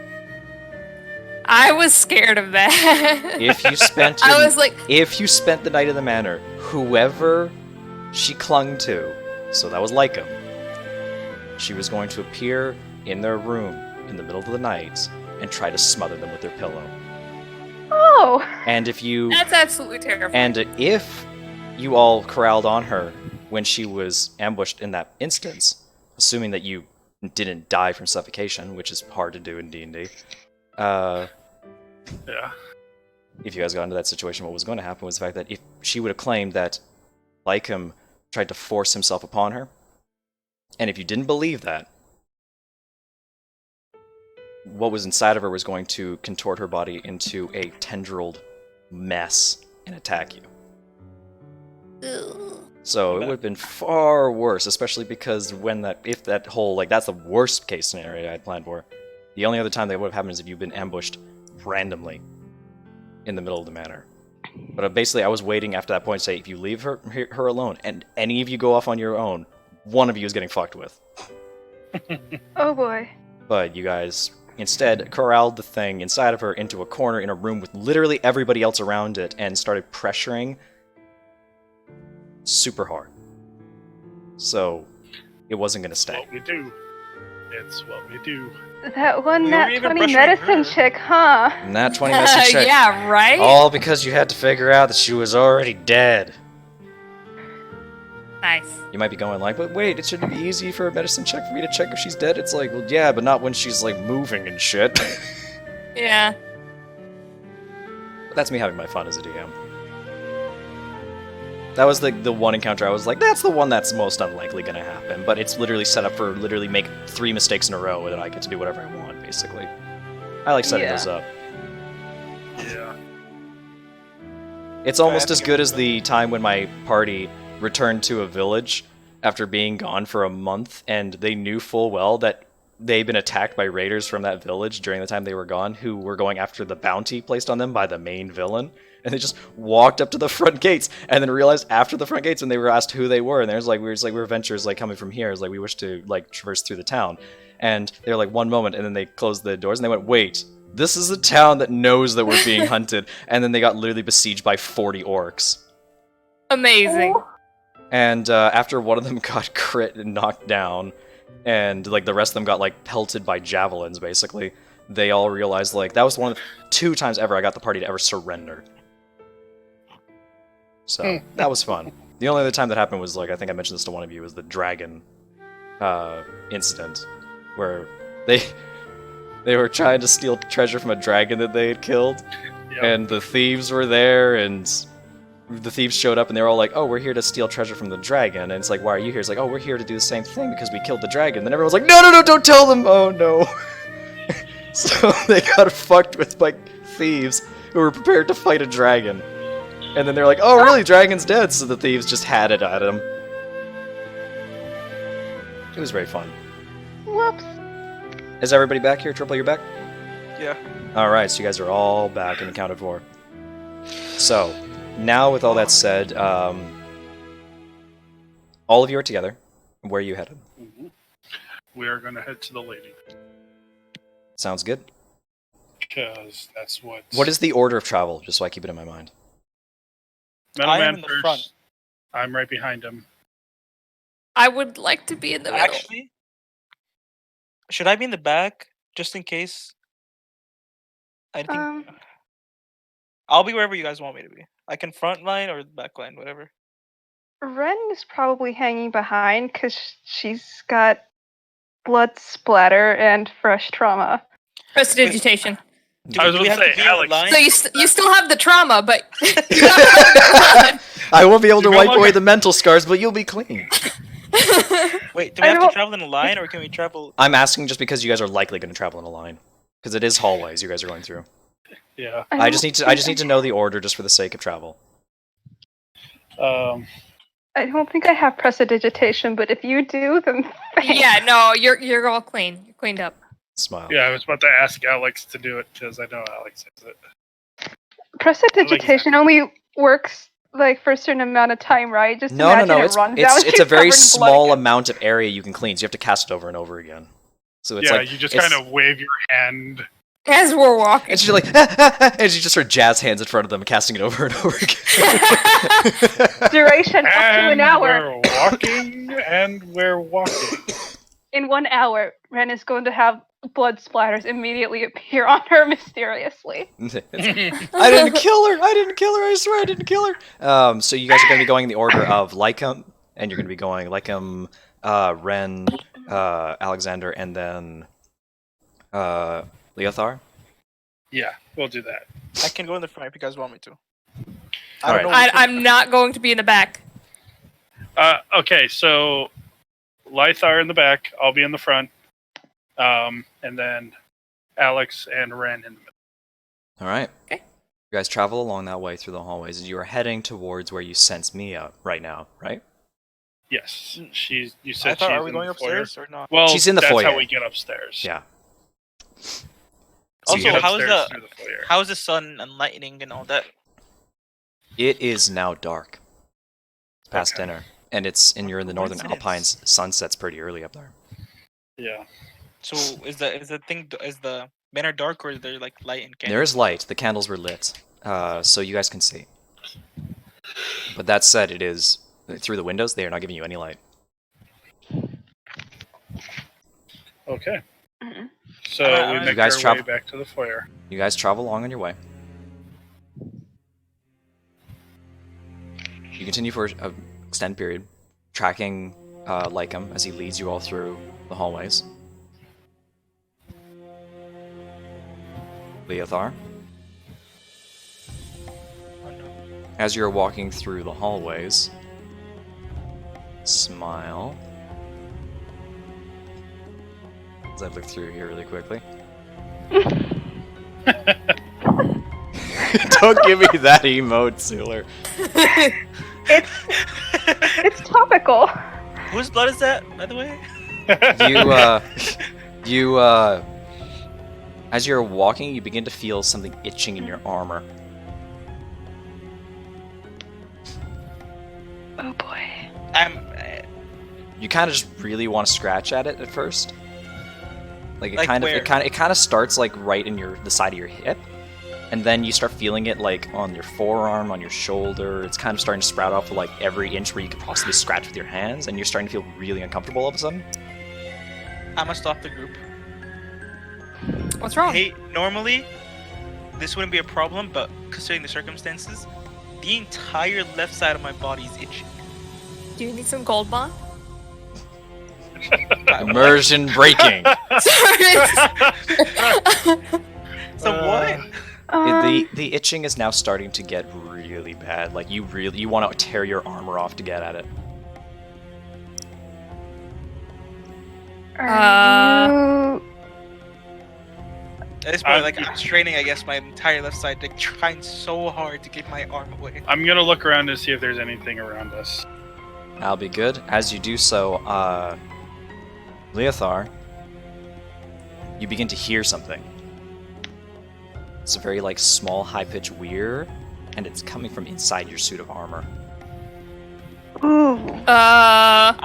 None of you. By the way, I'd like to point out, none of you hear that. I'm immediately gonna pull up my chain vest. So you're just gonna take the armor off?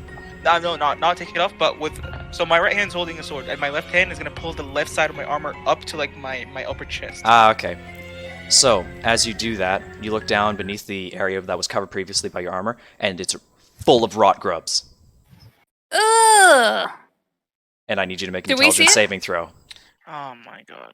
And I like to point out as well that this will matter later. You are looking for something like him. That's fine. Roll perception or no? Nope. Well, yes, roll perception. After the intelligence saving throw. Straight int, right? Oh no. Intelligence saving throw. The saving throw button is next to your core stats roll. Oh, Do we saving see throw. this? Oh, it's not a skill check. No, you got a saving throw. That might not be good. That might not be. Okay, never mind. It's the same. I was gonna say it's the exact same. Yeah, you're not proficient in it. Please. Ooh. How the Okay. fuck? So you pull it back, and you just see this swarming of rock grubs, and you start to see them start to burrow into your skin, and you scream and freak out for a brief second. And Is there a candle nearby? oh my god! Ooh. As this happens, you scream and freak out, and you go to burn the rock grubs off of the candle. I know it's what you're gonna do. Yeah. You reach your hand up towards the flame as like basically one of the Alexander or Ren sort of stop you, and then you look back at your wrist. There's no rock grubs there, and they try to keep you from burning your hand off. And they don't see any of this. What are you doing? Leothar, you okay? Did you just get... I guess two of us experienced the hunting. That said, like him, you see something very clearly about like a certain number of feet down the hall behind him. You see the translucent shape with tendrils extending down towards him. Oh boy. Okay. Well, how about we do a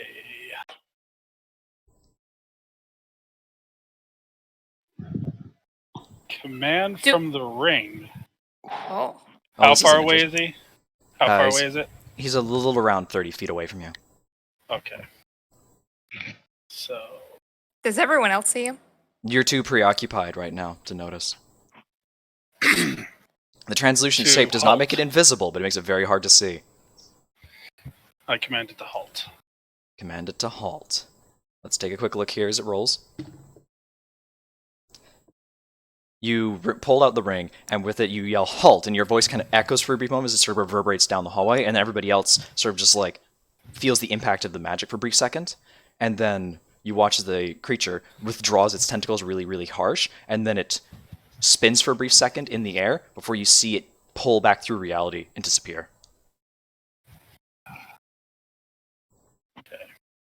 Did everyone else see this too? They saw that. Okay. All right, we're not messing around. I'm pulling out my greatsword again. Big sword So time! Whatever that thing is, it's been causing all these hauntings. Okay, so I'm Alright. going to sing a little ditty to everyone and give everyone an inspiration. Ooh, an inspiration Everyone. for everyone. Yep, Does that last for an hour? everyone. Inspiration die lasts until you get used or long rest. Ah, okay. So That is 1 inspiration die for everybody then. How many do you have left? I've got 2 left. There you go. I'm doing it for everyone except for myself. I'm keeping the 2 for cutting words. But it's a D8. So, saving throws. Let's see here. Oh, you know what? I totally forgot about my magic ring. Oh, yeah, that thing. That would have been really helpful for all those terrible rolls. Yeah, the Anyway, ones that give sorry. you expertise and advantage on any skill check. Yeah. Yeah, great ring, really useful. Hey, Trying shut to- up, it's useful. No, it totally is. That's what I'm saying. Nice job, me, Yeah, for forgetting.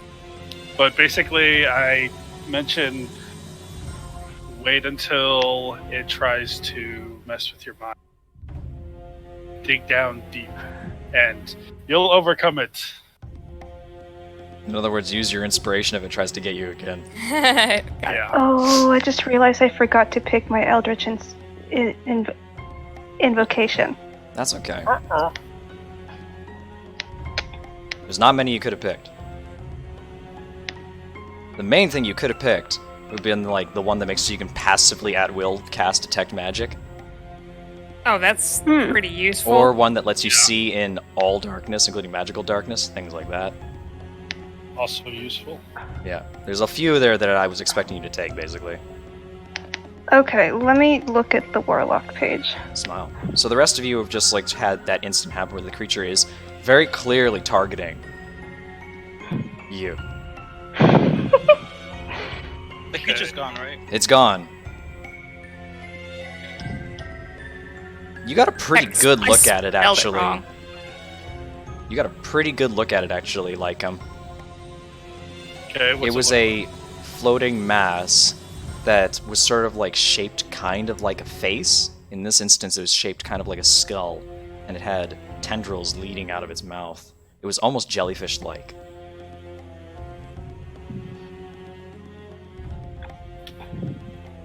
Well, okay then. I don't know if you know what it is or not. I have a hunch, but I'm not going to confirm said hunch until after, Smile. because metagaming and all that fun jazz. It's true. Your character would not likely know this. Anyway. Yeah. Towards the rest. Oh, okay. So you guys have been given some inspirations, and you have a moment to continue on your way. Yes. As you continue on after that incident, you find that Mia has moved, Okay. and she has moved upstairs. Actually. Oh man, I really don't. How close was I to that thing again? You said 30 feet. Yeah. A little God, over 30 that feet or something like that. That satisfies locate creature. Oh. Fuck. Do I want to waste my other 4th? To track it. Fuck. First, let's go check on the lady. You continue Okay. on through to the foyer. When you get to the foyer, no one's there, but you do sense Mia's location is upstairs in the left-hand wing. That is towards where you know the lady's room is. Okay. You continue Mia's following. with the lady. Yes. You head upstairs, and you head down that direction. You're not familiar with the way the corridors lead, but with the inclination of where you know Mia is, you're able to hold fast to a trajectory that leads you in the right direction. Is the party still in the same order? Yes. Yes. Cool. Don't worry, nothing happens to you. You're able yeah, to just reach totally what on appears to this be mission. 2 large doors, and in front of the doors you find are Mia standing there with a number of the other servants. I say a number because, in particular, you do not see Roderick there. So everyone is here. Serena's there, Mia's there, and Elran is there, but Roderick is not there, and they seem concerned as they're talking amongst each other. What's happening? What's going on? She looks back towards the rest of you and she says, "Our lady is safe and sound inside." And she looks around and she says, "Have any of you seen Roderick?" He ran off. He. Go ahead. Caitlin is... She's... And sort of like one, because they were in the room when that happened. Yeah. So Oh, right. yeah, you don't need to explain Take what that happened to back them. then. Yeah, I'll take that back then. Anything you know that can help us stop this, please tell us now. She looks to all of you and she fuddles a little bit, and then you see her reach sort of timidly into her blouse, and she pulls out the key once more, and she holds it tightly in a fist of her hand, and she says, "You may follow me." Thank you. Hold up. The lady's coming with us. She looks I am back. not gonna leave her alone. And she looks back. She's clearly not alone. Like Serena and Elran are there. And she also implied she has magic. She also implied she has magic. The lady right now sorry. is safe. I'm sorry, but against that thing, I don't think she can stop it. Hold on 1 second. No, I don't think I can. Never mind. Sorry. There is strength in numbers, and we need to stick together. Our mission is to keep the lady safe, and that is what I'm going to do. Persuasion with disadvantage.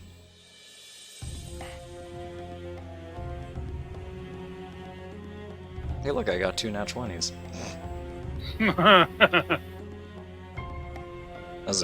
That's an admirable roll. Wow. But none of LS. the servants budge. Do any of you have military training? And they all look around to each other, and they... you can definitely see at this point that Serena and Elran are both armed. Elran has a short sword with him, and Serena has a dagger with her. Do any of you know how to use those? And they look to Do each any of other, you- and they say, "Absolutely, we know how to use them." Really? Against a ghost, you think that'll do anything? The other two sort of look around at each other as well, and they say, and Serena says, "I have talents that can assist us against otherworldly creatures." That makes us feel much better. She says, in the most indirect ways possible, saying that Serena also has magic. Yes. Yes. Yeah. And Alexander is truthfully relieved. Smile. There's one thing I learned in the military, and it's splitting up is the quickest way to death. You're not wrong. Nia looks But towards I'm also the rest of you, I'm and she also says, hesitant to bring the lady in. I am not saying that she should be in the front line with us, but at least be nearby, then 2 floors up. Mia turns towards you and she says, "I shall take you down into the cellar. And once I have let you through there, I shall go look for Roderick and we will all reconvene back here." Rentis nods. That does not answer what I said. She looks back and she says, "We will not leave Our Lady unattended, but we must try and find Roderick, and you need to try and deal with whatever is down there."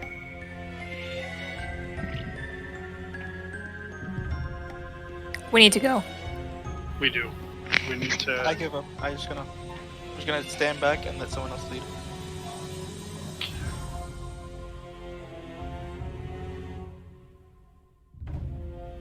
Alright, so we're gonna head down to basement. You're gonna head there? That's where it is.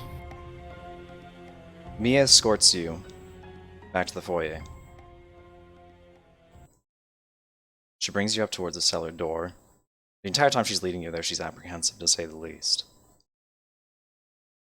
She's been apprehensive to let you into that place the entire time, and it's very obvious the fact that she, at this point, must know somewhat of what's down there.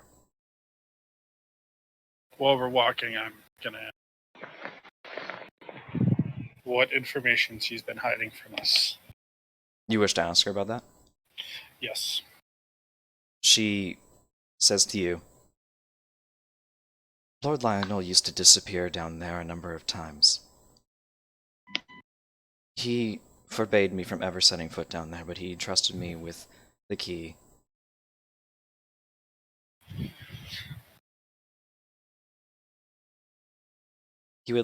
I would let him in, and then I would stand there and wait for him to come out." Did you hear anything that went on in there? She shakes her head.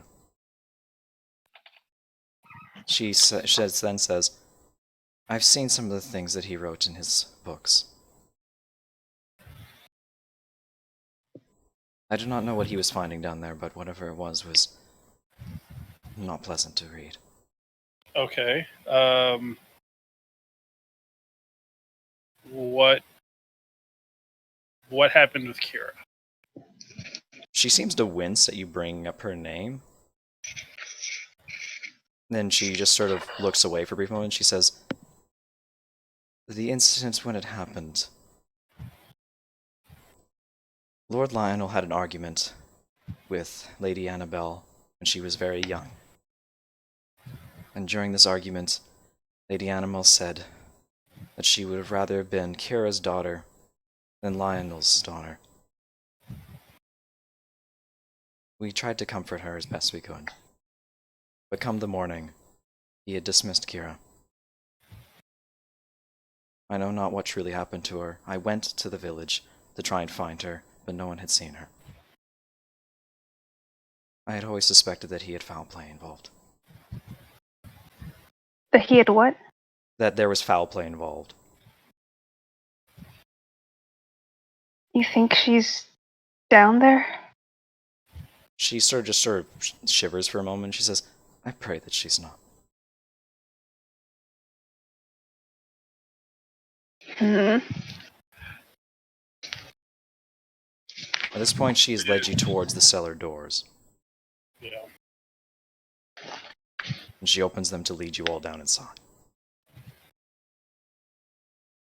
She leads you up towards the chain door.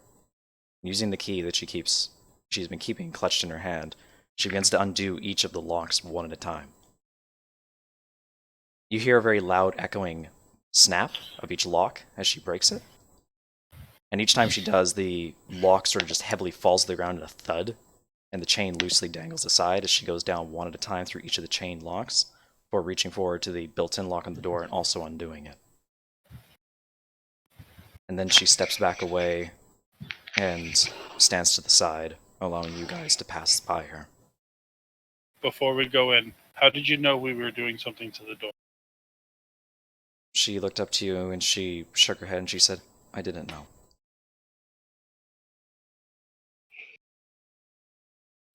Insight. Yeah, go ahead. Go ahead and insight her. She seems like she didn't have any idea. Okay. So why'd you All look right. so angry when you came down? She sort of just like crushes the key in her hand a little bit, and she just sort of said, I just simply didn't want anybody going back beyond there. Lord Lionel was a cruel man, and I wanted nothing ever of his involvement ever unearthed ever again. Well, I think unfortunately something. And I explained what I saw to her, and I asked her, "Have you seen anything that looks like that?" The translucent creature? Yes. She shakes her head and she says that no, she has not. And you said Lionel disappeared completely, no trace. To Mia, you're asking this? Yes. Yes, she nods as well. Was this after one of his forays into this area? She looks up and she says, it may have been. He went down there quite often, especially near his later years before he disappeared. Okay. The door was locked behind him. Did you lock it? And she looked and she said, he was not down there when he disappeared. Hmm. Okay. Did Lord Lionel have any other stuff in the one? Pardon? You cut out. Did Lionel have any other places that he frequented other than down here and his personal stuff? She shakes her head and she said, he mostly kept to himself. This is why Kira and I raised Annabelle primarily for him. Okay. Okay. I think it's time. Let's do this. Spelunking time. For the first time, Leothar is actually going to put on his helmet. Alright, let's do this. You guys finally push aside the heavy door. And sort of like this is an echoing, groaning sound the door has as it sort of like echoes downwards through the chamber, because beyond the door is a sort of rocked out tunnel with smooth out stone slate steps that go down. And it just sort of curves to the left as it does. It's also very dark down there, resisting with the atmosphere from the caves. Sorry, not the caves. The cellar. Derp. Sorry, I'm reading song names right now.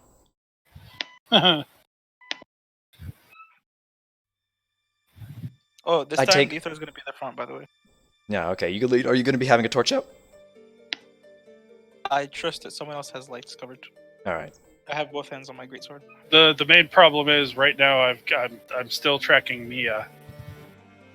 I don't think we need to track Mia anymore. Well, she said she's gonna go look for Roderick. Oh, you know what? That's true. So, you could have one of the others carry a torch then. Yeah, If can that's someone Alex? carry a torch? Do you mind carrying a torch? I can. I can. Can I cast one-handed? Yes? Okay, then No. yeah, I can. Nothing Sure. saying that that won't be allowed. It's only if both of your hands are full. Right. Okay. Understood. All right. Thank you, Alex. No So problem. Alex, within the mid of the party, assumedly, hails the Please. torch up. Alexander in the middle of the party is what I'm saying, just that way you can cover everybody with light. Yes. You, with Leothar in the front, head downwards into the catacombs. As you are going down there, the stairway begins to spiral left and right in a slightly nonsensical manner, and you see blockades appear during certain flat sections of it that lead to other stairways that go on down, and this is where you're starting to notice that the structural integrity of these caverns starts to change from what the rest of the manor was. You're starting to see smooth, slated stone, and carvings upon the wall, and ruined structures. I pull out the crude map drawing that I made. Congratulations, you are realizing that the map is matching up. Can I take a look at the inscriptions on the walls? You can. Do you wish to make a religion check? Religion check. I was about to say. He says to the cleric. She didn't make a religion check earlier. They are... Oh, roll it one more time. I should have given you advantage, actually. Yeah, that's what I thought. You, out of all people, were allowed to read that with advantage because you recognize the inscriptions on the walls to be of demonic, cultish nature. Oh, is it that cult? The one. And now you're starting to think about the fact that this evil druidic circle was very much real.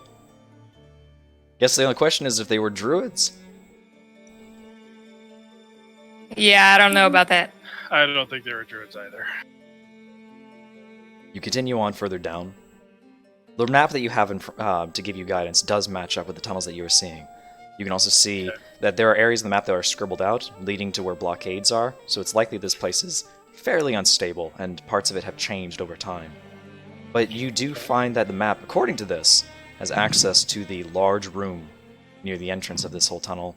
But the one thing the map doesn't make clear is how deep it is. You continue on in your ways before you finally reach that room. And what you find there is a large, expansive room, multiple hundreds of feet wide, and fairly deep. Ceiling quite raised. What notably stands out to you when you walk into this room is that it's cold, it's dank. You look around to your left and right hand side and you find that there are fragments of bones and skeletons of human and otherworldly creatures.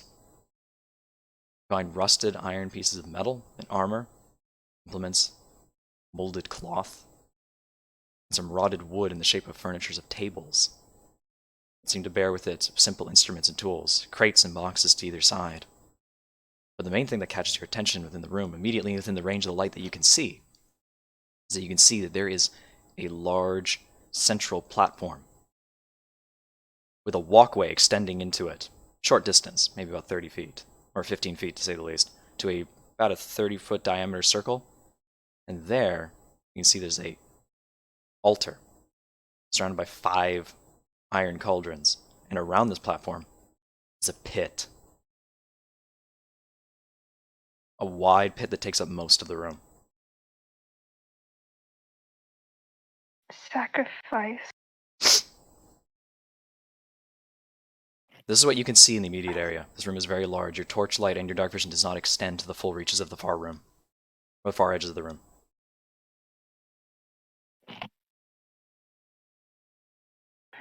I'm gonna pick up a stone, like a very small, boarding on pebble. I'm just gonna throw it as far as I can into the darkness. Sounds good. Are you going to throw it down the pit? No, just to the other end of the room. Are you aiming in any particular spot? Are you aiming just across the altar? Yes, just Oh, straight boy. across the altar. All right, God give me a strength check.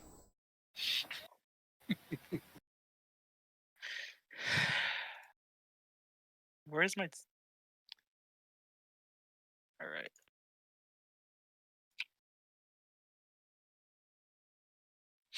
I hate you. Oh, So you pick up a rock and you lob it into the darkness, and you hear it strike something, but you hear it strike something soft, Oh no. and you hear a echo from the other side of the room. Oh boy.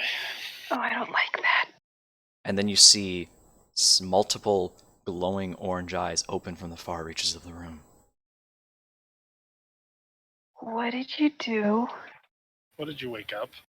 Hey everybody. You know what Let me time it guess. is? Yeah. Initiative time? Initiative Yeah, time? it's initiative time. Hell yeah. Don't we Whoa. need... Yeah. We need Smile. Yeah, smile. As I quickly You set have up my attempted wheels. to roll a command looking for the value of a selected token, but no tokens Oh. are selected. Oh, we don't roll initiative like that, remember, in particular? Right, that's right. Oh. So, what's our total initiative bonus? What is all of your dexterity modifiers? 3. 2. Mine's 3. That will be 2, 3, 3, and 0. That means that it will be 2. So, who's feeling lucky? I just need someone to make a dexterity check plus, I can do sorry, a d20 plus 2. I can do it. Okay. In before. Be in before everything goes horribly wrong. All right. Oh, just wondering, were the cult inscriptions from the cult Ren came from, or? Not in particular, no. But you Okay. understand because of the fiendish nature of writing that it's the similar tone. Okay. So you recognize it to be cultic, but you do not recognize it to be that one in particular. Hey, Okay. let's see what the initiative on the enemies is. It's okay, they didn't feel like going today anyway. Wow. My initiative rolls are always garbage, it's fine. Hey, what you can see emerging from the far reaches of the darkness is something. Just keep in mind that that pit is very deep in front of you. And as I said, with the way that side initiative works in this case, is that you nominate each person whose turn that you want to go. So, I'm going to drop Locate Creature on Nia, and I'm going to light that area over dancing lights. Alright, let me get you your dancing lights then. How many do you have? 4. You have 4? Alright, I'll cool. pop the spell. Boop, boop, boop, boop. There you go. So it takes your bonus action to move them, right? And it does take my bonus action to move them up to 60 feet to a new spot with range. So. I need to zoom out on this because I can't see crap or shit. There we go. This is not good. Or it is, I don't know. Oh no. I feel like anybody who knows what that is going to be very, very scared. Also, I have a torch on me, by the way. That is true. You do have a torch on you, which means... Or Oh not no, me, technically, Alexander has a torch on them. So I will put the torch on Alexander. Which means all players see a Okay. light around Alexander. There you go. There's your torchlight, Alexander.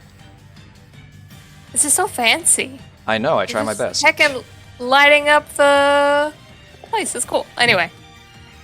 So what you do when you send the orbs down there to the far end of the room, so you start to see that there's an archway at the far end of the room that has this mossy, overgrown creature within it, with a sort of maw extending into an infinite void of blackness, surrounded on the rims with glowing orange and amber eyes that are staring at you angrily as it's pulsating and vibrating. And within that void, you can see standing in front of it a rotted out husk of a mutated creature, a rudderkin to be precise. And it seems to see the eyes, the lights as it comes towards you, along with the torch at the far end of the room, and you see it just sort of go as it seems to take notice of you. If it wasn't enough by the fact that one of you hucked a rock at the alkalith. By the way, roll a d6 for me. Who? Leothar.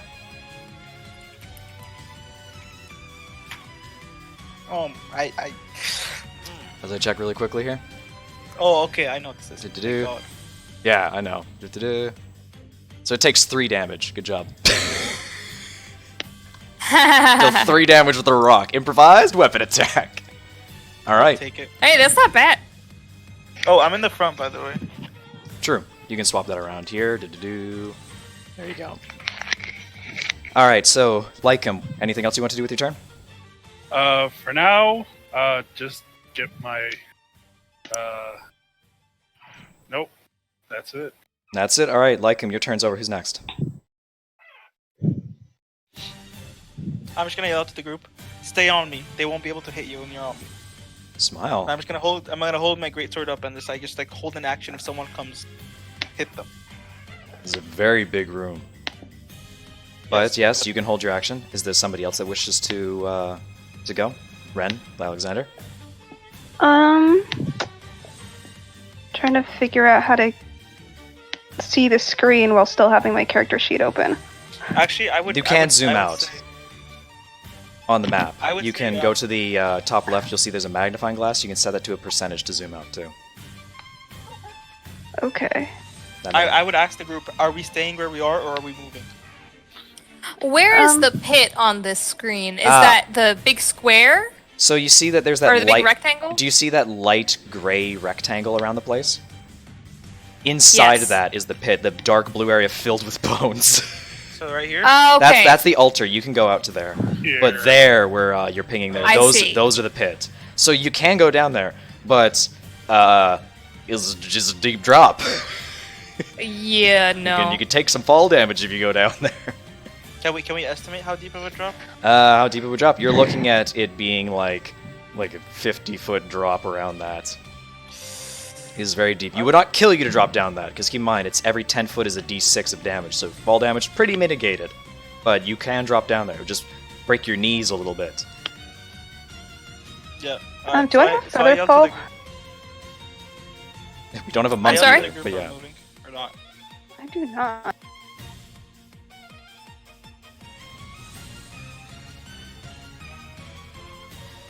Okay, are we just deciding who goes next? Yep, who goes next?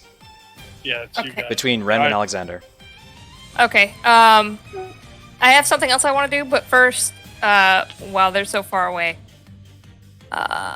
Yeah, I kind of expected you to approach the altar first, but whatever. Yeah. You decided it's okay. to instead throw a rock, and I went, where exactly is this being thrown? Because if he throws it over the altar, it's gonna hit it. Ren is decidedly uneasy here for obvious reasons. Alexander, you have the torchlight, so you can walk anywhere and be able to see perfectly fine. Yeah, I mean, yeah, and I have dark vision, but Oh, I can't give you the proper range, actually, because you're carrying a torch and have dark vision, so my apologies. yeah, no, you're fine, you're fine. but you can technically see a 1 little second. bit further than that radius. Trying to make sure I have the right angle here.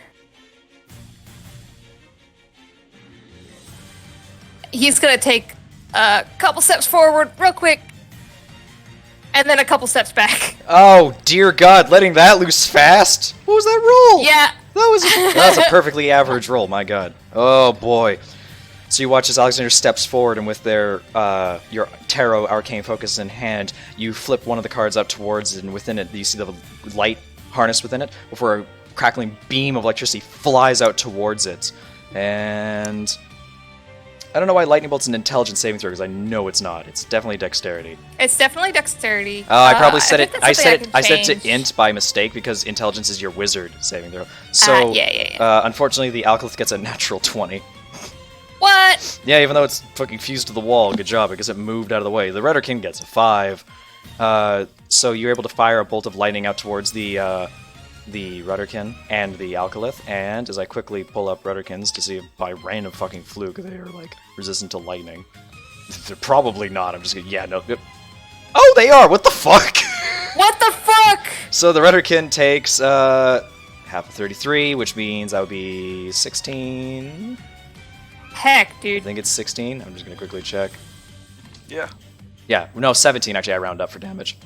So 17 damage You to the round Rudderkin. up? Okay. Yeah, well, Okay. because everything has to do 1 damage at the very Oh, least. fair enough. And the Alcalith also takes 17 from the lightning bolt that courses across the room, sort of just like ignites the entire room brightly within a flash of light, and you just see the Alcalith like churn and violate a whole bunch, while the Rudderkin just sort of like snaps back before like you see it snap back forward as it's just like and sort of I'm like gonna back up. that.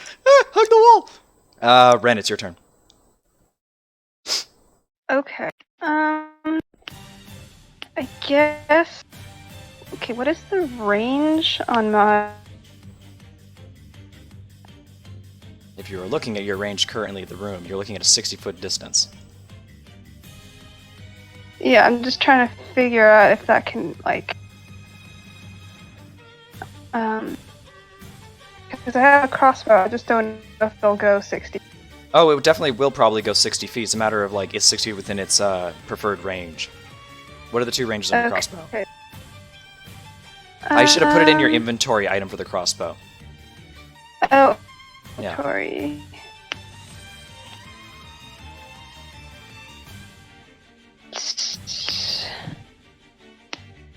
I don't. Okay, 80 and 320. We're 80 good. and 320, that means that you can fire normally at that from there. Okay. You wish to take a shot? Yeah. Alright, then go to your weapons tab and hit the weapon attack for your crossbow. Oh, good hella shot. Who are you aiming at, the Rudderkin or the Alcalith? Which one's the bigger threat right now? I mean, like, the Alcalith is even though it's a medium creature, is expanded across the archway, and the Rudderkin is a little zombie-looking dude. What does Alcalith look like? Alcalith they're moss. I'm Alcalith- gonna attack the I'll explain what Alcalith. they are later, but yeah. You gonna attack the Alcalith? Alright, so you deal 2 damage Yeah. to the Alcalith from your crossbows. The bolt sinks into the wall where its appendages are webbing up against to, and you see it sort of begin to churn before you watch as it actually pushes the bolt back out of the wall. That said, it seems to groan at the attack. Are you gonna move? So where is it exactly? Far side of the room, across the pit. You can get closer Okay, to it. It seems to be, if you wish to check from the auras of light there, that if you were to jump this gap, it's like a 10-foot gap. If you were to actually run all the way up to it.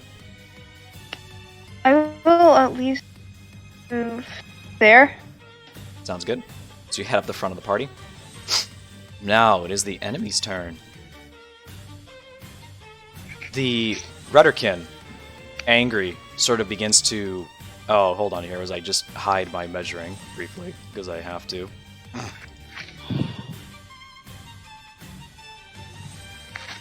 Sounds good. As you see, the Rudderkin sort of like lurches forward, and then it comes near the edge of the pit, it just goes like... As it sort of like doesn't want to fall and die, and not being a very dexterous creature, decides that it wants to try and make its way around towards all of you.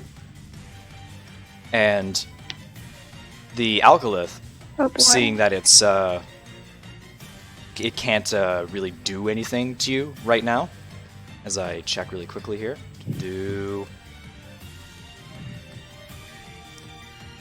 Yeah, it can't really do anything to you right now. So it begins to churn and vibrate a little bit, and then you watch as the voided space between its body begins to ripple, and you begin to hear things from inside of it. Party's turn again. Who's next? Alright. I'm just gonna yell lights to like him. Yeah, I will move those in just a moment. Let me check.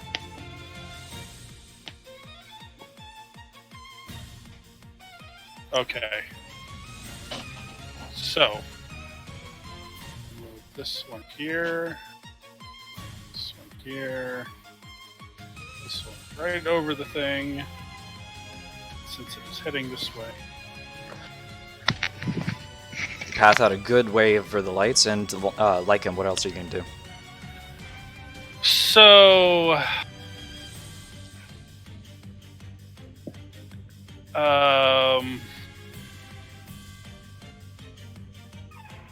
well,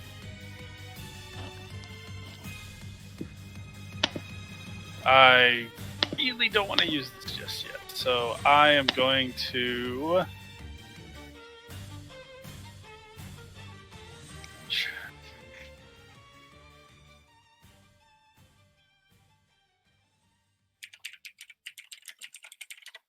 So I point my the violin bow at the rudderkin and shout, "I've seen more threatening geckos." Oh god. Vicious mockery! Oh boy, max damage. What a good roll. Wow, that's a natural 20 on the save, so it takes no damage from that. Wow. As it seems to be that the insult was completely lost on it. Sticks and stones may break my bones. Sort of just like, Well. you sort of laugh a little bit, like half-heartedly at that smile. All right, and I'm going to move this way a little bit. Sounds good. Alright, who's next?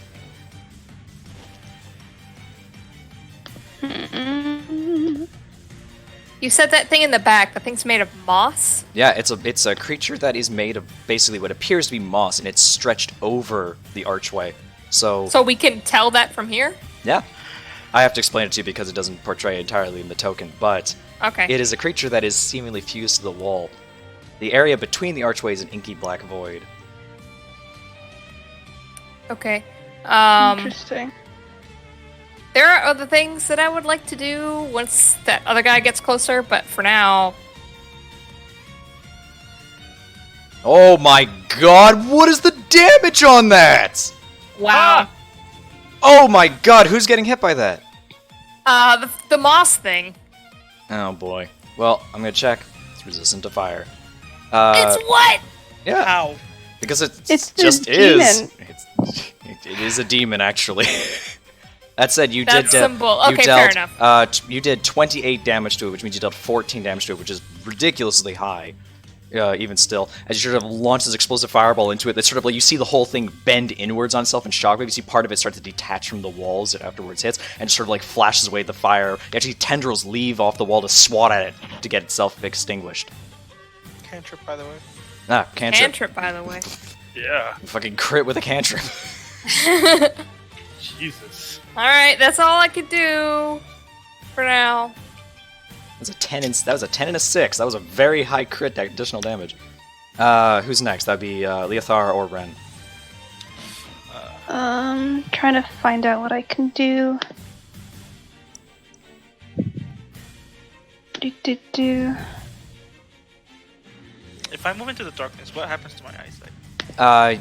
You're just blinded to anything in the darkness. You are not blind to anything in light. The way it is in D&D is not realistic. I don't run it that way. It's not like you go into the darkness and you can't see anything even if other stuff is in light. Yeah. Yeah. Even though that's technically how the rules say it, which is really dumb. In that case, I'm just gonna lay my greatsword on the ground and pull out a bow. Sounds good. Does that use an entire action? If you're gonna drop your weapon and pull out your bow, no. Okay. Just remember that your sword is now there at your feet. Yeah. So my greatsword is just at my feet. That's fine. Mm-hmm. In that case, I'm going to shoot it Give it a shot. twice. 2 shots with a bow. Yes, since I have fighter levels. No, yes. Well, that's great sword. That's a great sword. Whoops. Just chuck your great sword across All the right, chasm. 1 longbow and another one. And you are aiming at This thing. the Rudderkin. You take 1 shot with the bow, and you're able to deal. Let me take a quick look here. You're able to deal the full 3 damage to it, and you're able to deal the additional 6 damage afterwards. You deal 9 damage to the Rudderkin. It seems to be that its state is like heavily wounded. It seems to be that this thing is very much not a threat, at least from the fact that it can't get across the room at you at this particular point. But you're able to deal good damage to it. Do you move?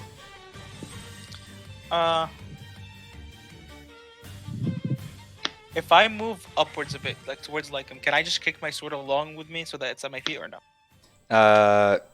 That takes an item interaction otherwise to do something like that, and you've already used it to pull out your bow. So no, I will say you can't. In that case, no, I'm good. All right, Ren, your turn. Okay, I'm going to cast Sacred Flame on the Rudderkin. Sounds good. Um, Give it a cast. Oh. although I think it needs to make a dex save. I know. I shall. Yeah. Oh, that hurts. Wait, hold on. Rudderkin? I have to check the Yes. stat. Hold on. Oh my god, I matched it with its dex +2. Why does it have a +2 of dex? Wow. You're able to fire off the holy bolt and it just skims past it as it just misses. Oh. Could have taken off its skin with that shot. Do you move otherwise? Okay, this. What? Do you move otherwise? No. Alright. That'll be it for your I guys' can't. turn. You look back over here. The Rudderkin, intent on trying to reach all of you, continues in its shuffle all the way over to this dancing light. And while you do so, you start to hear again the familiar churning ripplings of the sound of what appear to be creatures inside the alcolith.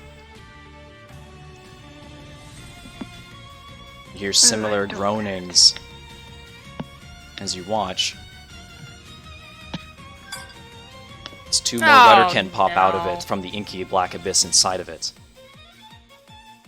And they seem to take sight of you, and as demon creatures are, want to eat you. It's your turn again. Okay. So, We need to move up. Yeah, it's just gonna keep spawning more. I'm We gonna. do. I'm just gonna put actually my bow away and pick up my greatsword.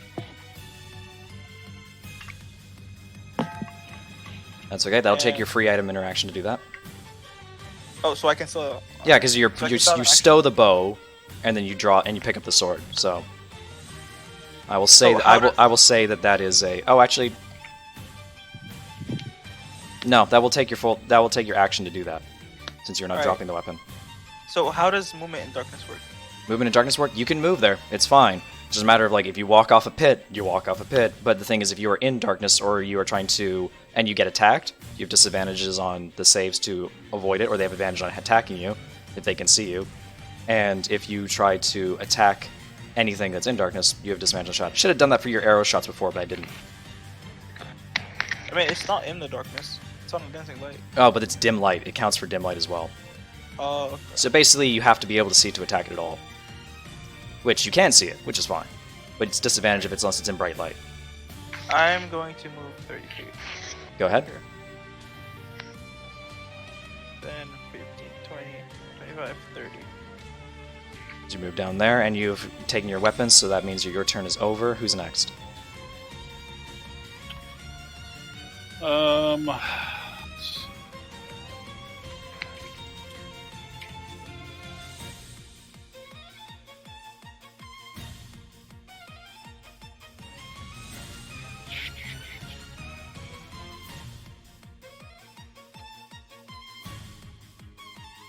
I'm gonna cast Dissonant Whisper. Dissonant Whispers. On which? This one over here. Sounds good. Dissonant Whispers. He takes the save. Not today, he says as he takes the full 11 psychic damage. That said, before he has a chance to run away from the voices that he starts to hear within his head, you watch as the creature simply collapses and is unable to move. So you've taken out one of them. There's just 2 more, and the baby maker. Baby makers.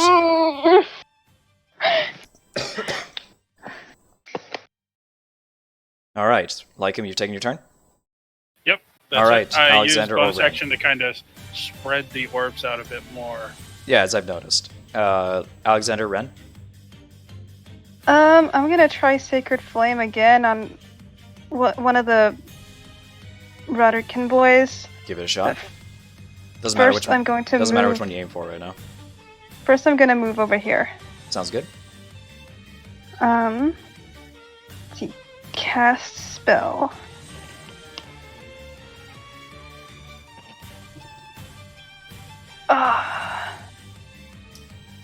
For that one there, you fired off to, I'll say this one here in the front. And it is able to take the full 14 radiant damage as the holy flame sort of just burns deep into the creature's body as it begins to squeal violently at the holy power within it. Hell yeah. Now it's time for Alexander's turn.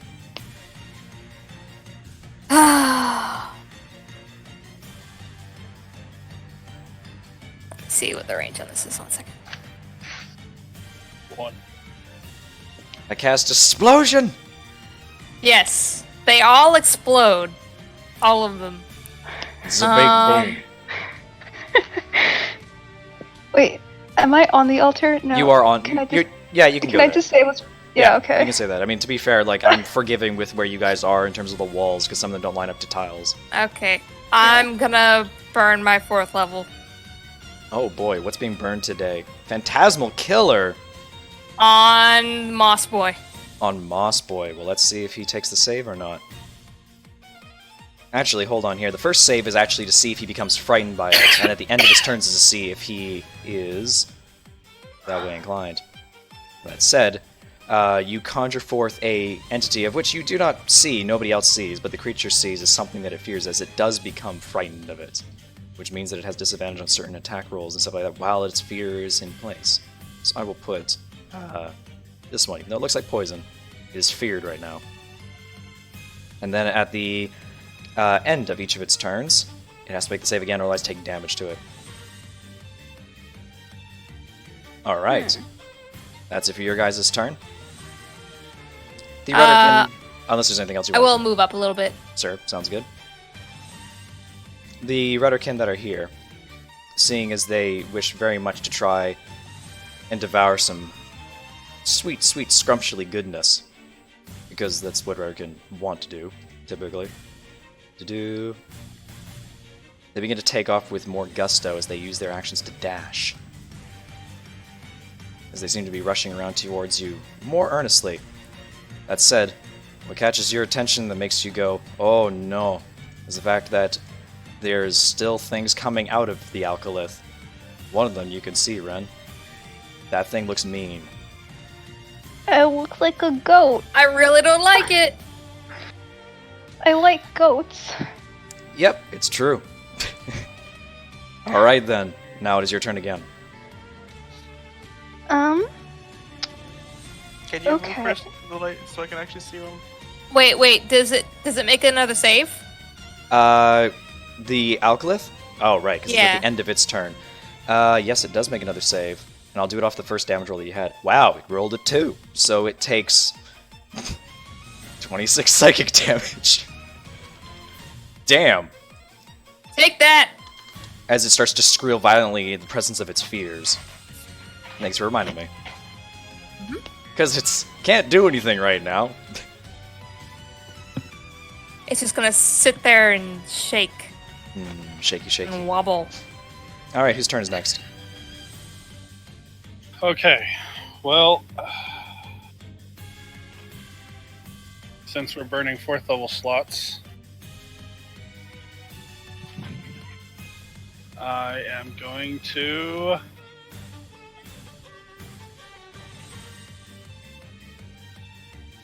Ooh. Okay, fine. Wall of Fire's coming up. All right, I'll give you So- a area, and you just draw the line for me, and I'll line it up. Where do you want the wall? So I want to start here. Oh shit. Make it visible for me. Yeah. Black on darkiness doesn't. Smile. She's dead. Oh, right across there. I mean, no, No. that's mine. That was mine. Oh, okay. So I'm just giving him an example. Believe that's.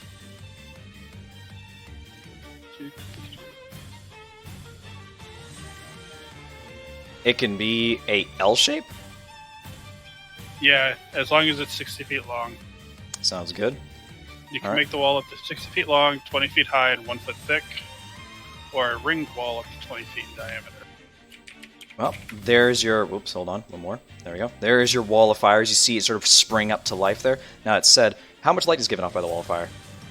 Let's see here. The wall is opaque and lasts for the duration. Can I cast through it? You can totally do it. Okay. Oh, it's opaque, so it's if as long as you don't need to see the thing, yes. Yeah. As for that, it's normal torchlight, so it's 20 bright, another 20 dim. Sounds good. Do. And with that being the case, it actually drops the dancing lights. Alright, so that's very bright over there now as you watch as, like, literally all of that happens. So, as the wall appears, each creature has to make a dexterity saving throw. So, first of all, the BL Zao makes its dexterity saving throw, and it fails. As I check to see if it's resistant to fire, it is. So it takes, as long as I put this in the to the back quickly for your wall, it takes that will be 12 damage, I believe, if I'm having that correctly. No, it's 11. Derp. Yeah. So 11 damage, and the Redderkin, which is also resistant to fire, also takes 11. And the As side I check that to I'm see if it made the designating- save. The side that I'm designated as the harmful side is in towards them. Of course. All right, fine. So there you go. You've cast your wall of fire. Do you move? Yeah.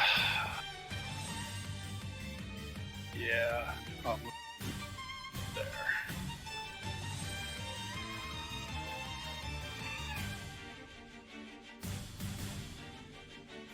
Damn. Yeah. I'll move there for now. All right. Who's next? I know what I want to do. I apologize for making it hard to see things, but There's I one mean, you made it Rudderkin that's easier to see around a things. very particular corner, but yeah. But beyond that, the other ones are kind of just inside a wall of fire, which is never fun. even if they're resistant. Hmm. And funnily, any creature that pops out of that thing has to make one. Leothar. I can move if you want me to. Yeah, 1 second. Oh god, it's haste. Get hasted. Oh boy. Oh yeah! What is Drink it? that Double- Powerade. right? Double your movement speed. +2 to AC. Advantage on dexterity saving throws. 1 additional action each turn. Which, if you make the attack action, it only counts as 1 extra attack, not multiple. And dash, disengage, and hide, or use object as a bonus action? Yeah. Oh, I get a bonus. Oh Well, no, that's the extra he- action. Oh, the extra action is yeah. that. Never mind. I was just Yeah. making sure. Anyway, yeah, you get very fast. And +2 AC. Yeah, and +2 AC. And so additional. Yeah. so the fighter gets hasted. I know how this Oops. turns out. Oh, you took I out one of your deleted walls. that section of the walls on accident. I was trying to. It's okay. I can put it back down. Thank you. I think it was 1 more than that. Yeah. You go. There you go. Look at that light. What's with these shadows? It's because there's multiple light sources, so that's why the shadows are I cropping out see. like that. It's realistic. Yeah. Let me make. And those are like that's where the like. Can I that's can where- move through here, right? I would say no, you can't. It's too close to the edge. You'll have to go around that rock to the left-hand side. How about that? Yes, you can do that. Well, Right, that's that was- inside another rock, but yeah. You're gonna step to the left-hand side. You're not gonna be able to reach the okay. Rudderkin entirely unless it's within 60 feet. I'll quickly measure out it to see if it counts. Do. Oh, Oh, you can totally reach, like, within 60 feet, you could totally get to here if you wanted to. Yeah, but that's in the darkness. how do I check distance again? It shouldn't be that. You should have No, light by the light wall. by the wall of fire will make it so that way you're not blind. So you can get up there and you the will wall and of you'll be able fire to see is clearly. bright. Yeah. But I think can't see. you- But I can't see anything else other than that one thing. True, It's you dark can't as see night. the other creatures inside the wall. But they are in a wall of fire, which means they're taking damage unless they move. Smile. When do they take damage? Is it at the end of their turn? I'm mostly talking about like right here. If there's anything back here, I When won't be it able to see it, right? takes the same damage when it enters the wall of fire for the first time on a turn or ends its turn there. Ah, okay. So if they move out of the way, they won't take additional damage. Correct. Echo, you click the little ruler. Oh yeah. You select the little roller. Yeah, and then Just you make can sure that you go back to your mouse measure. icon in case you Yeah. Yeah. in case you need to move again. Okay. There's if there's something in here, I won't be able to, right? Right here you will. It's like right here you can't. Yeah. Screw it. I'm going in.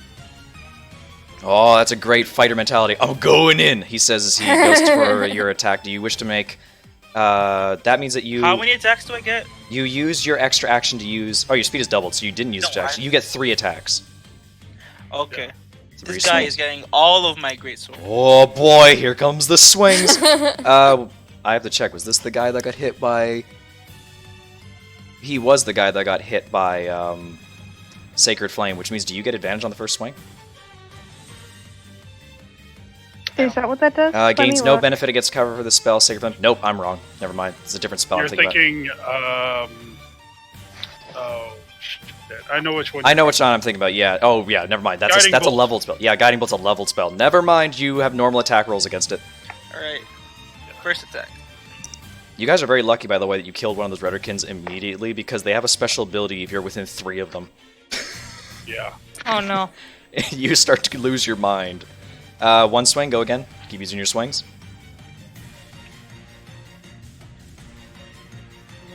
Man, these Wait, rolls. Wait, I can reroll 1 or 2s. You can reroll 1 or 2. Oh yeah. So you got 2 1s in there, so you get to reroll a d6 twice. And you also get to swing 1 more time. So that is a 15 damage, and that is a... that is an... Just subtract 2 and add 9. Yeah. First Right, one there. one more swing. It's not dead. The first swing you do deals, if I check, deals 13, but that's half. Wait, is that halved? No, it's not halved, so it deals 13 with the first swing. Second swing, you miss. Sorry, bro, you just missed it. AC Okay. 12. Oh, God. Yeah. I'm assuming that hits. That one not only hits, you cleave its head clean off as it just flies in the wall of fire and disintegrates in ash. Jesus. Alright, so Okay, wait, That's are if the you- other two guys dead? using one of my bonus actions, I can. Wait, do I have any movement? That You, was the 15. only you've used all 3 of your special attacks. You've used all your movement. That's the end of your turn, unless you have something for your bonus action. I do. No, I do have. Is that if I kill something, I can convert bonus attacks into attacks. Oh, you do. As long as you can keep moving, though. You've used how much movement Yes. to get there? I think 50. Okay, then you could move like 1 space forward and then take a blind swing into the fire at the last one if you really wanted to. But let me make sure that I can do that before doing it. You could take a blind swing at it. It would just be an attack roll with disadvantage. Oh wait, no, you can't even attack it. Well, no, you do because of your special ability, derp. No. Let me make sure that I can convert into. I Sure can thing. convert bonus actions into actions. Ren, your turn is after this. Yeah. I need you, because you're starting close to the Bialzao, to make... I need you to make a Constitution saving throw. Oh, fun. Ooh, it's big fun. Are you ready? Are you ready? Oh, I'm so ready. Here it comes. With my last 10 feet of movement, I'm just gonna go around. Ooh. Sounds good. As you go around the wall there, you've made the saving throw. You can start to smell a horrible wretched stench emanating from the creature across the way in the fire, but you were able to hold fast to your stomach. Your turn proceeds. Okay, I can probably smell the general direction where it's coming from, but I can't really see anything from where I am. I will say because it's in the wall, you can see it. It's not because it's behind the The wall. So if you want to do something to any of the creatures in the walls, but you cannot aim at the alkylith, because the alkylith is completely obscured. Okay, so it's in the wall and it's not affected by it, or what? It's in the wall, and I would say you can see it. So if you have anything that requires sight, you can attack anything in the wall, not anything behind the wall. Okay. Oh, it's probably not using Sacred Flame on it. Well, it's already on fire. Is kind of Well, silly. it's a holy fire at the least. It's a different flavor of fire. Yeah. It's like orange and cherry popsicles. Let's see. Sacred Flame is fun because it's a cantrip. Go for it if you Yeah. want. I'll let you use it. Alright. Sacred Flame, as he takes a roll to see if he can dodge it. Unfortunately, you fire the bolt into the fire and you hear it whiz and dissipate into nothingness. It does not appear to have hit it. Whoops. You gonna move again? I'm gonna move one step back, maybe. I hate you. Anyway. It's the enemy's turns now. I just looked through here, and I have to put this back to the background here. The Rudderkin that's here will lurch towards Leothar. Meanwhile, you'll watch from your absolute horror, Ren, as the Bialzao, from within the flames, you see it in an inhuman way leap out of the flames onto the platform. Oh no! Oh, I was almost right there. Oh And my then god. it rushes up towards you here, and with a cackling sneer, you made this slightly worse for yourself. Give me a athletics check. No, people know what I'm gonna do. Oh no! Oh, I'm being nice. I could have gone one space above, but since it's like slightly on the table, I didn't. All right, time to see what happens.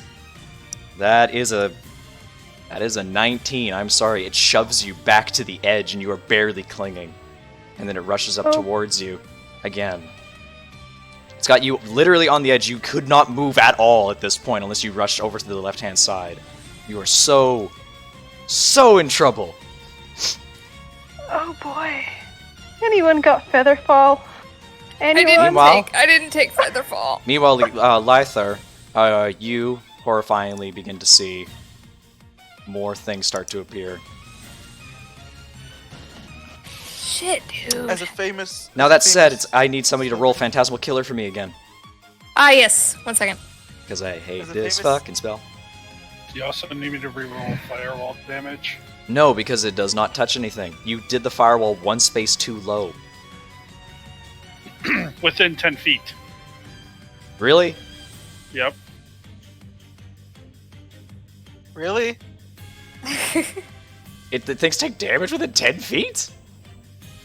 Ends its turn within 10 feet of that side or inside the wall. What? Yep. That's dumb! Wow, I didn't know that. I thought it had to be... Oh, I'm mad. I'm a DM that's mad. Watch out. I'll roll dexterity saves for both the alkylith and that. It's okay. Both of them failed. Both of them failed. And now I'm going to take away the damage for the firewall. That is a 10 for both of them. I rolled dex save, right? You're actually just fine because it's 10 feet on the inside of it going that way. He is So on that that's side of the where he wall. is? Yeah, he actually has to make the dex save too. The Rudderkin also has to make it though as well. So you're gonna take a little bit of fire scorching, so make a dexterity save, Leothander. Oh, you have advantage on this dex save. Roll it again. Do I? You have haste. I Yeah. do. The Rudderkin I- makes... Oh! Yeah, you make it, so you only take half damage. You take 10. The Rudderkin you- made the save and also has resistance to I can't fire, edit my so language. it takes So 5. It takes 5. Was that supposed to be a strength save though? It was not supposed to be a strength save. Roll a dexterity Awesome. save again. Oh shit. No celebratory yet. Oh, wait. DC 16. No, you take the full 20. All right, how do I minus? I can't do it. Oh, go to your stat core sheet. You'll find your HP total there. If you type it and press enter, it will update on your token. By the way, can you guys all see each other's HP bars? When we're Yes. No, it's supposed to be minus. No, wait, I no, can't I see can't see Leothar. Ren's. I can't I see can- Ren and I can't see Leothar. All right, Oh. Leothar I is can behind see- the fire. That's why. I can see mine and Lycum's. Ren, now Oh, there everybody can we see go. that one. And Lythar, Yeah, I can see Ren's now. Lythar, yeah, everybody can see yours. Wait, hold on, visible to everyone. There we go. There you go. So Lythar, you take a good amount of fire damage. You're sweating through the heat there, and everything else is making it. Phantasmal Killer was rolled. Yes. All right, Wisdom It's- saving throw. Ooh, your spell ends. Ah, shit. Your spell ends and the creature does not take the damage. It is no longer feared. That said, if it was attacking things, that would have been more effective, but that still did a shit ton of damage to it. Party, it That's is now what your it's for. turn. Ren's in trouble. Lythar's taken a good amount of damage, that's about it. Can't. Can I really- yell and see how you feel about this? But drop the firewall, and I will murder everything in my path. Man, because it's a 4th level spell. Yes, I understand, but 2 turns. If you, Lythar, if you take one step backwards to the left-hand side, you actually will be outside the damaging radius of the fire. yes, So you can do but that. then I can't go murder everything in my path. Smile, you can, but it's true. Your decision. It's his decision. I'll leave it up to him. If you don't drop it, I'll just take a step back and retreat. Bottle up the Rudderkin up there for the moment. Just one more turn so it deals more damage to the gateway thing. Okay. Wait, is it my turn? Anybody's It's- turn who It's wants to go. everyone's turn. Okay, in that case, since I can't really do much to attack, I'm gonna cast Prayer of Healing since it's only a verbal component. Prayer of healing on yourself. on Here's the thing. Leothar. Prayer of healing takes 10 minutes to cast. Oh, never mind. I had to look up that Don't worry one. about me. Don't worry about my health. Okay, let's see what I can do while I am hanging on a precipice. You are on your feet at the very least. You have full range of actions, and you can run around if you really want to. Oh, I thought it was like literally. Oh, you're hanging on off the edge, but I'm not restricting your movement. That said, if you walk more than 5 feet away, the thing will have an opportunity attack upon you. But you can stay Yeah, within okay. 5 feet and run back to safety, so it's not going to shove you off next turn. Well, I have a short sword, so I'm gonna attack it with that. Sounds good. Take a swing. And while you swing, also give me a Constitution saving throw. Oh boy. It's right up in my face. It's really smelly. Ooh. Not that time. As you take 2 damage to the horrid stench Okay. upon you, and you take a swing with your sword and you are unable to hit it. Sort of flail wildly. Oh, you were just out of the range of the other one.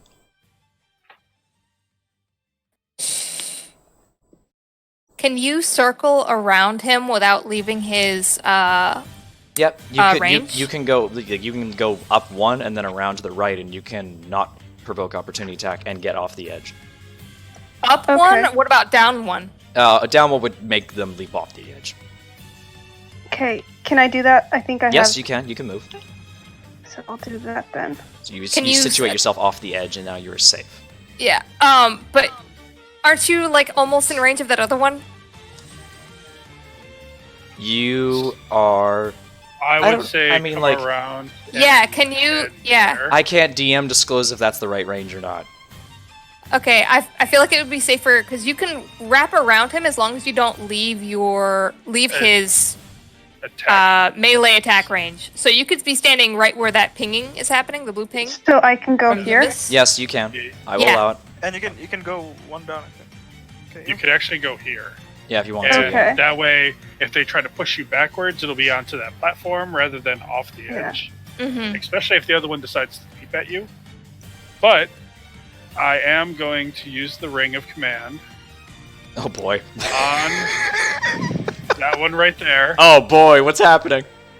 Grovel, bitch. Oh, it's grovel time. He's gonna fall prone. Let's get that wisdom save going. Oh, I have to check the modifiers. It's a -1! Shit! Oh, I failed. I was like, I rolled a 12, and I was like, I have to check. So this guy, as he heeds the command of you to grovel, he is now prone. That'll be on his turn.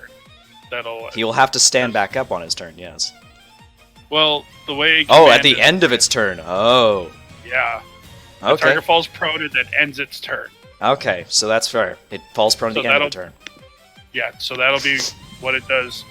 Basically, that'll be its turn, is to fall prone Okay. and to grovel at Ren's feet. With that being the case, I'm going to move there. No. Yeah. All right, Alexander and Leothar. All right, I'm gonna just take one swing at the thing. All right, take a swing. I mean, you can take 2 swings at it, as long as you don't end your turn within the range. You can also, with the action that you have as part of haste, you can disengage for free. So you can take 2 swings and then disengage and move away. Oh, that's true. All right, so I don't get to reroll my own. It's just 8 damage. Smile. Wow. It is 8 damage. All As right. you take one chop at it, it just sort of grazes past its chest. You can take another swing. That still hits. That's a much better hit.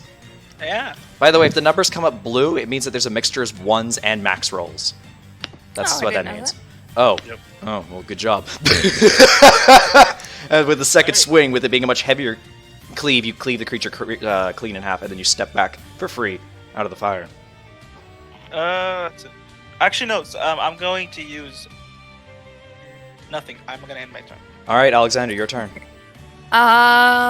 You're out of the fire now, right? He is out of the fire, yes. Because this column is now in the way. Smile.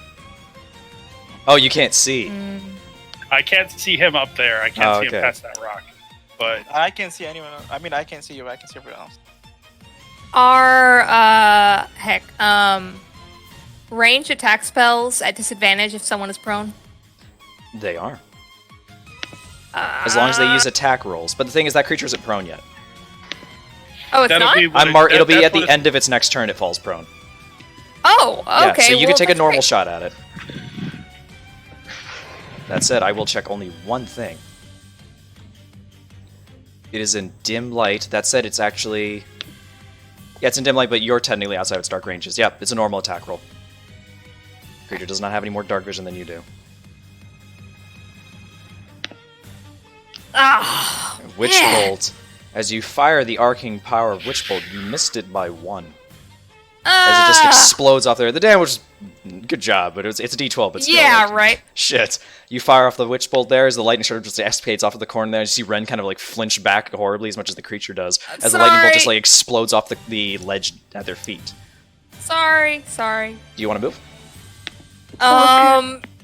Fuck, dude.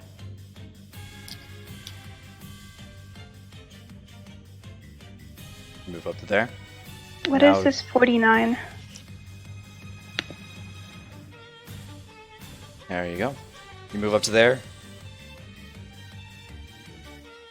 And now it is time for the enemy's turn. Because I'm a cruel bastard. You watch as the other creature leaps through the wall of fire, Huh. but it does take the damage. So I roll for it because it's entered the thing in order to leap it. Yep. So roll me that damage. Besides, the Alkalith will need to take it anyway. Yeah. That's a nat 20 for the. That's a huge amount of damage. Nat 20 and a 3. So the Alkalith takes the 3, as it takes the 29, which puts it down to 16 damage. The Alkalith is seeming that it's starting to deteriorate within the fires. It can't seemingly do much more beyond that. The Bialzao takes a 8 damage, as it does not seem to be phased too much about it before it sets itself down upon Ren. And that one there, they both decide to go and try and sting you with their barbed tail. I thought Oh, it had to fall prone and end its turn. It's true, but it's at the end of its turn. Proning takes no action to do. But grovel, the target falls prone and then ends its turn. Ah, never mind. I read that wrong. So that one's now proned. The other one takes a swing with its tail. See here? And it rolled a natural 1. So I'm having a great time right now. As that one takes a swing with its tail, it just completely misses you as you just like sort of move your ass forward a little bit as it just completely darts for the area behind you. That said, Ren, what's your AC? my AC I can check. is 15. Ugh, I may have rolled a 5 with a nat 1. Anyway, that is the end of the enemy's turn then. That said, Okay. who's going next? I'm dropping concentration on the wall of fire. Sounds good. As the wall of Oh, no. fire disappears, Oh no! and now it's very dark out there. Lycan, by the way, you also need to make a Constitution saving throw Oh, joy. because you are within the range of the first Bialzao. You should not have dropped the ball of fire. this is a mess. You need to run up and chop, but give me a moment. I don't have vision. Constitution saving throw, right? Constitution saving throw, yes. Oh. Oh, not bad. You are fine from the rotting stench. You are on the fringes of it, at least, anyway. Humans are trash. One of my friends exclusively plays either edgy races or humans, and I'm like, why would you want to keep playing as humans? Having no dark vision sucks. Either way, is there anything else you're doing in your turn, Lycan? Dropping the spell does not take your action or anything. I know. I'm looking. Un memento. Can you guess lights? That's an action to cast. Oh. Does Ren have dark vision? Ren does. Yes. They're sun elf. Okay. Everybody has dark vision, literally, but Leothar. Yeah. Alexander, you wanna run up so he has What about Ren? I'm. Okay. I got this. You're splitting your turns, but it's fine. Nothing's happening, so I'll let it happen. Can you throw the torch? With a free item interaction, I could say you can hand off the torch. No, throw it. Because Throw the torch. I'm holding a two-handed weapon, so I can't pick it up. I will say if you throw the torch, it will extinguish over the course of a couple turns. Throw the torch. I won't need a couple turns. Okay, I'm gonna throw the torch instead. How far? No. How far can I throw it with my 8 strength? Yeah, can you I will walk say give through me a it? strength check if you want to throw it, and I will tell you how far it goes. Wait, hold on. Can you walk up and throw it? Because if you just throw the thing, both of you can just focus on helping her, and I'll deal with whatever's there. Give me a strength check if you want to throw the torch. If you want to just hand it off, you have to expend your movement to get all the way up there. Yeah, I'm not gonna do that. 1 second. Strength check will be Just at the a bottom. strength check? Just at the very bottom. Strength is at the very bottom. Unskilled strength check? Yep. Please get a natural 20 so that way I can see you crit him with the torch. I'm clicking it, but it's not happening. Do you have the window popping up for advantage? Oh, right. Yeah, okay, sorry. God. Oh, Okay. Well, as I edit your token really quickly to get your dark vision back, which is here and here and here, and no player sees you this just light. set yourself on fire. You throw the torch, and there it is. You just go like, eh, and it just like almost like cartwheels into your arm as it just falls to your feet. You're just like, damn it! There you go. How far is my jumping speed with haste? It's well, considering like you can run it like twice the speed, I will say you can jump it twice as far. So what is it before and what is it after? Because I actually It's based on your strength skill, I believe. So it's like you jump a certain amount of feet to the number of your strength modifier. I can check really quickly for you. I'm casting Dissonant Whispers on this one right. If you are doing jumping, if you're doing a long jump, if you move at least 10 feet, you can jump as you can cover either way the foot. Each foot of movement you clear of it costs a foot of movement, depending on the height. Oh, you can just like straight up move as far as you normally can move as long as you move 10 feet in advance of making the jump. Only, wait.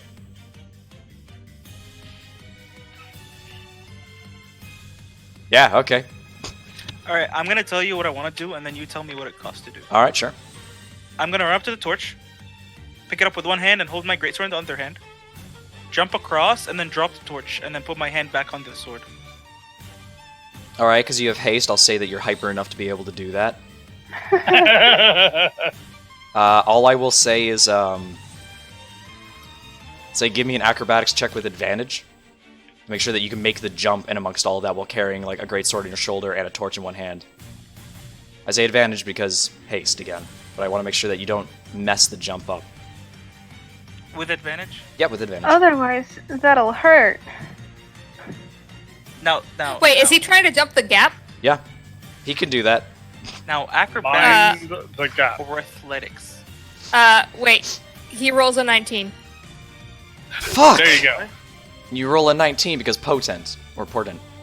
Portent. You succeed.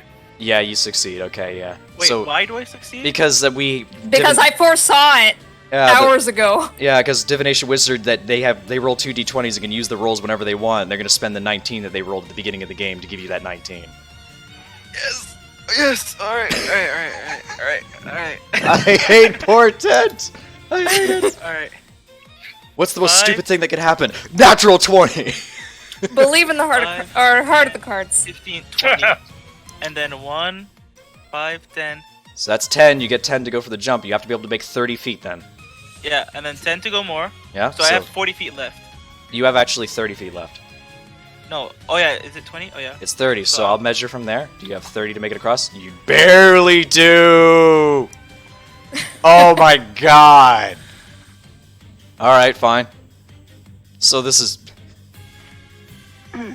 So you guys remember I told you I have this on for a moment? So you watch there as Leothar, as he watches as Alexander clumsily handles the torch and falls onto the ground. You see him just with determination fill his eyes in his Crusader lore, hail to the gods. As he rushes up and snags it up with on one hand and with an athleticism, hoists the great sword into his shoulders, he runs towards the edge as Alexander's like, "What are you doing?" And then you see for a brief moment the divination, the foreseeable future that you saw, where you saw a blank shape launching itself through the air. You watch as an impression of that leads into your reality, as much as Leothar leaps like a holy crusader through the air, and nearly doesn't make it, but he totally does.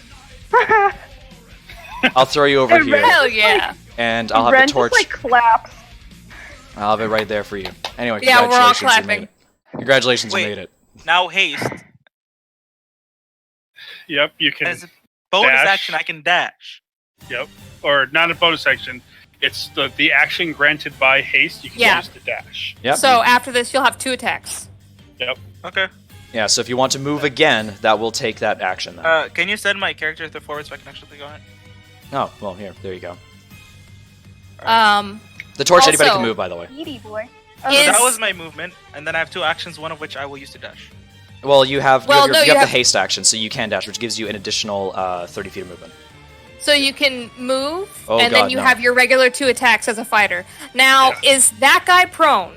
He is prone. he is. That means, oh God, You have no, advantage. no. All right, and guess what? Oh It's God, gonna be a 2 long swings, turn. 2 swings it's with gonna be- advantage. There's 1.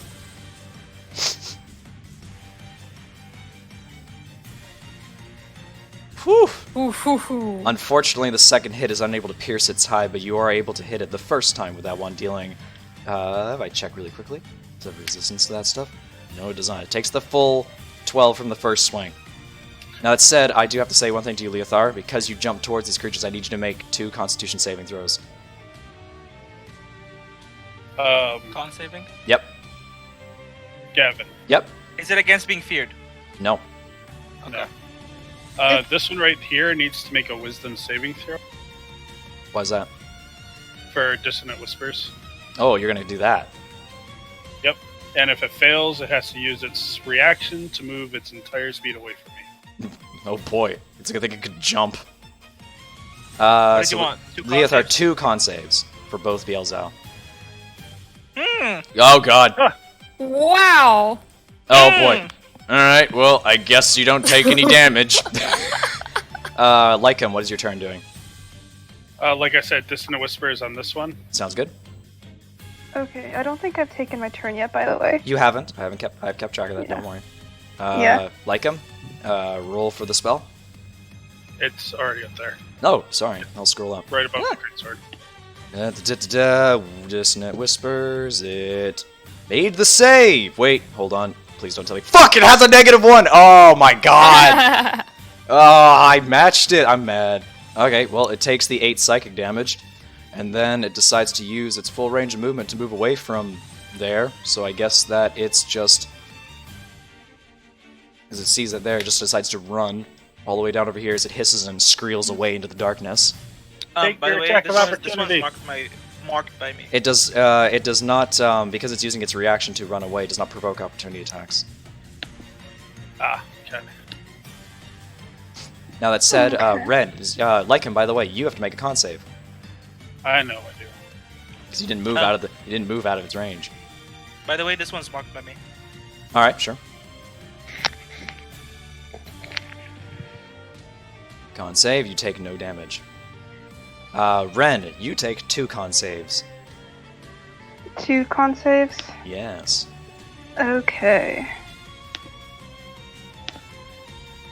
Oh, that's not good. That one's not good. That one's. That one I have to check. Now you barely made that one. That said, you take, if I check here. Oh, that's the wrong roll. That one's much higher. You are within range of 2 of them, which means you take 6 damage. 1, 2, 3, 4, 5, 6. Okay. Alright, now it's your turn. Now it's my turn. Okay. I'm going to cast Sacred Flame on the one that ran away. Sounds good. Just make sure that you can see it. You can. Sacred Flame, as it takes a dexterity saving throw, gets a 4. You smite it strongly with its... Oh my god, you nearly killed the damn thing, as it just sort of gets singed in the ass as you see it wail and jump for a brief second to the air as it has a holy flame ignited on its butt. It still lives. Are you going to move? I'm going to.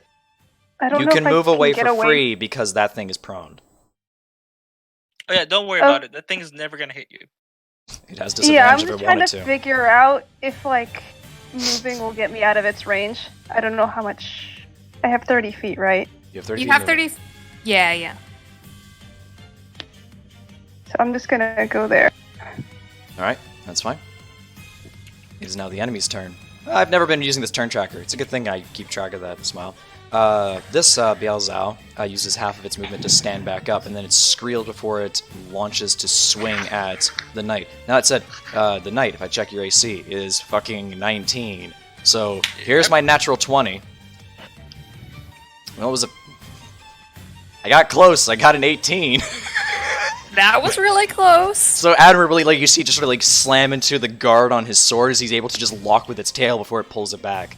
The other Bielzao, turning back around at Ren, squeals in a high-pitched manner before it lunges as fast as it possibly can towards Aw. Ren, and in an attempt wants to throw them aside.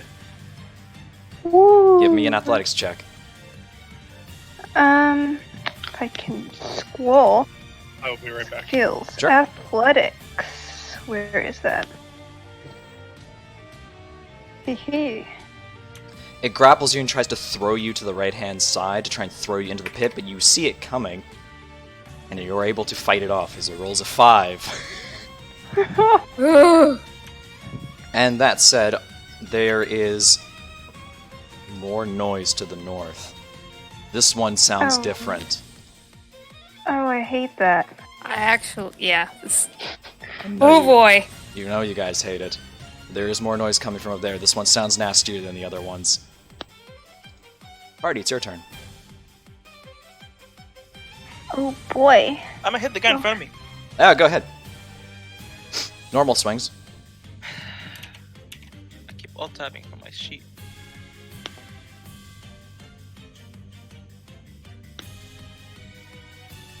That's a hit. Does it kill? Does not kill. Alright. As you take a big mighty swing and slash across its body. Oh my god, you barely hit that one.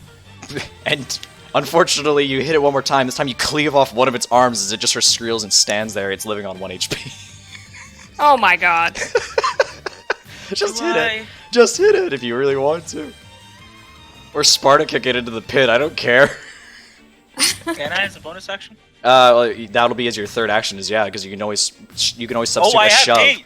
Yeah, you have haste. You can use the action to make a shove action as a part of your attack. Shoving No, is like... I'm just gonna attack it again. Oh, you can do that too. Just hit it.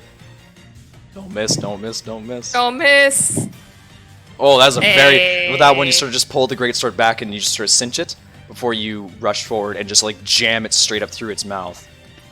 That said, the Alright. torch is at your feet. I have 60 points of action, so I'm gonna use one. That's not with the torch. I'm just gonna move this out of the way. Alright, so I have 5, 10, 15, 20, 30, 35. You can't do anything that And- turn, but I will Yes, say I can, one... You because- will, because you've already used all 3 of your attacks. No, but if I kill something, I can convert a bonus action into a melee attack. Oh, okay, right. Go ahead.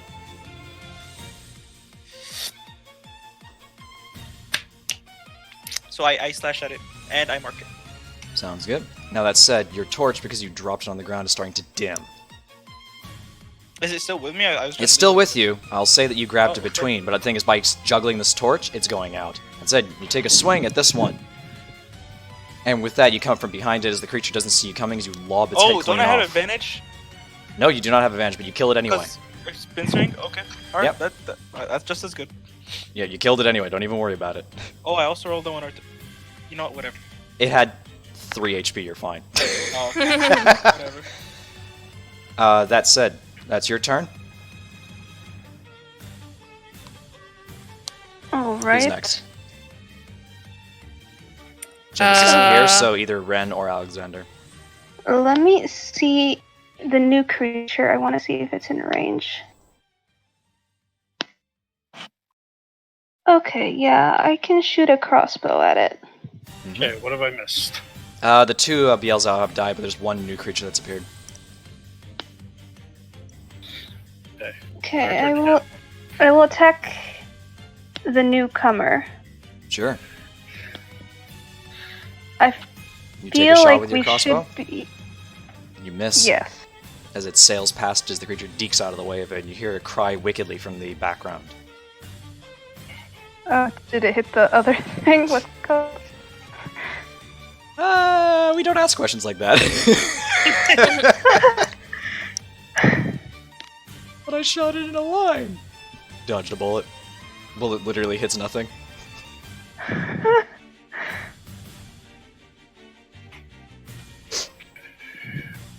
If that's your turn, Ren, then Lycum or Alexander.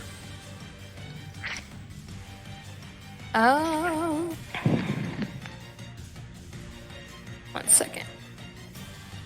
Alright.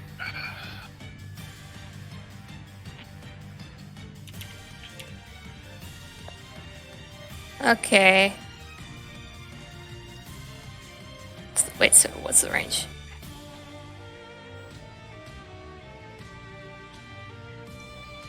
Bring you back the dancing Okay. lights. Yep. Alright, I'll bring him back for you. All 4 lights. Yep. Boop, boop, boop, and boop. As you cast dancing lights again and send them over there. There's your newcomer. What is that even a picture of? I can't even see. Is a demon called a Babao. It's furry. What's it called? Babao. This guy's a little Alright. bit stronger than the other ones. Alright. Wait till I get to him. Alright, Alexander, your turn. Yep. I am.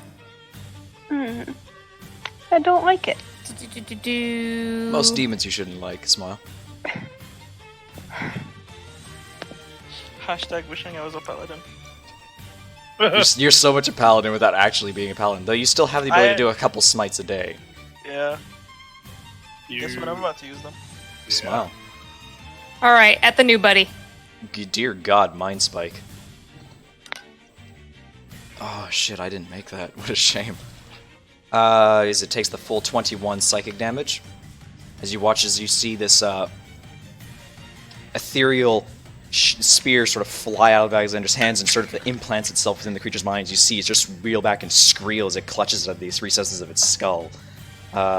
You know exactly where it is for the next little while. I don't know how valuable that will be to you. I don't know.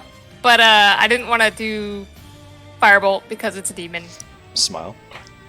You've done a And good Witch job of Bolt that. was. Yeah, thank you. I'm done also gonna move back. Run away! Wait, what are my feet? Okay, I'm good. Alright, it is now the enemy's turn. Like him. Yeah. Seeing that you are closest to us, you watch as the creature rushes out of the darkness towards your face. That's so fast. It uses its action to dash. That said, it can't do anything else this turn. The alkylith, which you see there in the background, seems to be heavily expended and starting to melt off the walls, as it seems to be it's not holding on very well at this point. That said, as the enemy's turns, it's now the party's turn again. Okay, so...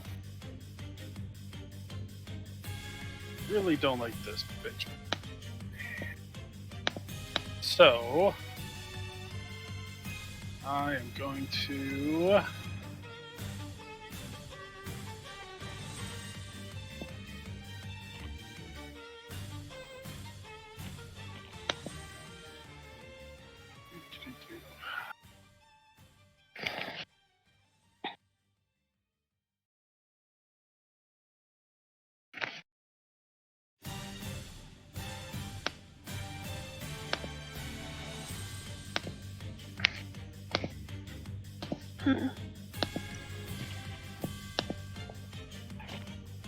Anyone have a turn ready?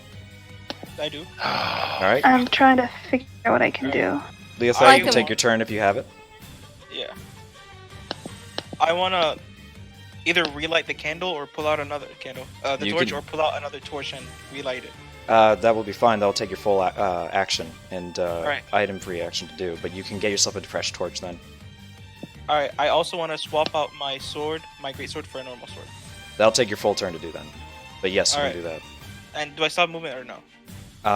You can move still. Because Okay. I give you back your full torch. There you go. So you pulled out a fresh torch and swapped your weapon. Now you can move. So I'm gonna. So 5, 10, 15, 25, 30, 35, Oh, 40,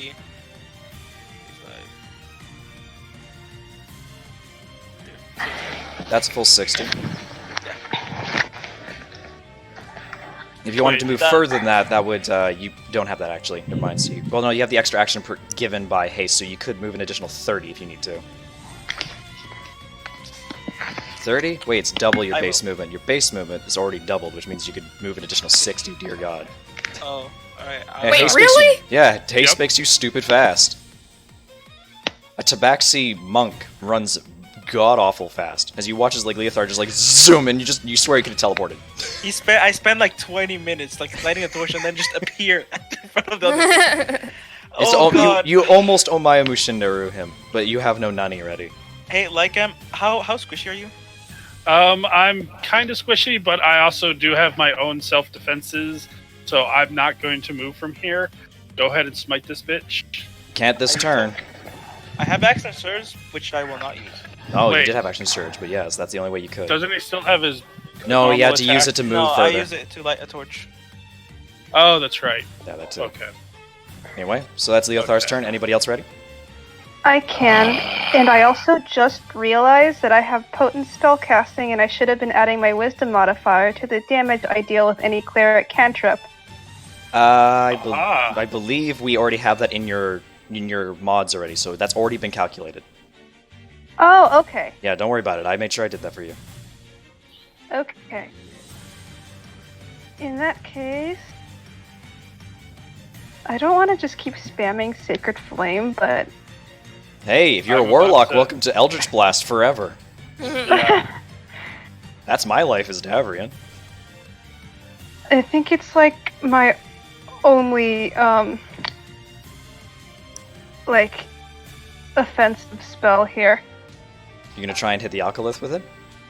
Yes, I'm gonna try to do that. Alright, fire away. Alkalith fails the save as it takes an additional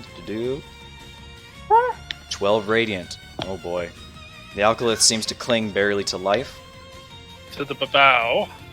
Yeah, to the Babao. What are you gonna do, like him? Let's see here. Oh, look. Both your weapons are tiny.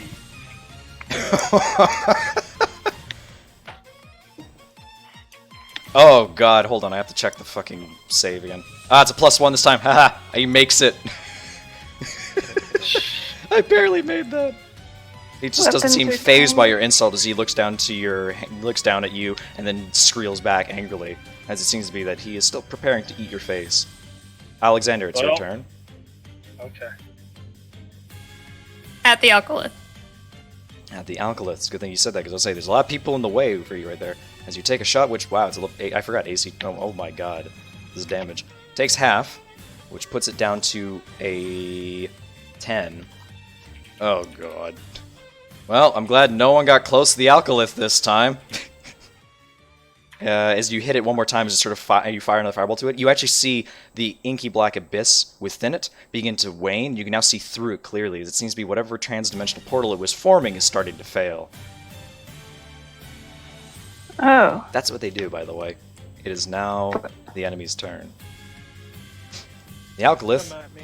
angrily swatting at the lights nearby, actually can't really do much more, but the Babao certainly can try, as it looks to like him and decides that it wants to eat him with a claw. It's 2 swings. First swing is.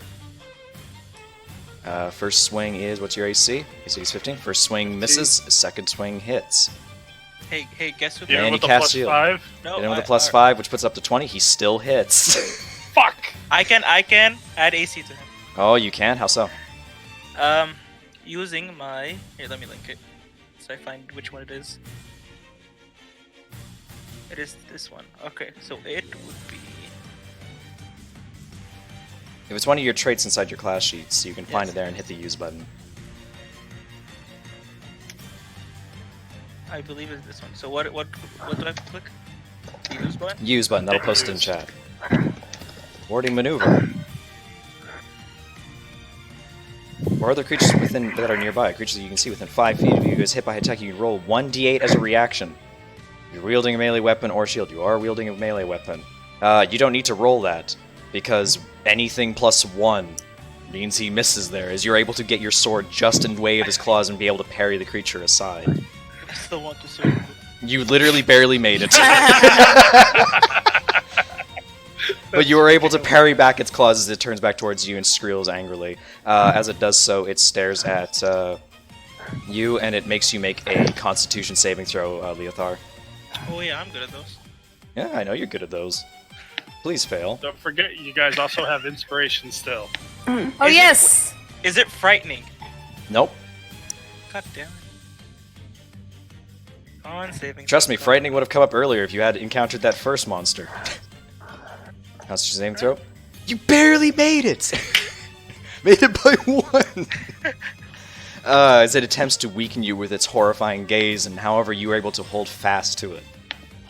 Literally makes you deal half damage if you fail that, my god. Anyway, Yep. Oh, it's your turn. my field day. Leothar, are you gonna smite it?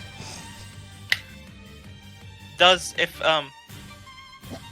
is a one-handed longsword? Is that a D10 or a D8? That's a d8. It's in your macros anyway. It's a D8. Yep. Alright, in that case, I'm going to hit it all 3 times, and I'm going to smite on one of them because I think I can only smite on You can spend on only one, yes. Wait, does haste give me another bonus action? No, it doesn't. No, it just Does it? gives you- Alright, then I'm just gonna use one. So within the power of your magical armor, you thrust forth the power of a paladin within your blade, and you go to strike down this creature. That said, I think particularly when you're using a smite, it doesn't it deal more damage? Yes. It I should. just don't know how much. Yeah. When it hits, it's kind of one of those. You miss on the first swing as the creature's able to deke out of the way, but on the second one you come back around and catch it as you deal. If I check here, you deal 6 damage on the first hit. As I check. Yes, it is a 6 damage on the first hit. And you Does anyone deal know how an much- additional 6 damage on the second hit. But Thunderous Smite. Okay. It says here, if you deal an attack, additionally, the target creature must succeed a saving throw. Oh, it doesn't deal additional damage. It just gets knocked prone afterwards on that hit. So you deal 2d6 Actually, thunder. 2d6 So thunder. roll 2d6. Oh my. Wow, these rolls. Smile. But that said, he does have to make the saving throw, which I will check really quickly. Your saving throw is going to be doesn't matter what it was because he rolled so low it doesn't fucking matter. I was gonna say because your DC for that one was going to be 13, but he rolled a 10, so he doesn't make it. But you are able to hit him with a thunderous booming echo that lashes out throughout the entire place. You smite him hard enough to be able to knock him to the ground, even though he is physically like uninjured by it. You knock him to his knees, so he's now prone. Does Action Surge give me a bonus action and action, or just one action? No, just an action. Just another action, yes. Alright, in that case, I'm doing that. Uh, That will be my turn. That'll be your turn. Like him, likes Alexander or Ren. He's also Dissonant pushed 10 Voice. feet away. Oh, I'm right, gonna 10 feet away. dissonant- Yeah. So he's in the wall now. You knock him into the pillar, senseless. I'm gonna dissonant whispers. Outcome. All right, go for it. I hate everybody. I hate everybody. I hate everybody. I rolled a fucking 1. Are you serious? As you dissonant whispers out towards you, you see it begin to scrile, and you watch as its horrid glowing eyes begin to dim and roll back in its head, and then you watch as it slouches and begins to melt with a secretion of acidic chemicals as it falls off into the ground and turns Wow. black. You guys, I mean, like, that's a very powerful creature if it's actually moving and attacking, I'm just gonna say that, so me spitting monsters out of it, like, you guys champed that. Oh All boy. because of a rock. The rock is literally the only reason it attacked you right away, otherwise you could have moved into the room before it saw you. I kind of zoned out for a lot of that. I know the Alkalith just died, but did I like miss a turn? You haven't missed a turn, no. Don't worry Okay. about it, I'll make sure you never miss a turn. Okay. Oh, you have 1 demon left. Uh, He's currently prone against a wall. bonus action. I'm gonna stretch these. Kind of get some light over here. Just want to get a little bit of extra light cast out that way. 1 second. Make sure there's nothing over here. That You guys Oh. remember the people upstairs? Yeah. Yes. They're very far away, but I mean, like, don't all worry about it. They're all Okay.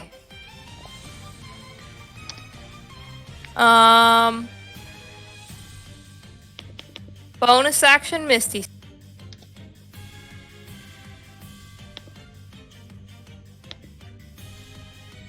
Bonus action, Misty just if you teleport all the way over there, onto that platform. And from there, are you able to cast a spell?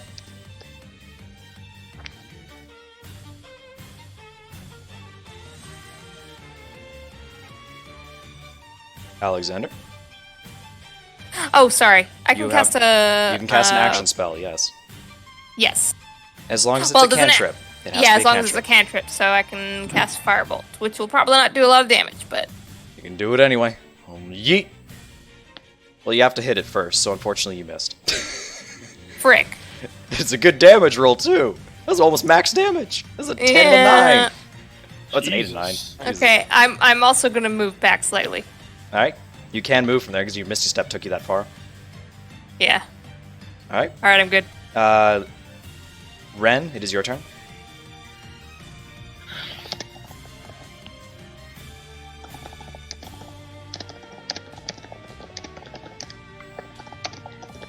I hear vicious typing. Oh. Sorry. It is your turn, Ren. Okay. I will use my crossbow again. Try and fire it off with the babao. Yes. No, it is prone, so you're gonna have disadvantage on this shot. Oh, I forgot about that. Disadvantage. Okay. It's okay, you already missed Alexander, so it doesn't matter if you didn't. I would have made you roll it again. Oh, okay. I see. So disadvantage on your crossbow bolt. I'll be amazed if you still hit it. Okay. Oh, no, you Aw, do not man. hit it. Good have hit it, though. You fire a bolt as I- it dislodges into the pillar wall above its head. Unfortunately, you missed. Any other movement you want to take?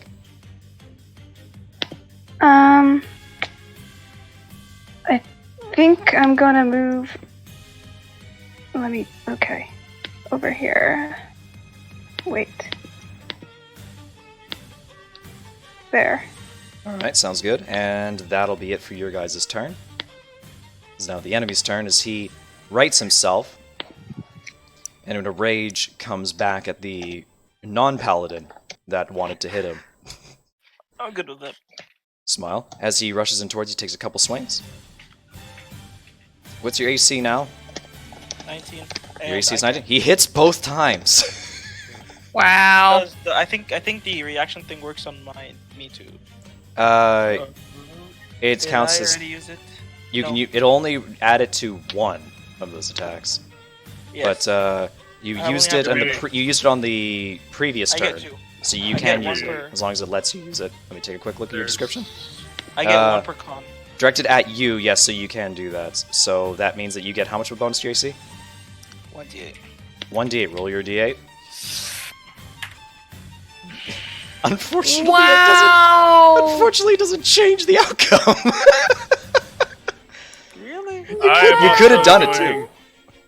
I'm gonna cut words. Oh boy, cutting words on one of the attacks. On the first attack, yeah. On the first attack? Okay, that makes a difference. As So he you comes in subtract- there, you mock him as he comes in, as he tries to parry away. It's just enough to be able to make it so that way he grazes past the hilt of his sword, but the second claw comes by to catch him in the side of the face, lipping through underneath the edge of his helm. You deal 6 damage, and then he turns back towards the bard, who made him very, very mad, and he decides to weaken and gaze you. Give me a constitution save.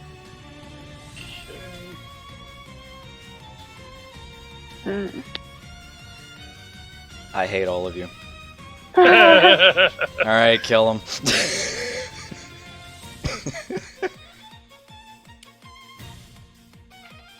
Who's going?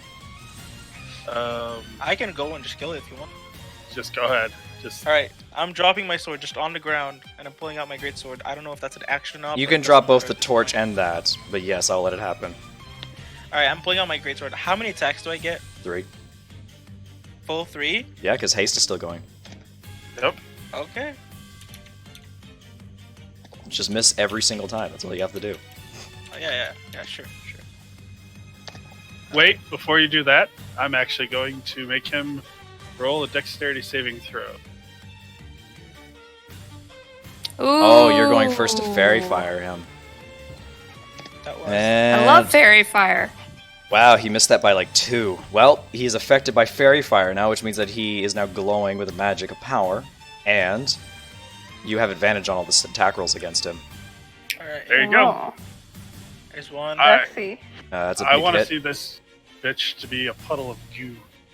Here's the second. You deal 7. You deal, if I count that up, 5?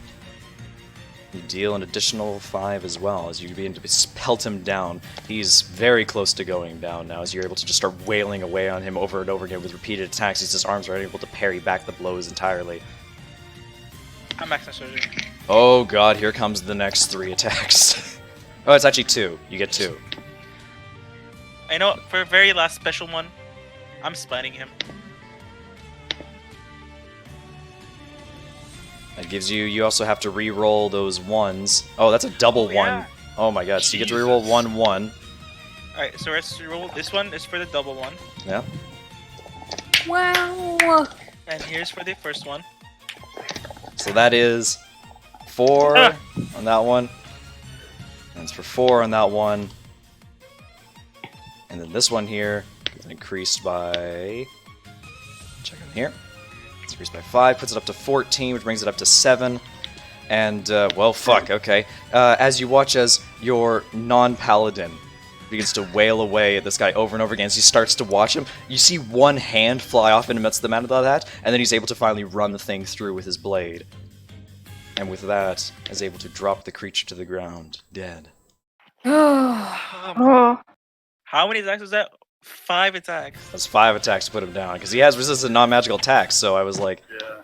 takes you a little while to work your way through him. No, we're gonna Just throw you keep guys. hacking away. We're gonna take you guys back to here. Congratulations. Oh. Now I'm going to put you guys back here. Now you guys are in a quiet room at this point. You've seen what the layout of the room is in its entirety, but now that that creature has been dealt with, you can now properly put your attentions towards other things. Ren's just gonna go, what the fuck was that?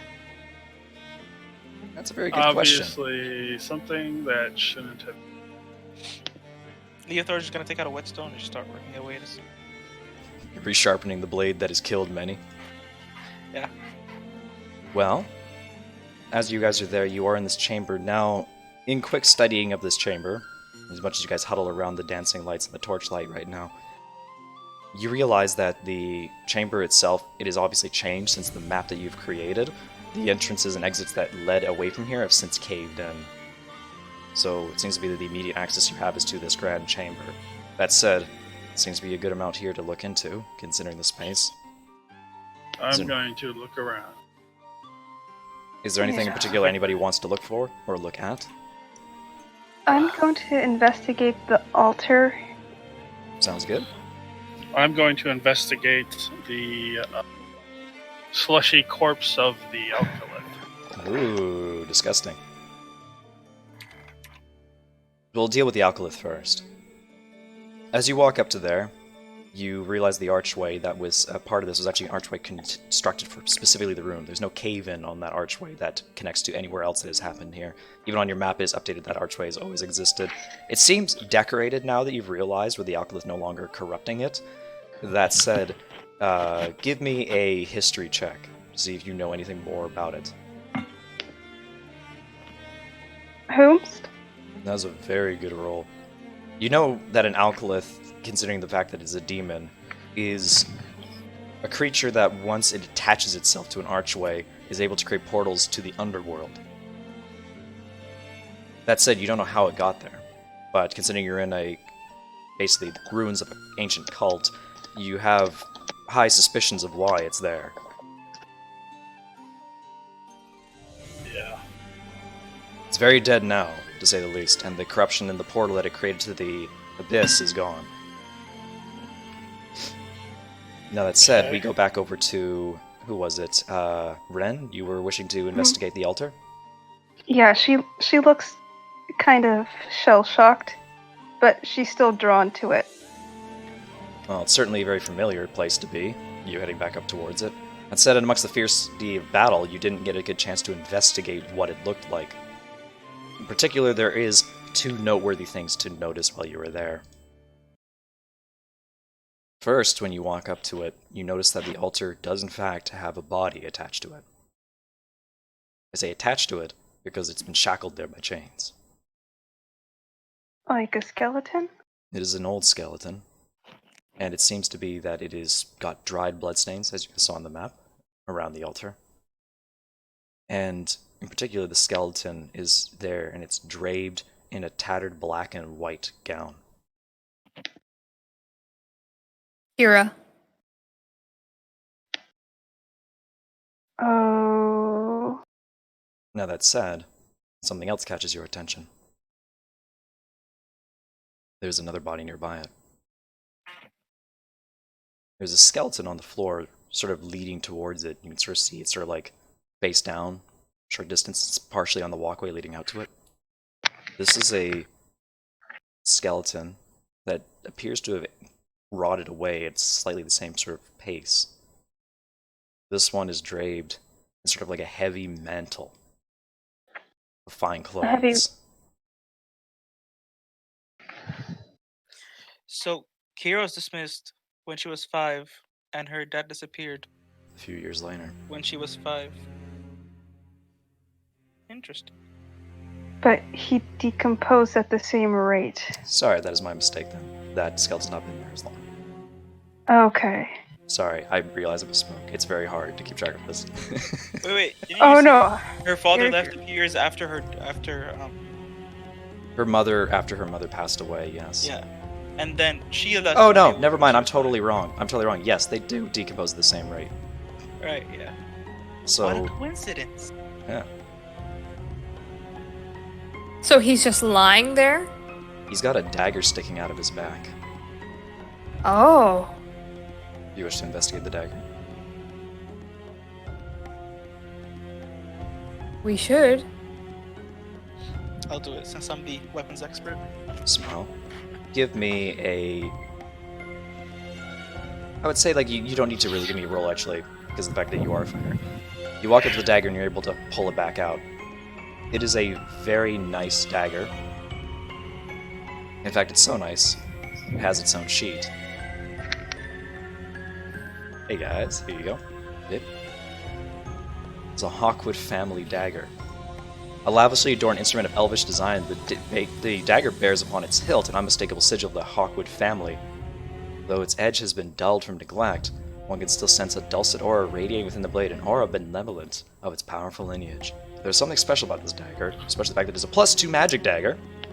But Wow. but you don't know what the property of that dagger is. I'm Not gonna without take out anything my else. wisdom and start working at it.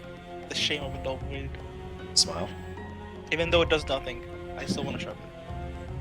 It may do something, but at this point it's not been identified. No, whetstones don't affect magic weapons. Yeah, I know. Sorry, that's what I meant. Either way, you have Can I acquired this. cast? Can I cast detect magic? I know it won't tell me. It'll tell me what kind of magic it is. I don't Yes. have identify. No, but I know someone who does. It's true. Somebody here does have identify. Oh, do we? Yeah, we have a divination wizard, don't we? Oh no, just your cleric has it, I believe. Yeah. Oh, okay. Well, then if our cleric has identify, then I'm not going to detect magic. That depends. Can they cast identify? Doesn't it cost something? They can cast as a ritual. Ah, okay. Are you willing to ritual cast the dagger? Ren? Echo? Are you alive? Sorry, I'm like, this has been going for so long that I am zoning out what happened. It's okay. I guess We these found go a long. magical dagger.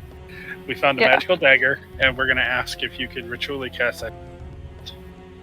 Ritually cast it? Identify. Oh, yes. I have that spell. To tell you guys, my sessions go long. Though this has gone quite long because of the heavy roleplay. Yeah. Yeah. Identify.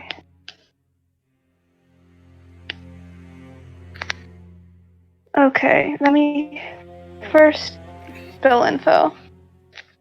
Now, that said, do you still require pearl worth at least 100 gold to cast identify when it's cast as a ritual? Oh, okay. Also, is that really a ritual spell? It doesn't say it is. It is a ritual spell. I guess I didn't put it in there.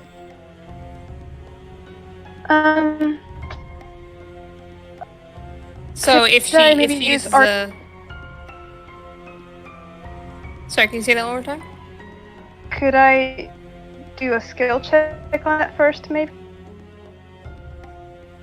A skill check on it, if you wish to try it. I don't know, can you get 2 fucking nat 20s against Smell? You can make an arcana check to try and identify its nature. Okay, no, okay, yeah. I'll use identify, but I'm trying to figure out if I can yet, since I don't... A pearl. Do you need the pearl if you use the spell slot? I wonder if you have to Yeah. do it in order to cast the spell in the first place. Yeah, Okay. yeah, you need. I'll check really quickly. Okay. It still requires the components. Okay. So unfortunately, you cannot cast Identify because you do not have the pearl. Okay. Okay. In that. Sorry. No, you go on. You go on. I don't have the materials necessary to identify this right now. In that case, I will cast Detect Magic. If we have time as a ritual. We do have You have time right now. You're safe where Okay. you are. You look at the So- dagger a little bit more heavily. Just do look at it. I'm blanking on it. I'm sorry. Even I'm getting tired.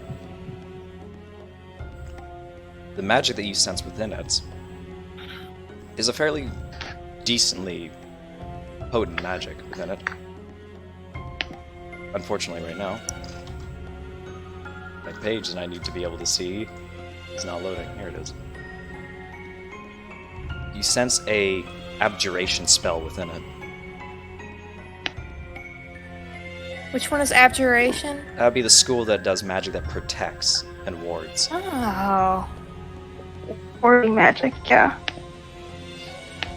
All right. With now the sharp edge, I'm gonna hold it out for someone.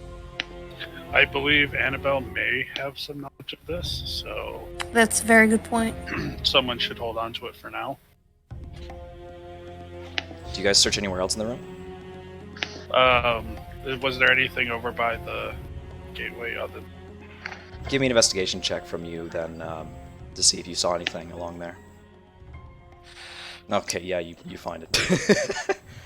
There are a number of things that you see scattered amongst all the wreckage and the ruins, amongst the dead bodies as well, which it seems to be that some sort of grand battle went down there some ancient times ago, considering the fact that there are human and demonoid skulls around the place. You find amongst the side tables and drawers and such like that, amongst the boxes, that there are a few things amongst there that are catching your attention. Some of the things are materials for spellcasting. That said, mostly of them are scrolls that have been ruined beyond belief. You find two that seem to be that they're in usable condition. That said, I believe you can read the scroll to be able to identify the spell in Yes. to both of them. One of them you probably can't, but one of them I know that you can, and it's a scroll of Raised Dead. Ooh. The other one I know you can't, but it's very likely that your wizard can. Oh? If I can't read it, I will definitely let the wizard read it.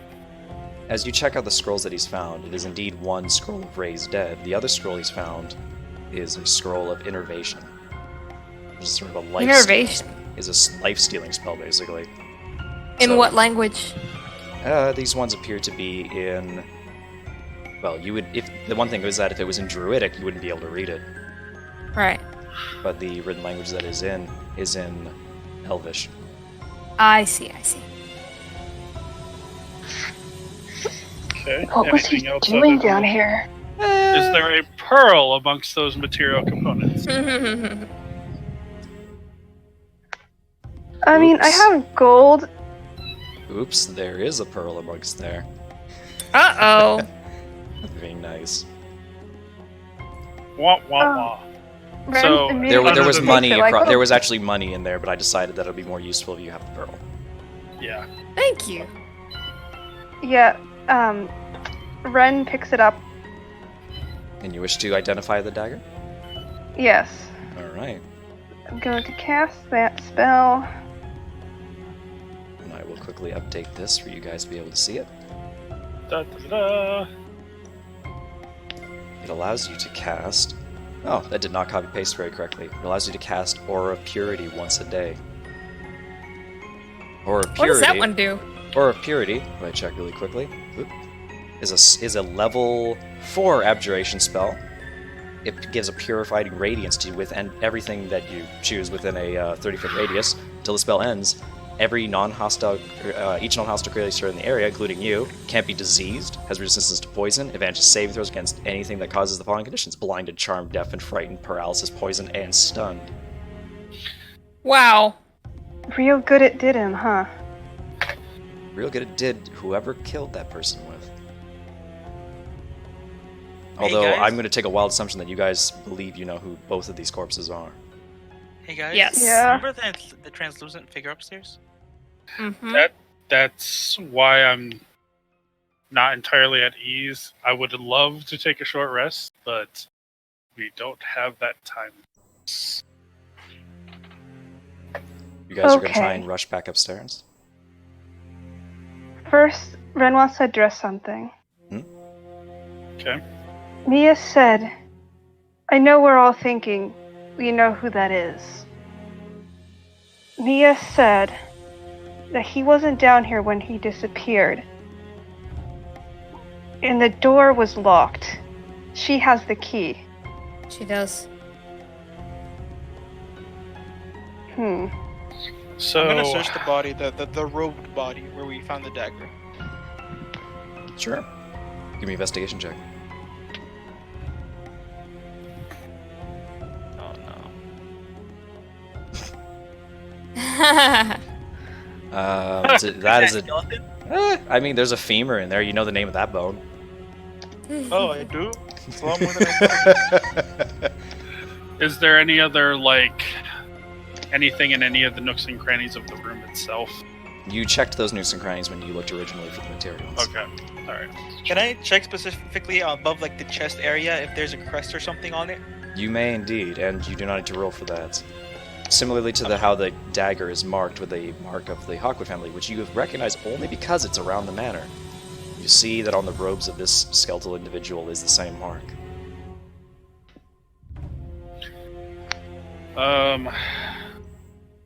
The skeleton on the altar, is it obviously female? It's not obviously female, but it is wearing a maiden's dress. A dress that you have seen on a number of women today. I'm gonna be right back. Sure. Alright. Now, to be So I fair, believe- that body is also chained to the altar. Yeah.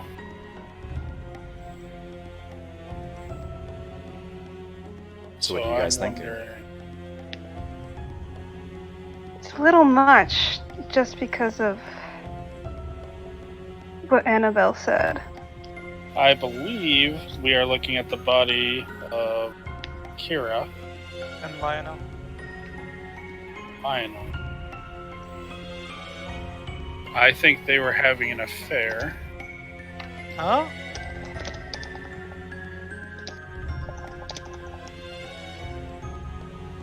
You believe there's an affair afoot? Was. Way back. Interesting. But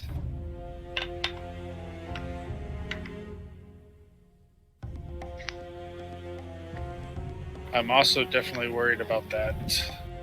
We it definitely better. know that Annabelle's mother is actually her mother. Because she died giving childbirth. Yeah. Yeah. And you can't really mistake if someone comes out of your womb. At the same time, that's what we were told by Mia. I'm back. Hey, welcome back. As you guys are trying to piece together the story. But Annabelle, I mean, she didn't think. Annabelle clearly doesn't know, but it is possible that Kira was her mother. If that's what you're thinking. Do There's you that still have possibility. that doll? We should. We took the doll. Ren has it. Can we look at the doll, see if there's anything that stands out on it? Sure.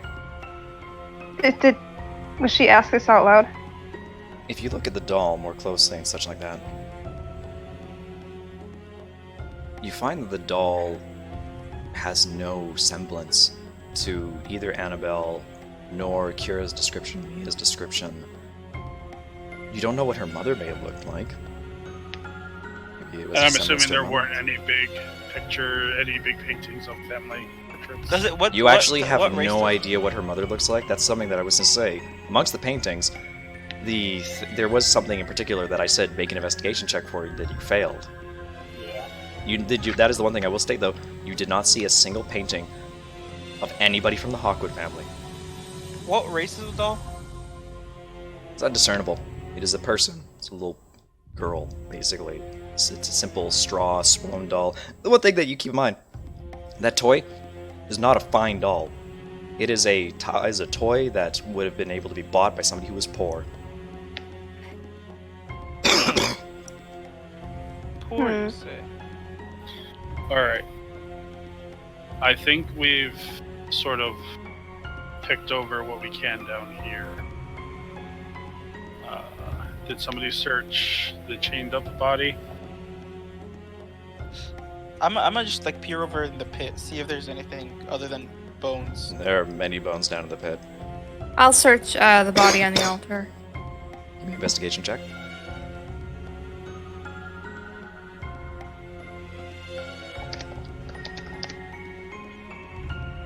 There's one thing interesting, and it's very subtle. Good job. You see, tucked into the shoe, as if it wasn't supposed to be there, withered flower petals. Mm.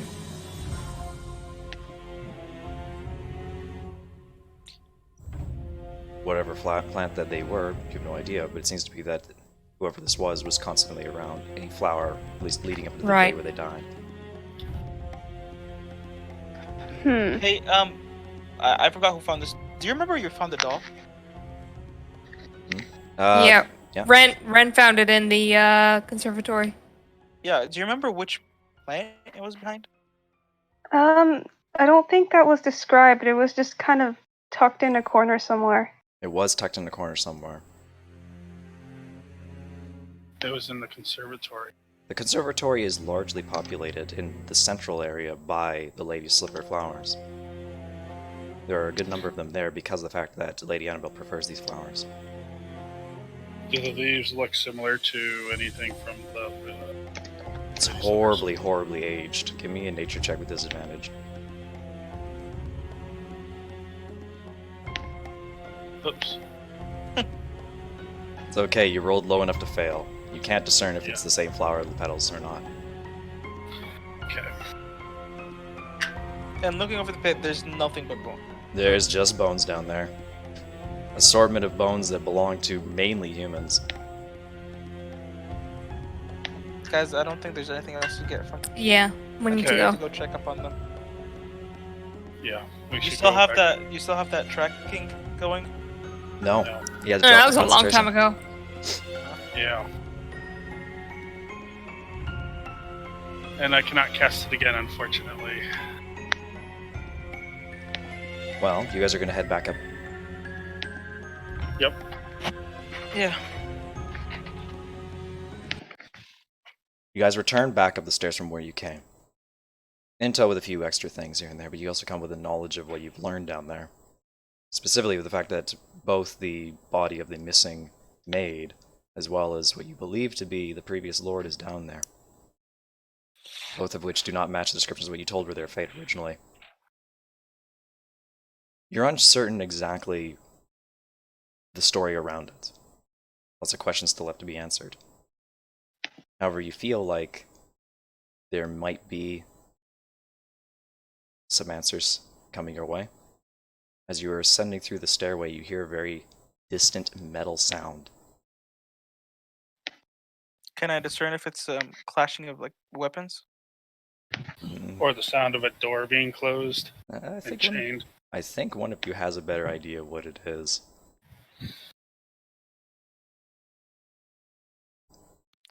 Can I roll perception? Do you want to determine exactly what it is, or...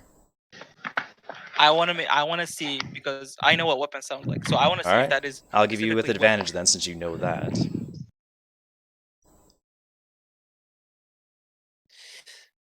As soon as I find my skills. Smile. So what is it, perception? Yeah, with advantage, I'll say, because you're specifically looking to see if it's sound different than a weapon clash. It's most certainly not a weapon clashing sound. It is a heavy metallic thud. It's the door being shut.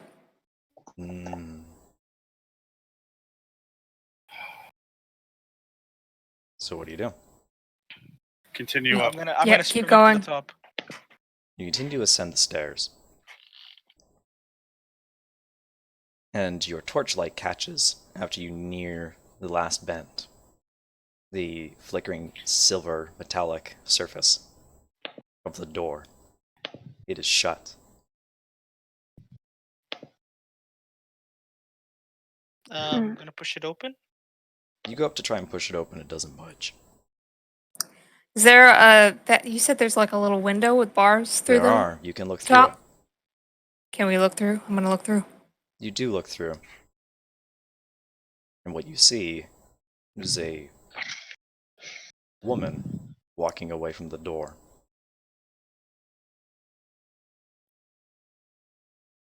Oh, sorry, you said something I didn't hear you. No, I didn't say anything. Oh, okay, sorry, you lit up on Discord. I thought everything died. Yeah, I thought about saying something. Smile. The person that's walking away is within earshot, at least.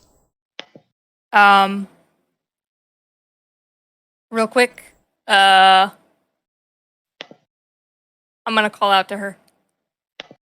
You call out to them, where she turns back around, and almost unsurprisingly, it's Mia. How far Does away is she? She's about 40 feet away from you. Are we still in the cellar, or? You are We at are. the entrance of the cellar right now, but you're Do I blocked see her? behind the door. You don't see her Is because there- human. Is there any I have a keyhole torch. on this side? It's Do I see her outside of the within range. dim light? Not within the dim light. She's outside of its range. 1 second. I am like seriously unable to focus at all anymore. It's okay. I know. Oh, okay, that works too. Is I'm there gonna a make you step keyhole on outside this of the side? door. Oh, fantastic! As you do that, as you cast Misty Step, you appear through the door, and you are right into Mia's face, and she gets spooked by this. Give me that key now. She just sort of looks at you panically wise, and she just sort of stares at you. She has the key in her hand. She's just holding it behind her body away from you. And she says, "I cannot let you." I raise my tarot deck. Give me the key now. Intimidation with advantage. Command. Doesn't have the ring. No, but One of you I has the do, ring. but- Is it outside of range? That's That's a good intimidation. She holds her ground, but she feverishly holds up a hand towards you. And she furrows her brow towards you.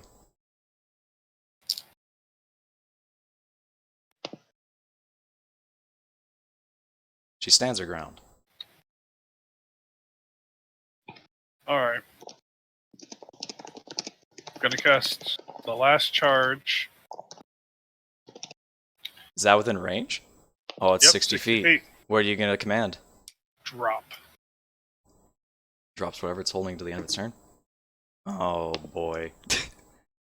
You command drop through the ring within a piercing glow of energy, and one that you can feel reverberate through the room. And then you watch her as your eyes snap for a second, and then her hand fidgets for a minute, before you feel the key drop to the ground just before her feet.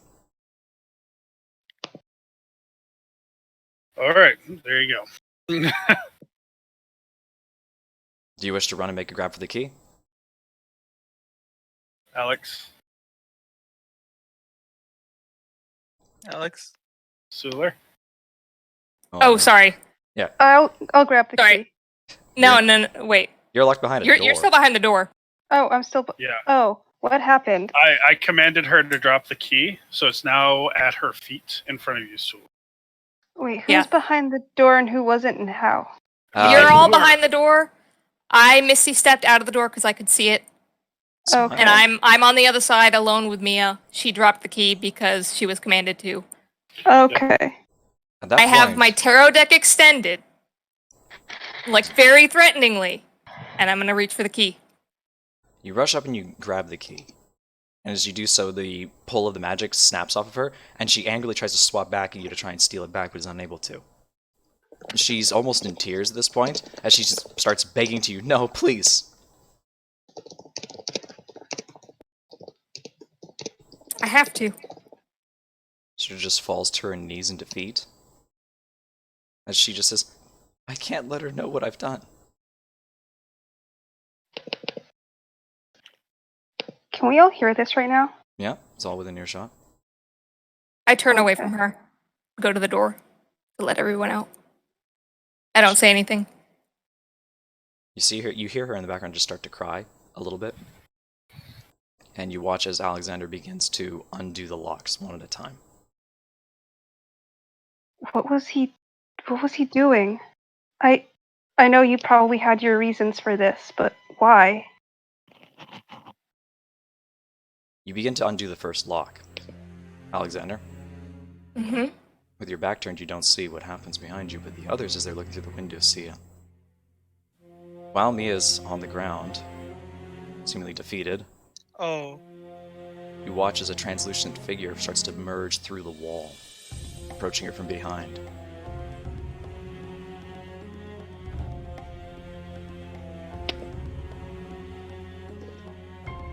And in a brief moment, one that is enough to catch your attention, Alexander, you all turn to watch for a brief moment before she shrieks, and the creature grapples her in its tendrils before you hear a loud snap, and her neck goes, and she falls to the ground dead.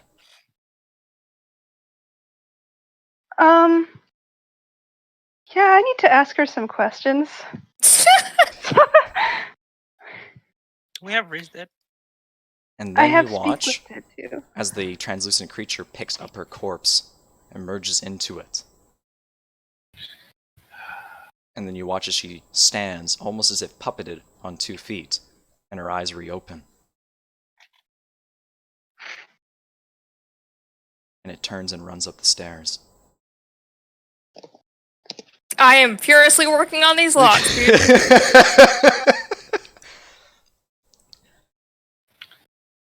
Okay, hold on. How many locks am I going through right now? You've gone 1. Have I gone through as this? I've done. You've gone through. You started returning. You have the key. It is not going to take you very long. One sec. Do I have a slot? 1 second. What is this? I played a song that apparently didn't want to play. What a shame.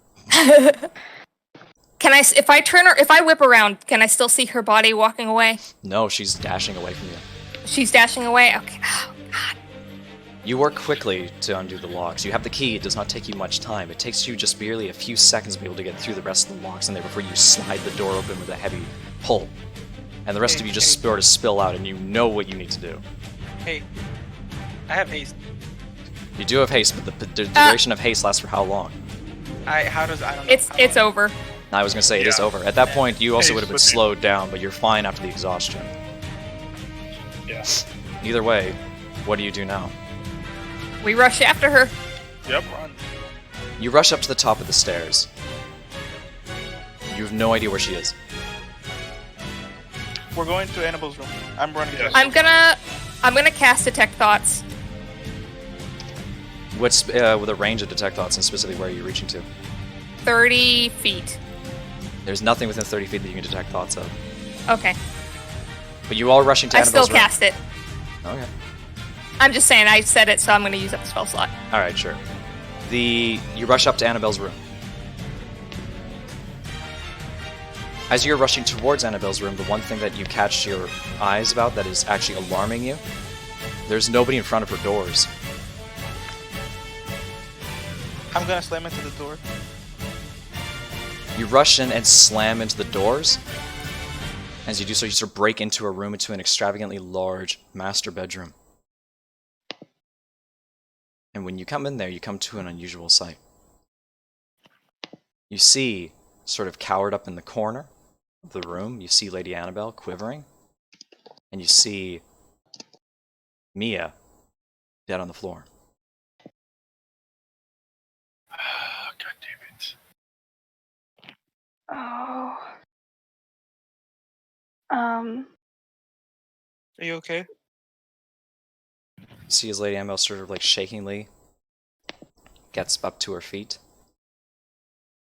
and she looks to all of you, and she says, I am fine.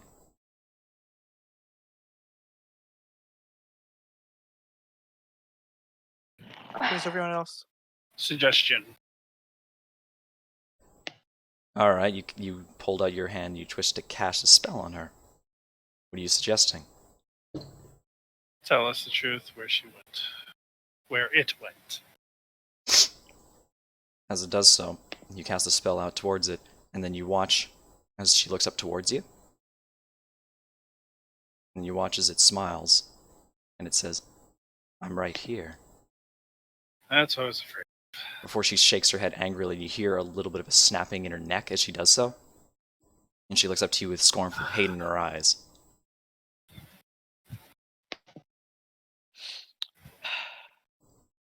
With my last Thunder Smite, I'm pulling out my greatsword. Oh boy, guys. Don't obliterate her body. Hey, I didn't attack yet. Hey, don't worry, guys. As I do this really quickly to get it all set up. I will cast Thundering Smite. So that is my third and last thing for today. But I am not going to attack yet. Sounds good. Hey, guys. Last combat of the night. Yeah. Okay.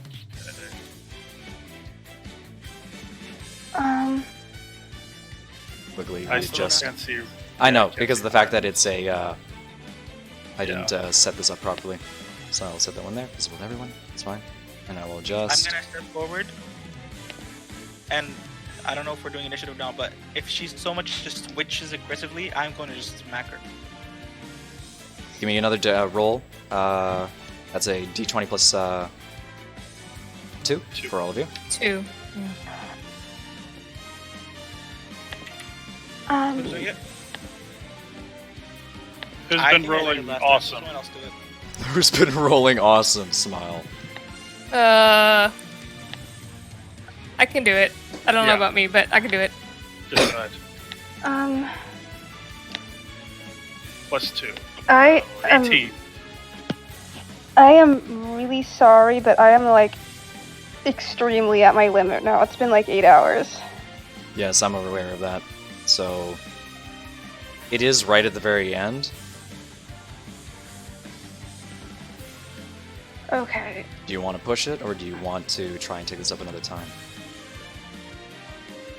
Depends on what everyone else wants.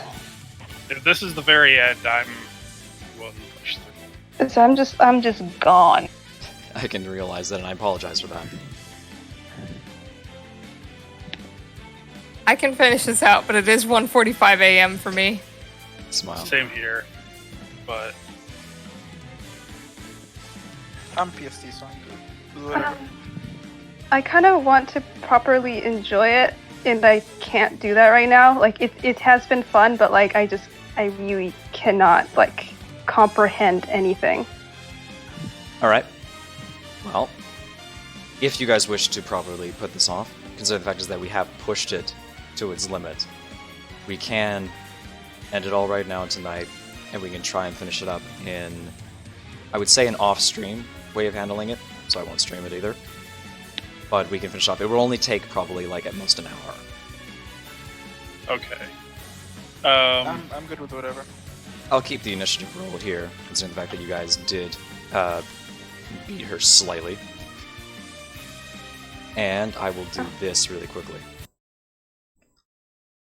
As I go to my memes really quickly. I will say, as unfortunate as this cliffhanger is for everybody, I will end it all right now for the stream, for anybody out there that's watching. Thank you guys so much for watching. And we will hopefully, like I say, off-stream, take up the end of this one. And for anybody that's curious, then yeah, I'll tell you how it ends. But All right, thank considering you how this has very gone, much. this has gone very much down a very particular direction. It sure has. I told them she should stay with us, but no. To be fair, if you had convinced her, I would have allowed you to take her. You didn't roll high enough. Because I was kind of going like, there's ways to avoid this from happening, so I would have allowed it to happen, but it was just very stacked, I will admit. I didn't even want her to come all the way down. I just wanted them to be on the floor. It seems to be that things have been set up in a way that was stacked against you. Because it seems to be that Mia... Yeah, I wonder who would do that. Mia organized things in this particular way to set you guys up to try and lock you guys into failure. Albeit it seems to be that her Honestly- short-sightedness left it to be very much flawed. Honestly, if I had just killed her the second we saw her, what's the worst that would have happened? Killed Mia right outright when you saw her? Like the moment she pissed me off. Well, here's the thing.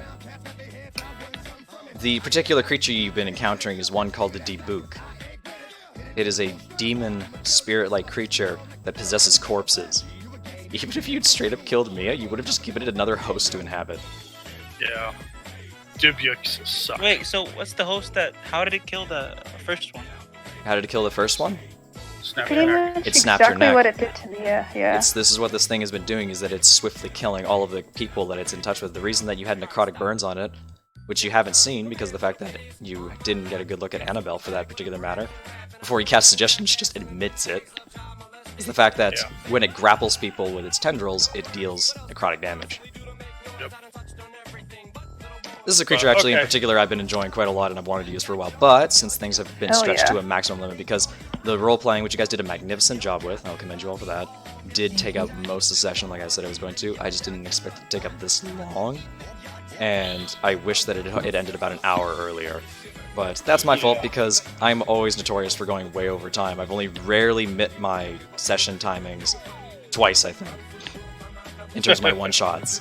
So, thank you guys so much for playing, and I'll organize a time to be able to finish it off with you guys Yeah, later. Yeah. Probably Time. another weekend. Thank you so It's- much. Yeah, Yes. of course. And I hope that you guys enjoyed Thank it. you Yeah, very it's been much. fun. Yeah, I was Sorry to actually. cut it off. Yeah. Either way, Had I'll a- end off the Hopefully stream it'll- really quickly, and I will say thank you to everybody who's watching, and you guys can all say goodbye as well. Bye. Bye.